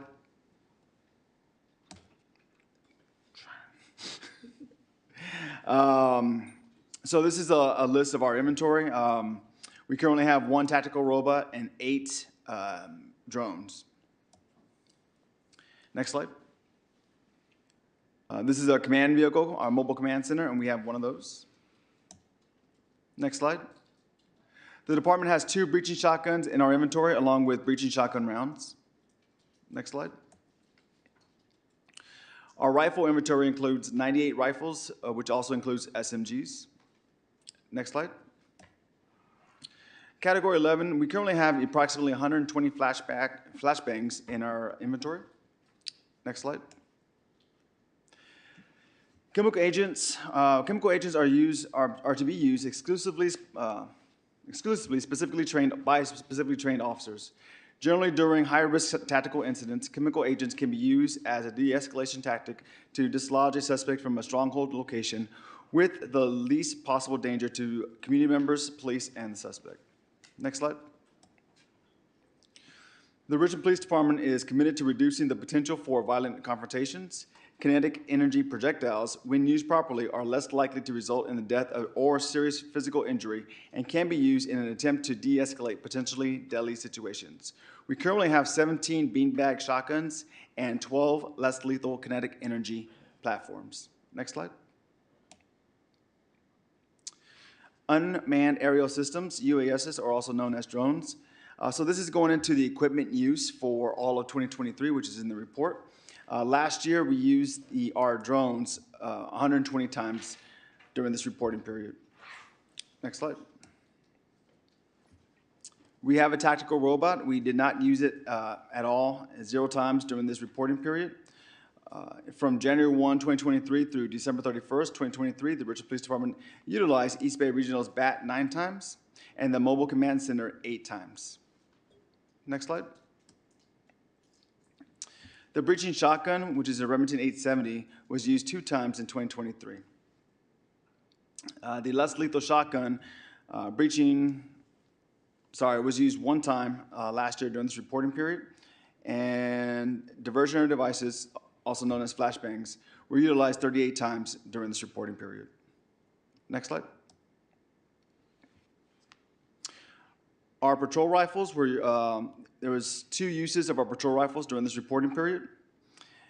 There were chemical agents and smoke canisters were not used during this reporting period last year. And then our 40 millimeter launch and munitions were used by the Richmond Police Department 4 times during this rating period. Next slide, please. Projected acquisitions for 2024. While some purchases and acquisitions can be anticipated, the unanticipated replacement of existing AB41 equipment may be necessary due to damage beyond repair. Replacement of these items will be handled on a case-by-case basis dependent on operational and department needs. These unexpected needs-based acquisitions will be in accordance with department policy and AB41. Next slide. Continuing on with projected acquisitions for 2024, the Richmond Police Department is seeking funds for a multi-purpose response and rescue vehicle and 3 drones with thermal technology. Next slide, please. This is a summary of complaints and concerns from 2023. During this reporting period, there were 0 formal complaints. The Richmond Police Department did not have any policy violations with the deployment or use of military equipment. Next slide. Continue on with summary of complaints and concerns. There was an officer-involved shooting in 2023, and there was a discharge of military equipment. There was one officer-involved shooting, and it accounted for 2 uses of a patrol rifle. Next slide.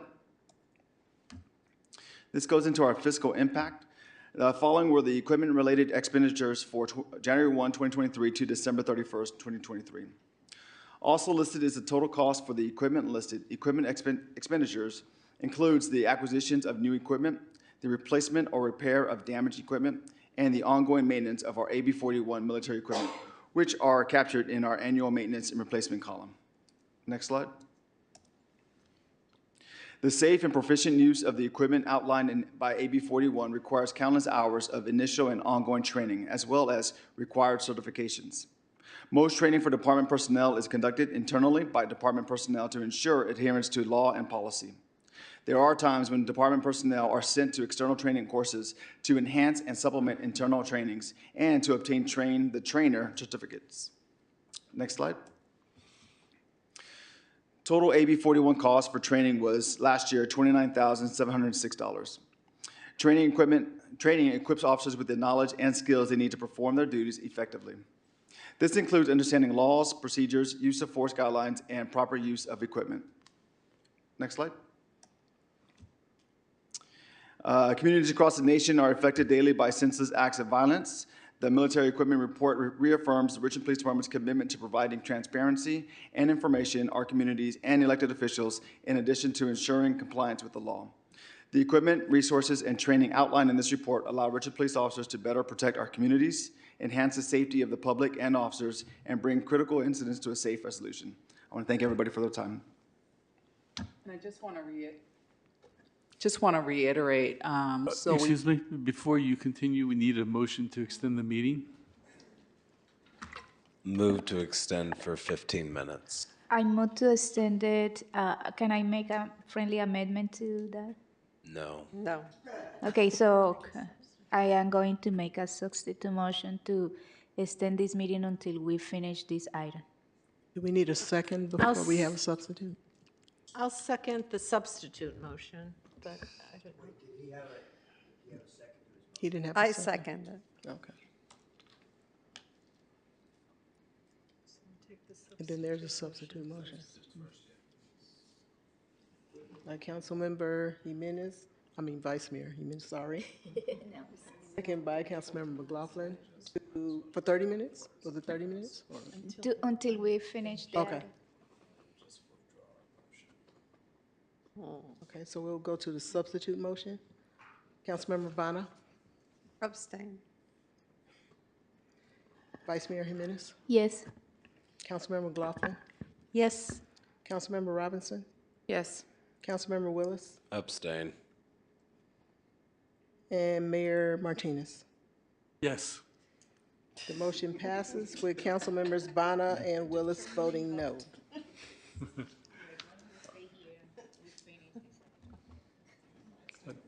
Go ahead, please. So I just wanted to reiterate, we went over how many uses of each item, how many times each item was used over the last year, and what we will incorporate in the report for this year is a small narrative, kind of sorry, it's 2 hours past my bedtime.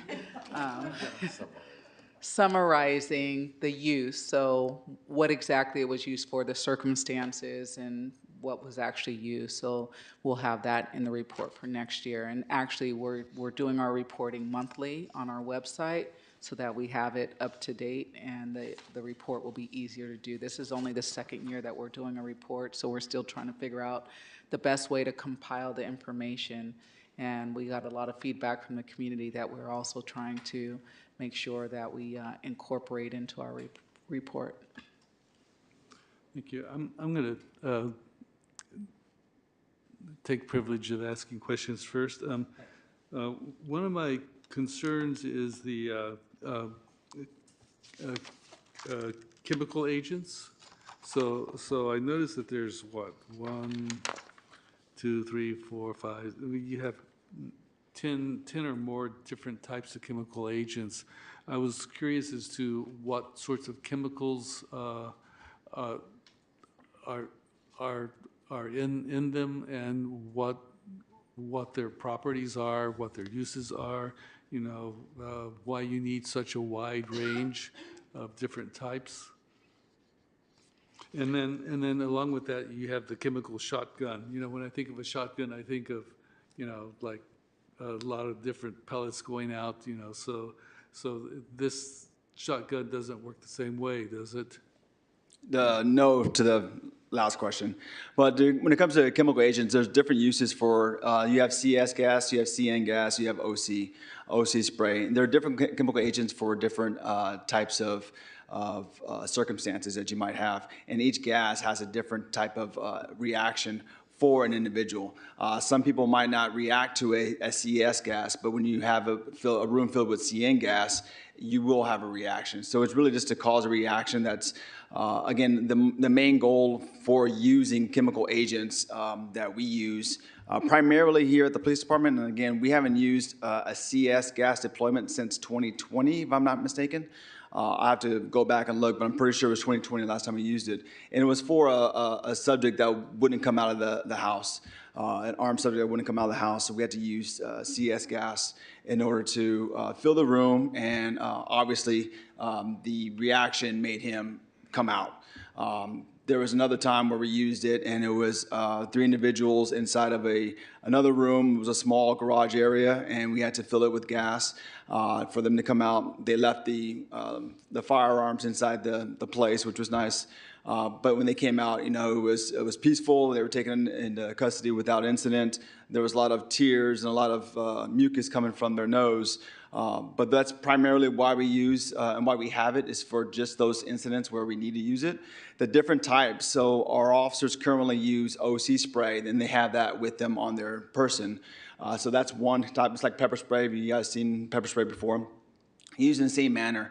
The chemical agents for this is more specifically towards if there's someone's barricaded even inside of a vehicle and they don't want to come out. I think we just had a recent incident in Fairfield that went through Richmond, and they use gas inside that vehicle as well. But those are different types of situations, different types of chemical agents that are needed to handle that. And then the shotgun, the chemical agent shotgun, we have 2 of those. And no, it doesn't work like a regular shotgun. It's the same type of setup where you have a Remington 870, but on the very end of it, it just it shoots out their projectile. So it would shoot out a canister if we had OC gas. We haven't used that in a long time. It's still needed in case we do have to do a long-range shot with gas inside of a house or inside of something that's very dangerous or someone might be shooting. So you want to use distance at your advantage in those situations, and that's why the shotgun canister is better. And I see you have pyro burning and you have non-pyro. When I think of pyro, I think of fire. So can you tell me the difference between the pyro burning and the non-pyro? So you're exactly right. One's extremely hot, and it does. Flames do come out of it, and those are used in very extreme situations. If we have an extreme situation, in my career, and I've been here for 23 years, I don't remember using a pyro canister before. And again, I don't want to misstate anything. And then the other one is not. It's just it's a flameless canister that produces the gas. So the pyro burning seems like it could start a fire, which would create an even more dangerous situation. Would you consider taking that off your inventory? No, sir. And the reason for that is we have to be prepared for every situation, which is hard to really to think about. But there are situations where we might not be able to go into a structure, a car, whatever the case may be, because an individual might be causing a risk to community members, to citizens.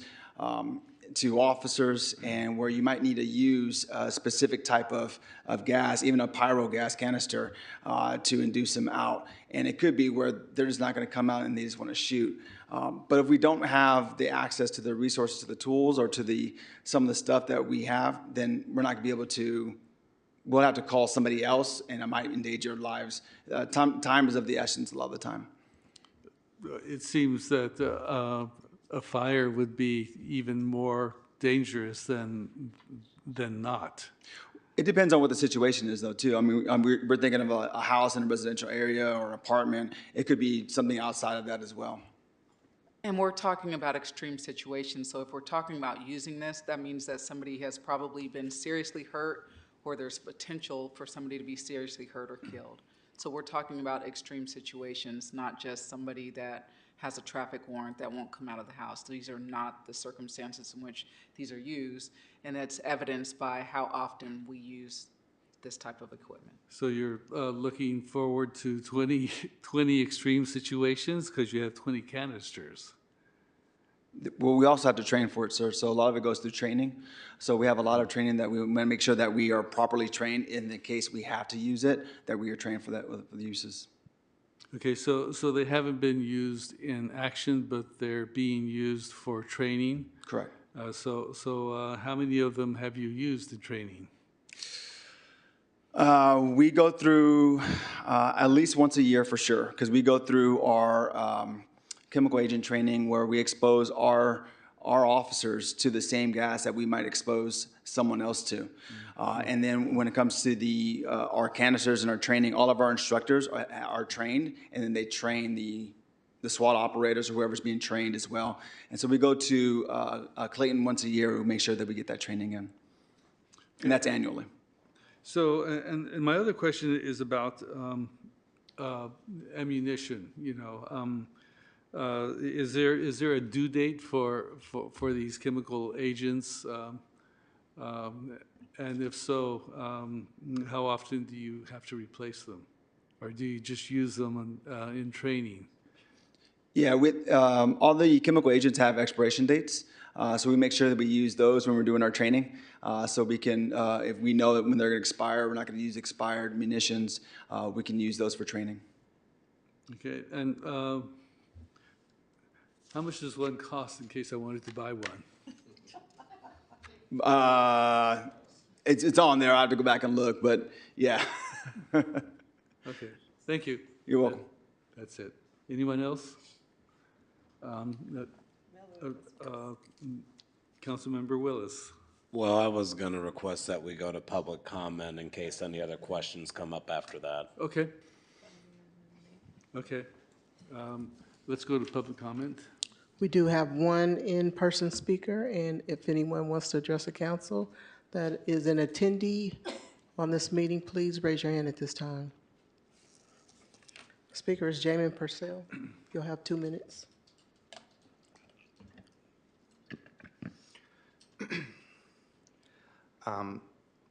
So I appreciate that the RPD is giving this report and informing the community. I think this actually is not only helps make the community feel safer because they know what may be employed against them, but as well, I think it is making sure that we're being attentive to how we are being policed as a city. I will express some concerns. The 40 millimeter launchers are currently being used on students and nonviolent protesters down south, but that's a different police department, and I don't think we are necessarily going to be facing that here in Richmond. But that said, we can't always rely on good leadership because we are thankful to have it now, but it isn't always. I would also say that, we oftentimes see riot gear being utilized against protesters when they are protesting issues they have against the state. So I think that is kind of my general concern. Now, that said, I will say that compared to a number of the other, some of the other cities that are nearby, I am actually pleased to see that we don't have ginormous tank things, and we don't have some of the other extreme forms of I don't know, jockeying for protection clout. So I want to say I actually do really appreciate what we see in this report. It seems very honest. It seems very straightforward. There's always room for improvement, and I think that we're seeing that not just in our crime rates, but also through the other means that we're addressing public safety. I'm happy to hear that we're not using any of these chemical agents, although apparently we're using them on cops to teach them how to use them, which is some fear factor stuff. But other than that, I do hope that we continue to get these reports and they remain as thorough as they are. Now we'll move to our online speakers. We have 10. Okay. Okay, I have Raymond Wendell, John Lindsay Poland, Emily Ross, Deborah Small, and Sarah C. Raymond Wendell, you'll have 2 minutes to speak. You can go ahead and start. Good evening, Council, and good evening to the representatives from the Police Department. My name is Raymond Wendell. I'm glad that the state requires city police departments to disclose information about the types of military equipment they own, how they use them, and how much they use them. But that doesn't make it easy to hear this stuff. And I think for many of us who live, work, or spend time in Richmond, it's sobering and honestly frightening to find out that we might be subject to surveillance by drones and robots, that we could legally, in some circumstances, be killed with assault rifles by our own city, that we could have chemical agents used against us if, for instance, we exercise our First Amendment rights and take part in a political protest, and that we could find ourselves in the proximity of a hazardous explosion like a flashbang. If Richmond really wants to stand at the forefront of community safety, it will take some immediate steps toward restricting the use of these types of equipment and eventually phasing them out altogether. It can start by not investing in new military equipment.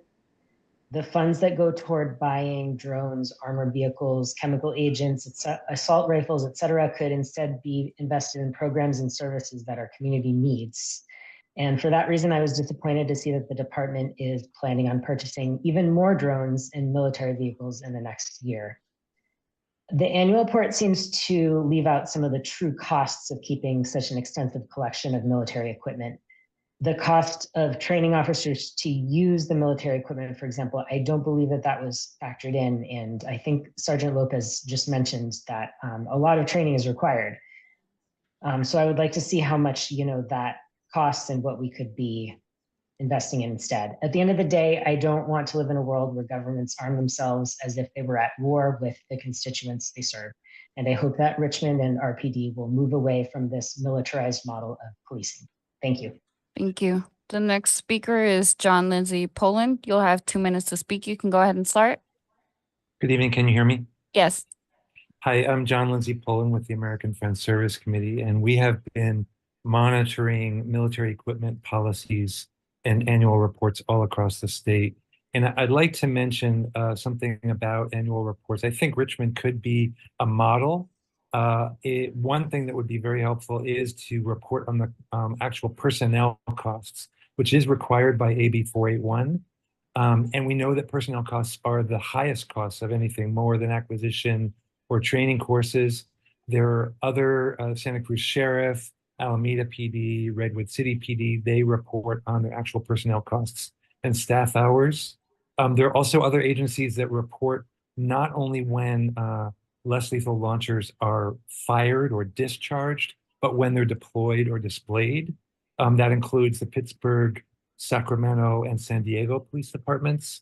And there are also other agencies that report on deployments of assault rifles. So when they're shown in the community, which is an indicator of militarization, which I think was the intent of the state law. And that includes San Diego and Berkeley police departments. So it does seem like that's a very possible thing to do, and that Richmond could be a model.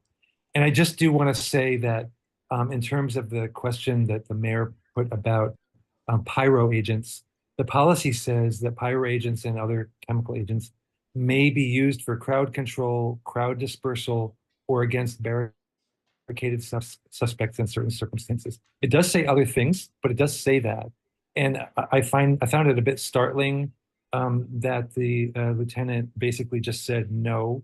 I do think that the police department acts at the pleasure of the city council, and AB 481 explicitly gives the city council the authority to determine what these policies may be.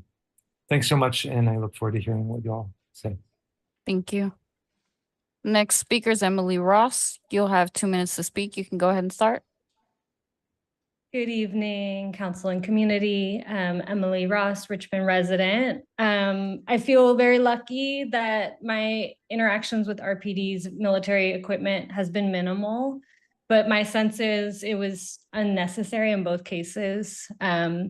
One was flashbangs and tear gas deployed at a peaceful protest in Oakland in 2020, of which I believe Richmond was providing, quote, mutual aid. Another was when I found myself stuck outside my home for several hours following a shooting on my block. And I'm sorry, I don't remember Richmond's equivalent of SWAT, but their team was out in full force, probably at least 20 officers, guns drawn. In both cases, the response felt overblown. In both cases, I felt much more fearful of the police than the context that they were responding to. I personally wish we didn't have some of these equipment categories at all, but in the event that we continue to have them, my hope is we can better refine definitions for use and have transparent reporting for the use and cost of these weapons. I'm super glad AB 481 exists. I'm glad RPD is making efforts to comply with it. I'm here to ask you to strengthen it. It's so great to hear that you didn't have policy violations. Sincere gratitude for that, RPD. But I worry that our policy isn't actually strong enough. So I hope that we can put some safeguards in place to narrow authorized uses to only the most extreme situations.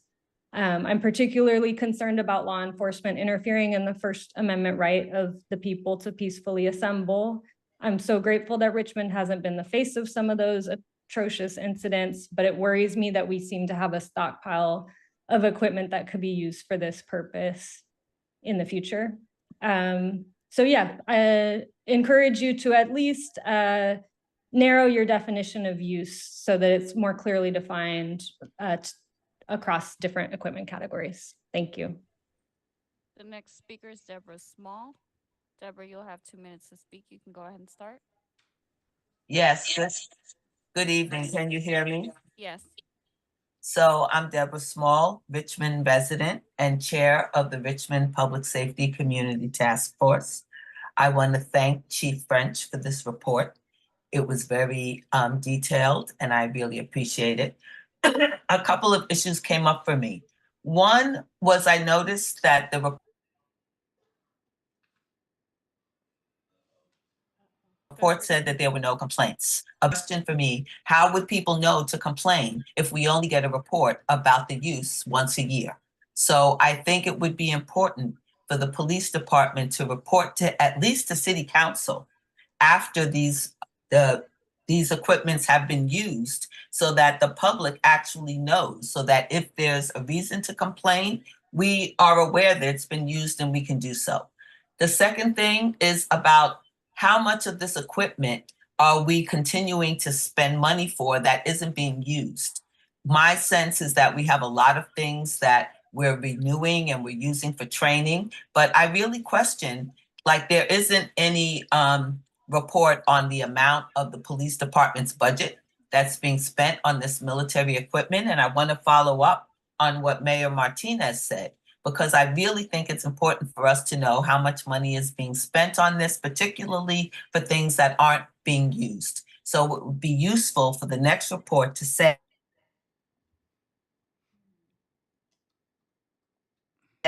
how much of the equipment that has it been used, when has it been used, and what is it costing us to continue to replenish that equipment. And finally, I think that, the whole conversation about the use of equipment for war to be used in civilian settings is one that many people have questions about. And there's a lot of questions about why the government is funding this, but I think Richmond could be a leader in saying, we don't want government money for military equipment. Thank you. Thank you. The next speaker is Sarah C., and the following group of speakers after that are Marisol, a Reimagined Richmond, Dominici, Jeannie Stowers, and Carmen. Sarah C., you'll have 2 minutes to speak. You can go ahead and start.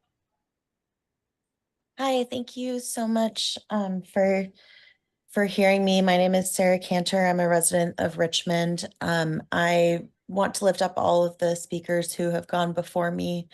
I also want to speak as somebody who has experienced police using militarized chemical weapons in a peaceful protest setting, and seeing repeatedly the way that these type of weapons, which if you only listen to what people say in calm settings like city council meetings, are only used in the most dangerous of circumstances in these ways that they ensure safety. What I have seen in practice is that they're used when officers feel offended. And they respond with violence.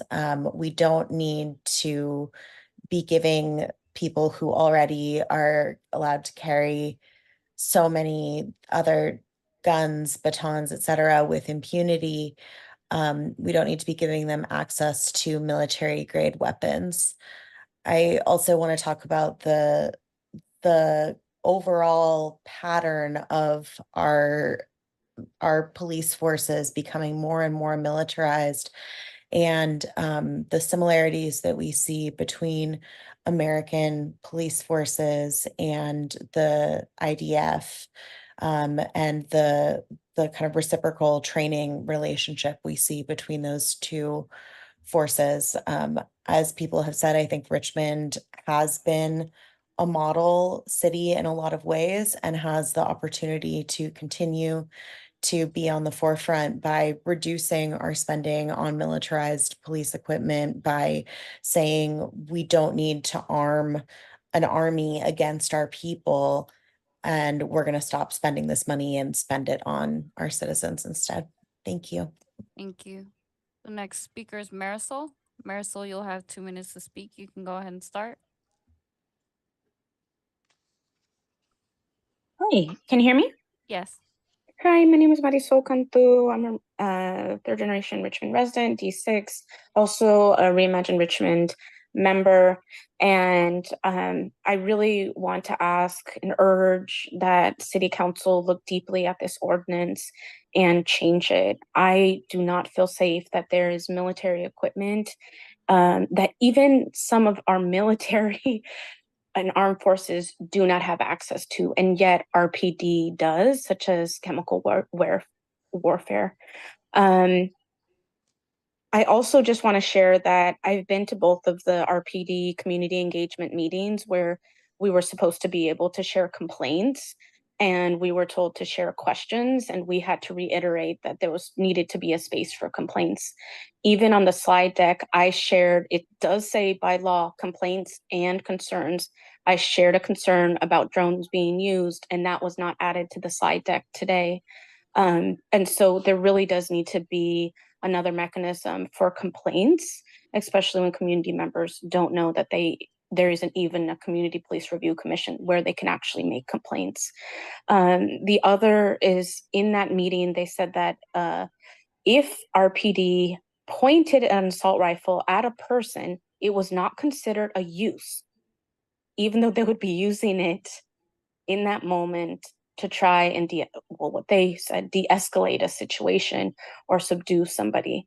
But that was not a use. So I have huge issues with the definition of use, and really ask that you change the definition and narrow it to deployment or discharge or display. It has to be changed.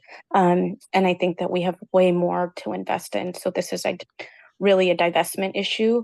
If we want to divest like last week, here's the opportunity. Thank you.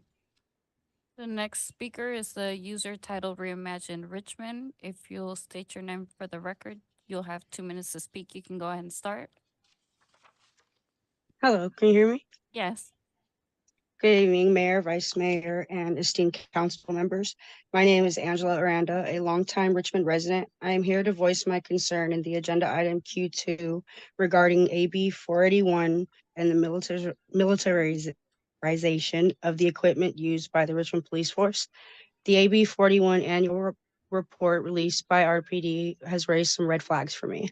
I would like to see further transparency regarding the broad authorization of militarized gear like breaching shotguns and assault rifles without clear definitions of terms like barricaded subject or high risk. We need clarity on when and how this equipment will be used and on who. Additionally, the report's post-release changes made me question its accuracy and transparency. It's essential that all weapons used are fully reported, not just discharges, to ensure full transparency and proper accountability. Looking ahead to the 2024 acquisition plan listed on page 19 of the report, I am concerned. I urge you to refocus from the new drones and a vehicle being added to the task force. And I feel if we prioritize community service programs over militarization, there would be a better community safety and service accessibility outcomes. Finally, the discrepancy between the annual report and the presentation are concerning. While it's good that the errors are being addressed, we need assurance that these corrections are documented and community concerns are answered promptly. Ultimately, I believe funds allocated for AB 481 should be redirected to establish direct service providers and community service programs. And moving forward, I urge RPD to commit to greater transparency in the reporting, as well as documentation on any and all data corrections. Thank you for hearing my concerns. Thank you. The next speaker is Dominici. You'll have 2 minutes to speak. You can go ahead and start. Good evening. My name is Dominici, calling in from Richmond. I'm glad that we are making steps towards having complete transparency by providing these reports, but it's always disturbing when you have to hear about weapons used for warfare being in our community, and especially being armed by police to use it on us in the community. I think about the effects and impact that it has on folks in the community when these weapons are deployed, and how much trauma that is causing us.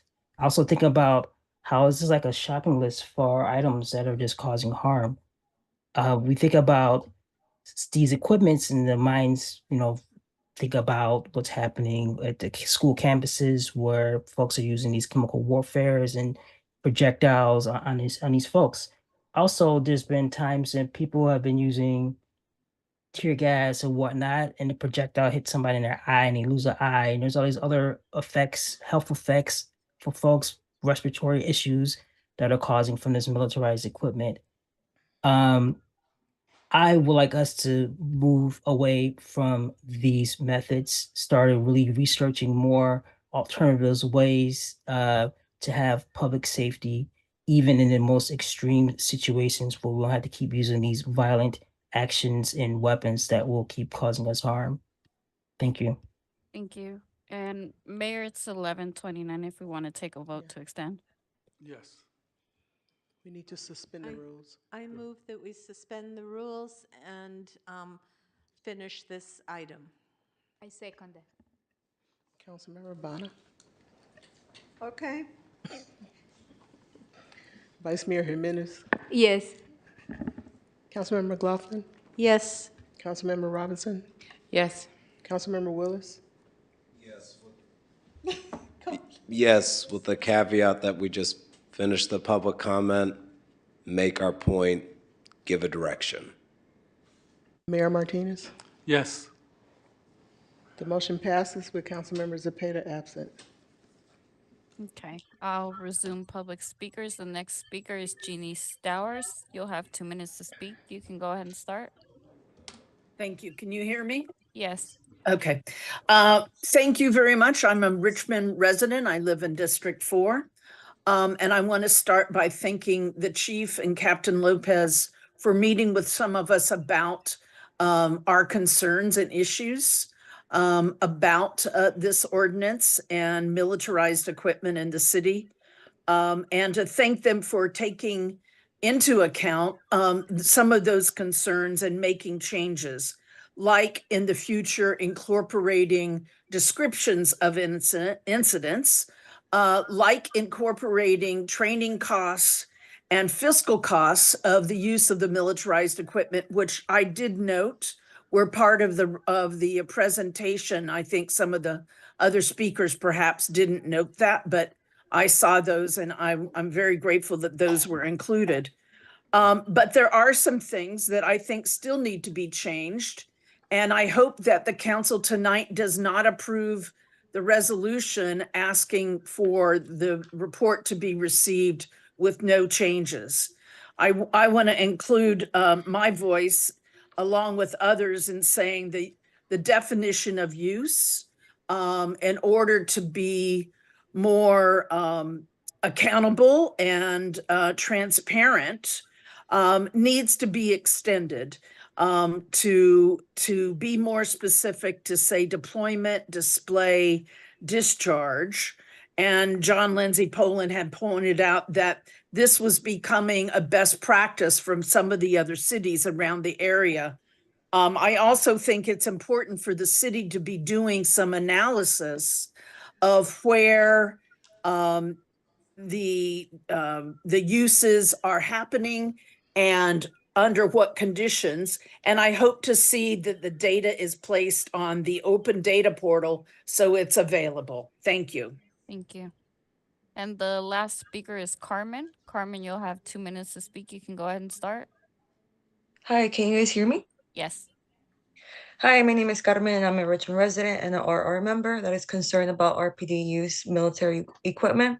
Some community members have expressed that they don't feel safe when they see an officer. So now imagine that high sense of fear and insecurity rise when they see an officer in their community holding a piece of military equipment.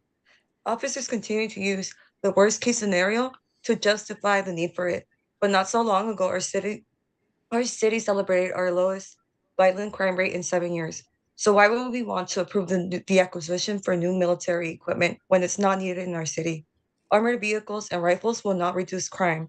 Instead, it will be used to escalate the risk of needless violence, destroy property, and undermine individual liberties, just like how we're seeing it with these worldwide protests. Police all over the nation have been using military equipment against students who were taught to stand up and fight for their constitutional rights. Now, in regards to the report, RPD can continue to work on expanding their transparency on their use of military equipment. For instance, there are discrepancies between the annual report and presentation.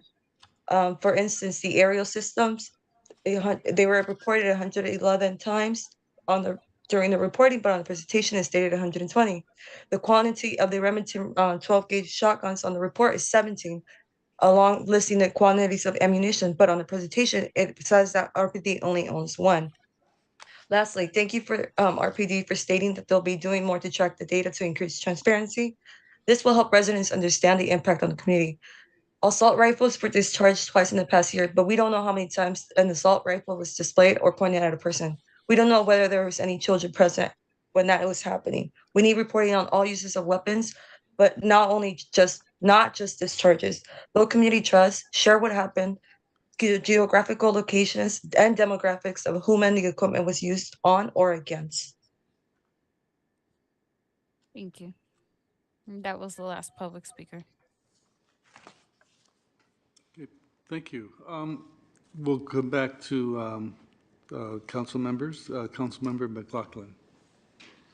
Yes, I have some concerns on a couple of things, and I'd be happy to make a motion afterward.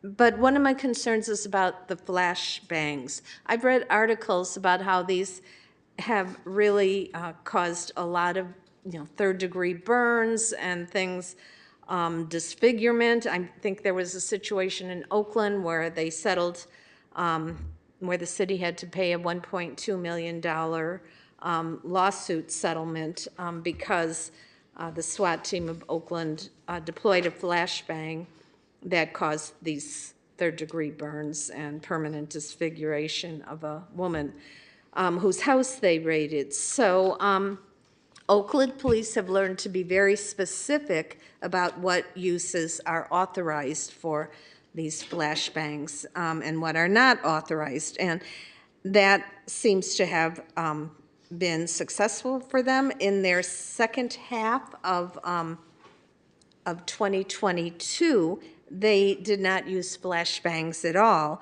And Sacramento PD, which is several times the size of Richmond, has used flashbangs only 8 times last year, whereas we used them 38 times last year, which is an average of 3 times a month. So a question is, why are we using these just, over 3 times a month when they're used disproportionately less by other police agencies in cities similar to Richmond? So flashbangs are a distraction device. That's the intent of them. They're not to blow up doors, blow up walls. They're literally distraction devices. They are a great tool when you want to wake somebody up real quick.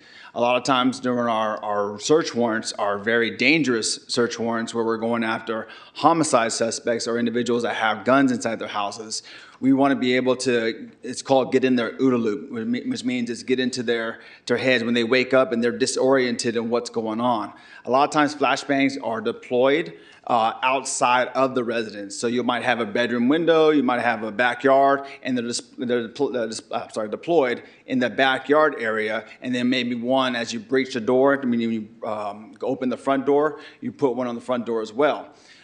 We are very, very, I'm sure all agencies are going to say this, right? Or everyone's careful on what they do. But we go through a lot of training when it comes to using flashbangs because we do know how inherently dangerous they can be. We do want to make sure that there's any elderly inside the house. We do our homework first before we do a search warrant. If there are any toddlers or babies inside the house, we want to make sure we know, do we see any bikes in the front yard?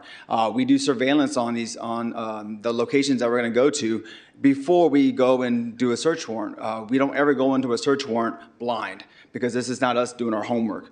We, knock on wood, we have a pretty good record because we do our homework. Not only our SWAT team, but our tactical response team as well before we go. Deployment of diversionary devices, they're approved by the sergeants. So we have operation plans before we even go to the house. That operation, let me go macro real quick and then go micro. So it all comes down to what the crime is and what the threat assessment is on a place. And this is going to go back to flashbangs.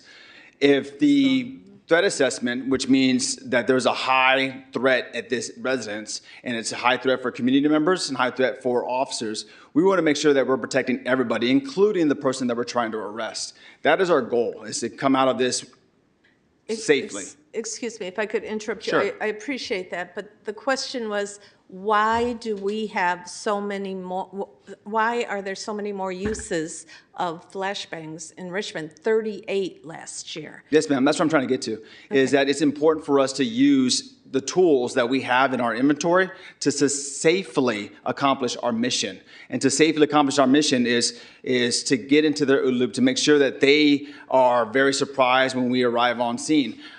We have different tactics when we do search warrants inside houses, different ways of getting someone either out or us going inside of a residence.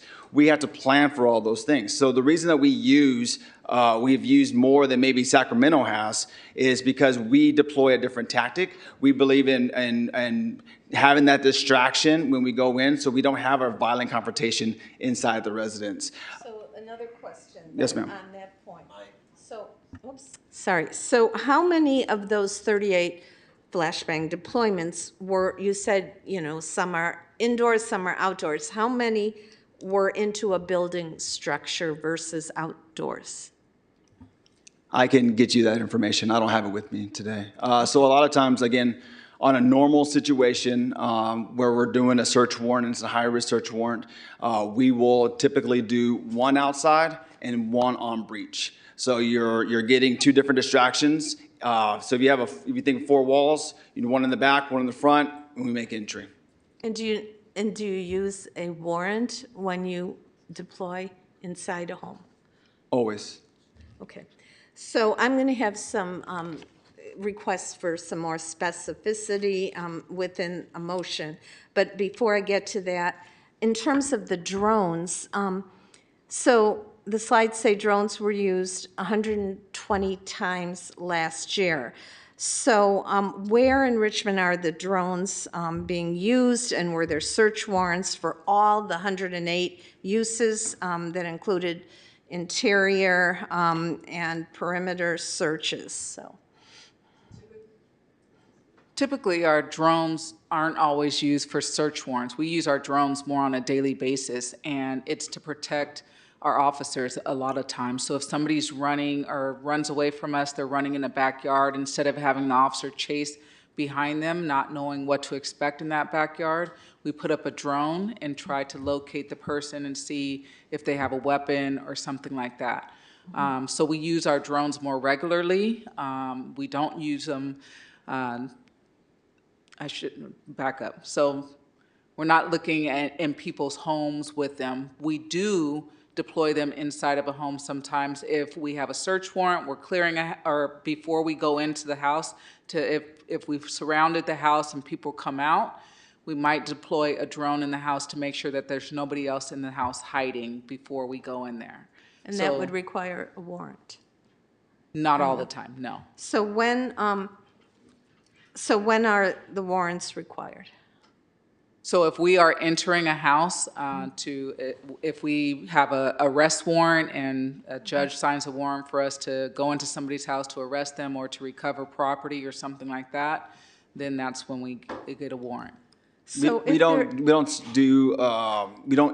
send drones into houses even with a search warrant. We're not sending a drone into a house just to look at anybody. We usually do it after the fact. We do a search warrant, or we call people out to us, and when everyone comes out and we're not really satisfied yet, we'll send in a drone inside the house just to make sure that no one else is inside the house after the search warrant has been completed. In terms of Fourth Amendment rights of privacy, how do you protect that on cases? I mean, is it always because you're saying not always using a warrant? So most of the time there is a search warrant, but there are exigent circumstances when we can enter somebody's house without a warrant.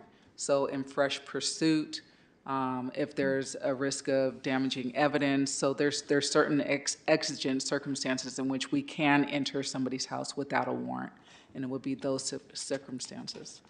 Okay, well, let me get to the motion because it is late, and I do want to share what I think could improve this a little bit. And I know you heard from a couple speakers, and they mentioned the issue of defining deploy, displace, or display or discharge. So that's one of them. So this would be my motion. I would like to make a motion to direct staff to amend the resolution and military equipment policy to define use to include deploy, display, and discharge.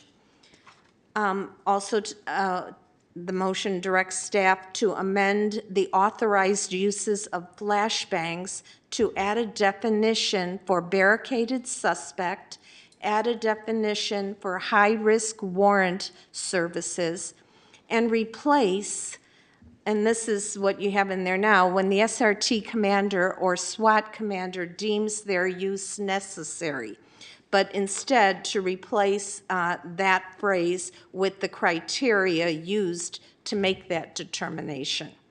And finally, to bring an amended resolution back at the next meeting. And can I add a friendly amendment Sure. to that? I would like to direct staff to include a description for each use of military equipment in all future annual military equipment reports. This description should include the location of use, demographics of person impacted by the use, including age, gender, race, and disability status, and whether the person impacted may be unhoused or whether they understand English or not. And also to direct staff to comply with California Government Code Section 7072A4 in all future annual military equipment reports. Staff should include in all future annual military equipment reports the total annual cost for each type of military equipment, including personal time associated with the acquisition, training, transportation, and maintenance. I accept that, and for the city clerk, I will send my motion, and I hope the Vice Yeah, Mayor yeah, yeah. will send her friendly amendment. And I then- second that. And then So- we would like that to come back with those added. So should we include the cost of adding additional personnel to help track this information? Because it is a. Yeah, in future, in the future, no, in this, we are not asking, but in the future, the annual military report, yes. So I'm asking about additional personnel to help us track all of this information. Right now, you mean, at this point in time, you need additional personnel to track, to bring back what we're seeking? Yes. Yes. Well, I think like we will need to look into this more, but I think like we can pass this and you can talk about what is needed. I know that you have a lot of vacancies, and I think like before asking for new personnel, I think like maybe filling the vacancies that I have is priority. My concern is that you're asking for a lot of information from our department, and we do have a lot of vacancies. And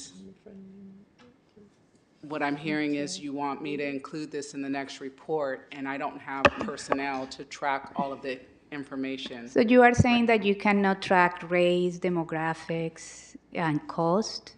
So we just can, right now? we track it in individual reports, but to have somebody compile all that information, pull reports for each one of the uses and be able to compile that information on a regular basis, that takes personnel and time. Well, this is for the next year annual report, so it's not right now.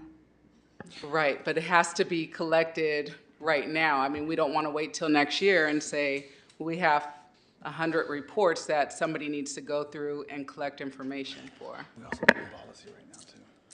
Well, I do think we should move forward with the motion that I made, which is basically just some definitions and some specificity of language around the flashbangs. And that won't take any extra. Do you want them when they step. come back to maybe give an estimate of how much time that will be, so that you know what kind of the personnel cost will be? So when they bring that back, they can identify that information. Yeah, that is good. I just think that we need this information, and this is part of transparency, and we want to make sure that this information is showing to the public. You want the information, but you also want them to have the resources to gather it. So the motion is, as I stated, and I will send it to the city clerk, and also to bring back a sense of what additional resources are needed to do the tracking that the vice mayor had placed in her friendly amendment. I actually don't think, I mean, if you're doing good reports, all that information should be there. And you could write it in such a way that it's listed, you know, so that you have all those items listed, so that when you write the report, you can write, you know, the particulars of a situation. And then if it's on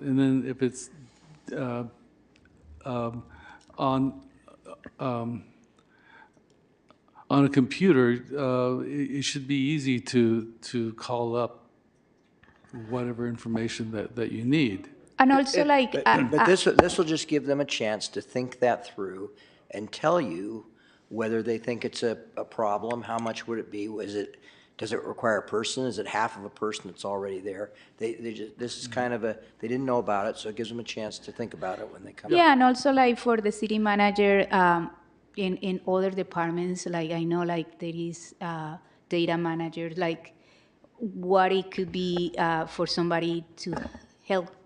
This could be one of the projects that we do with the data collection. Yes. Yeah. Yes. And if I may, I think I appreciate the chief bringing up the potential staffing impact. And what would be appropriate is to include that in the fiscal impact section of the staff report.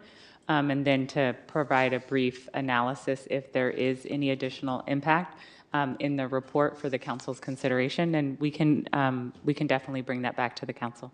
Yeah, because with all the with the requested like information. Non-swarm, like Yeah, it's a I data think she just didn't collection. want you to be caught off guard, if I may. I mean, I shouldn't speak for you, Chief, but I think she didn't want you to be caught off guard if there were additional requests. Yeah, before we vote, there are two council members who want to share their words. So, Councilmember Bana? Okay. That was just going to be my suggestion, that we give the chief that direction and have them come back with, like, here's what we would need to do this, and here's the hours, to just come back with that, because it doesn't make sense to solve that right now. Okay. Councilmember Bana. Thank you. So I'm a pacifist, and I believe we live in prehistoric era where people still have military and military budgets. So I do appreciate the concerns that residents brought up and, doing their best to avoid military equipment as much as possible. At the same time, I find it extremely offensive for our police force to be compared with the IDF. I hope I heard it wrong. But if that was, we saw at the beginning of the night, a victim's family comes here, praises our current police chief and the department for the cultural changes they're doing, promoting it, having invited them to the dedication of the victim, and then I just find it offensive and counterproductive. I have some quick questions for you. So they talked about drones. I know drones are used in photography a lot, but they talk about military. Are they armed drones? Or it's just camera? What are they? Absolutely not. They have cameras. Okay, and how about our robots? Well, what is the use of our robots? It's a camera only, and our SWAT team uses the robot. Actually, they didn't use it last year, but we have the robot in case they need to send it into a residence. Now that we have the drones are used more often. Okay, and I'm just curious, out of the list of our military equipment, do people have any of them? Have you confiscated any of those from people? Yes, people in the community have the same things that we have. Which ones? Examples. I'm curious. Automatic weapons, rifles, Uzis, everything that you see in movies, it's in real life in the city of Richmond. Guns are real, they're here, and we've seen them on a daily basis. Our officers are making car stops and getting guns off the street on a daily basis. So the guns are real. We just did a search warrant this morning, and there was a gun recovered this morning. And so those are the situations that we're sending our employees to, and we have to make sure that, I understand where some people are saying that it's our crime rate's down, and yeah, our crime rate is down. I believe, and I'm not blowing smoke, I believe the police chief is doing a great job. And where we're going with that, we are all about transparency. We want to make the most accurate report possible for our community, for council, so you guys can make your best judgment on the report. And I'm Chief, I don't want to speak for you either, but we want that. We want to make sure that, but we need to make sure that we also have, in case that situation happens, because it is dangerous out there and there's a lot of guns out there, that we make sure that we don't have to call someone else and bridge that time gap where some lives might be lost because we didn't have the equipment that we needed in order to do our jobs. Because we're definitely going to do the training when we have the equipment needed, if that makes sense. And those situations are happening. The one use of our rifles last year was on an individual who had close to 100 firearms that he was manufacturing in his home. Earlier this year, we were called to help out the county who had an active shooter shooting in a neighborhood in Montalvan, very close to us, and shooting random shots at police officers, at community members. So those situations do still happen. Yesterday, you asked me what happened when we came in last night. I asked her what happened last night when I came home, because there was multiple streets that were blocked off at about 10:30, and from what I understand, somebody in the area, I don't know what the situation was completely, but they just shot off 3 shots, set off the spot shotter.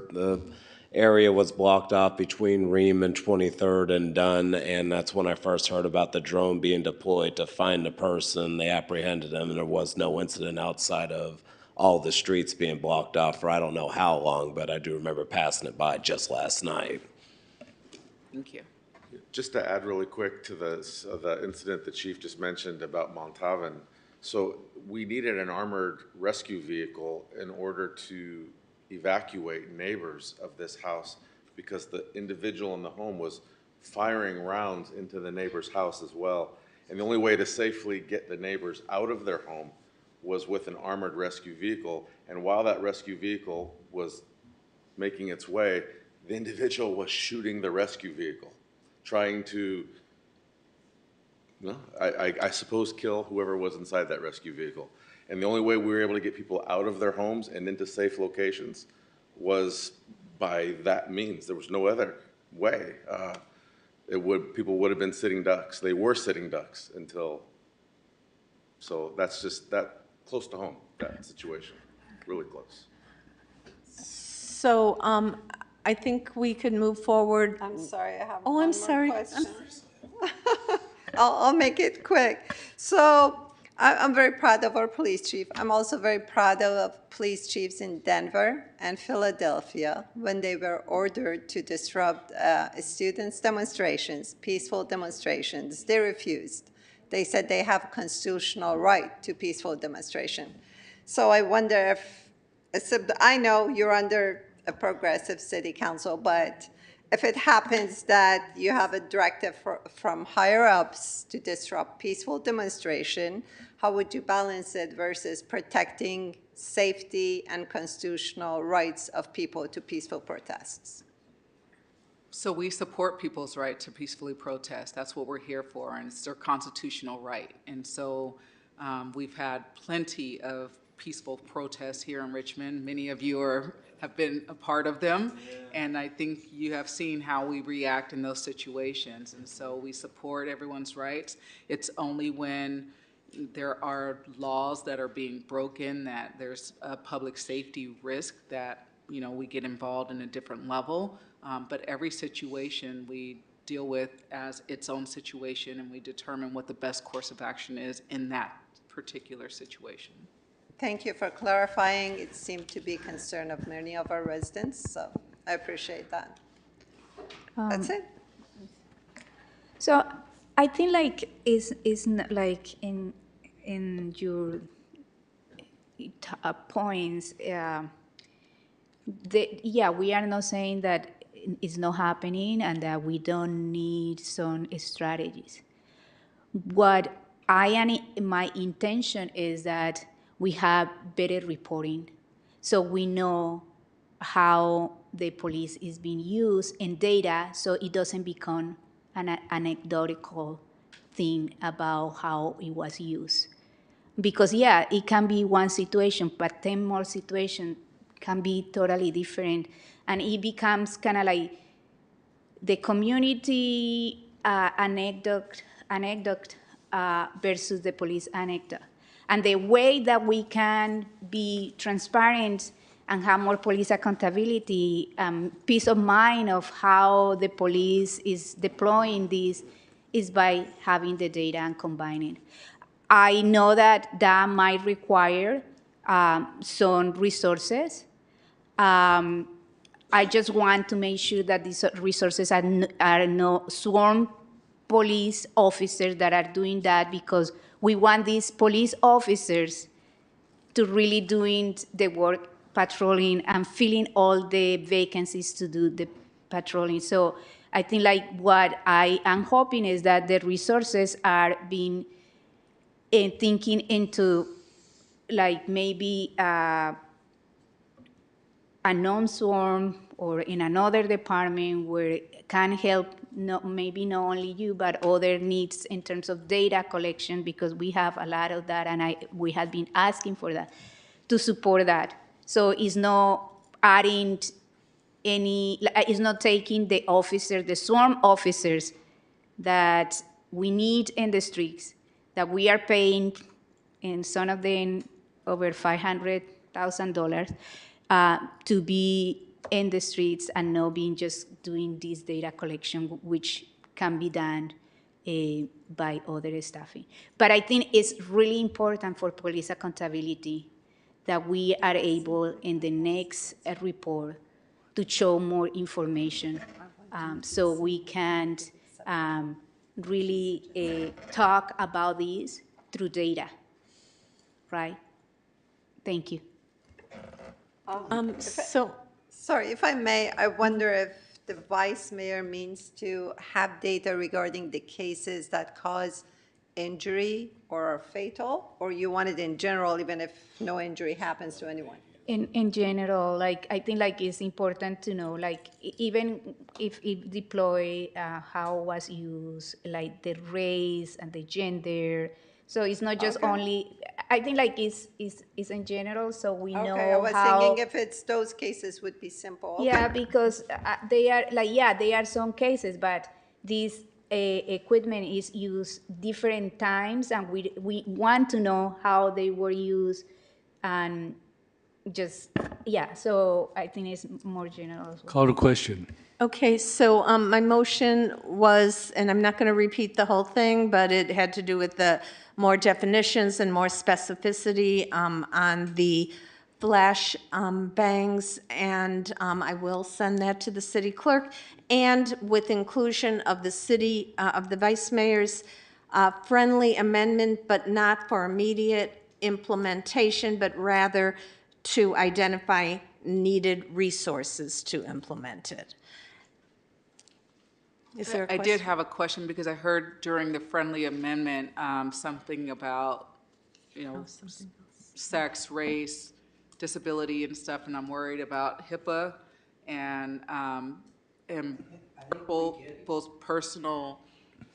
I think if we get it in writing, we can put it as best we have it, and when we come back, if there's some more questions, it can always be modified. Yeah, it's race, gender, disability status. You don't need to put the name. Like, I will send it to you to give some more info, but it's just kind of like all this information that I'm pretty sure other cities are doing it, like Berkeley and other cities are already reporting on that, so we can use what they, like, be the best example and trying to also add what other cities are already doing, so we can be the best, we can have the best report. So what we're doing is we're giving you a list of things to consider. After they're considered, we can have another discussion to see, which ones are acceptable, which ones are problematic. And then we'll go from there. So, yes, Yeah. so it was seconded by the vice mayor. So, vote. Councilmember Rivana, Yes. Vice Mayor Jimenez, Yes. Councilmember McLaughlin, Yes. Councilmember Robinson, Yes. Councilmember Willis, Yes. and Mayor Martinez. Yes. The motion passes with Councilmember Zepeda absent. I have one memorial too. All right. So for adjournment, we have memorials. We'll begin with Councilmember McLaughlin. Yes, there's two memorials I would like to address and have you adjourn the meeting in memory of, Mr. Mayor. One is Cindy Beitman. I mentioned this at our workshop, but I wanted to mention it at a regular council meeting. Cindy Beitman was a Richmond Village resident, and she was very involved in music. She was the artistic director of the Contra Costa Chorale, and just a lovely person who loved our community and gave a lot of herself to our community. She passed on earlier, a few weeks ago, I believe it was. So we send her partner, Kate Sibley, and all her family our condolences. Also, Beryl Golden just died, I think it was Friday night. Beryl Golden is a neighbor of mine, who's also a very, very dedicated, was a very dedicated member of the Southeast Shoreline Community Advisory Group. And she got a fast-moving cancer, and within weeks, sadly, she passed on. She passed on in her sleep. Her sister was with her. So Beryl Golden, a lovely person, hardworking activist, really added a lot to the community advisory group about the toxic Zeneca site and other toxic sites on our shoreline. So I'd like to have the meeting adjourned in her memory, and condolences to her family. And I'd very quickly like to express my memory of Cindy. She had a magical imagination steeped in humor and brought lots of joy to people. I wanted to also adjourn in memory of, we call her Mother Audrey Jenkins. Her funeral was actually on Cinco de Mayo. She passed away at 86 years old. For those of you who may remember her, she was leading the effort with her neighbors at Heritage Park in Richmond to fight against the 12% rent increases that came in 2018. She also worked with ACE and other tenant groups to fight for AB 1482, which was California's first statewide rent cap and partial just cause for eviction. And she marched with Martin Luther King in Washington, D.C. during the civil rights movement. So she leaves a legacy behind. And one thing I'll say about her is I've never met a woman so close and so entrenched in her faith that even on her last days, she knew where she was going and had a smile on her face about it. So in memory of these people, I adjourn this meeting. Thank you, Mr. Mayor.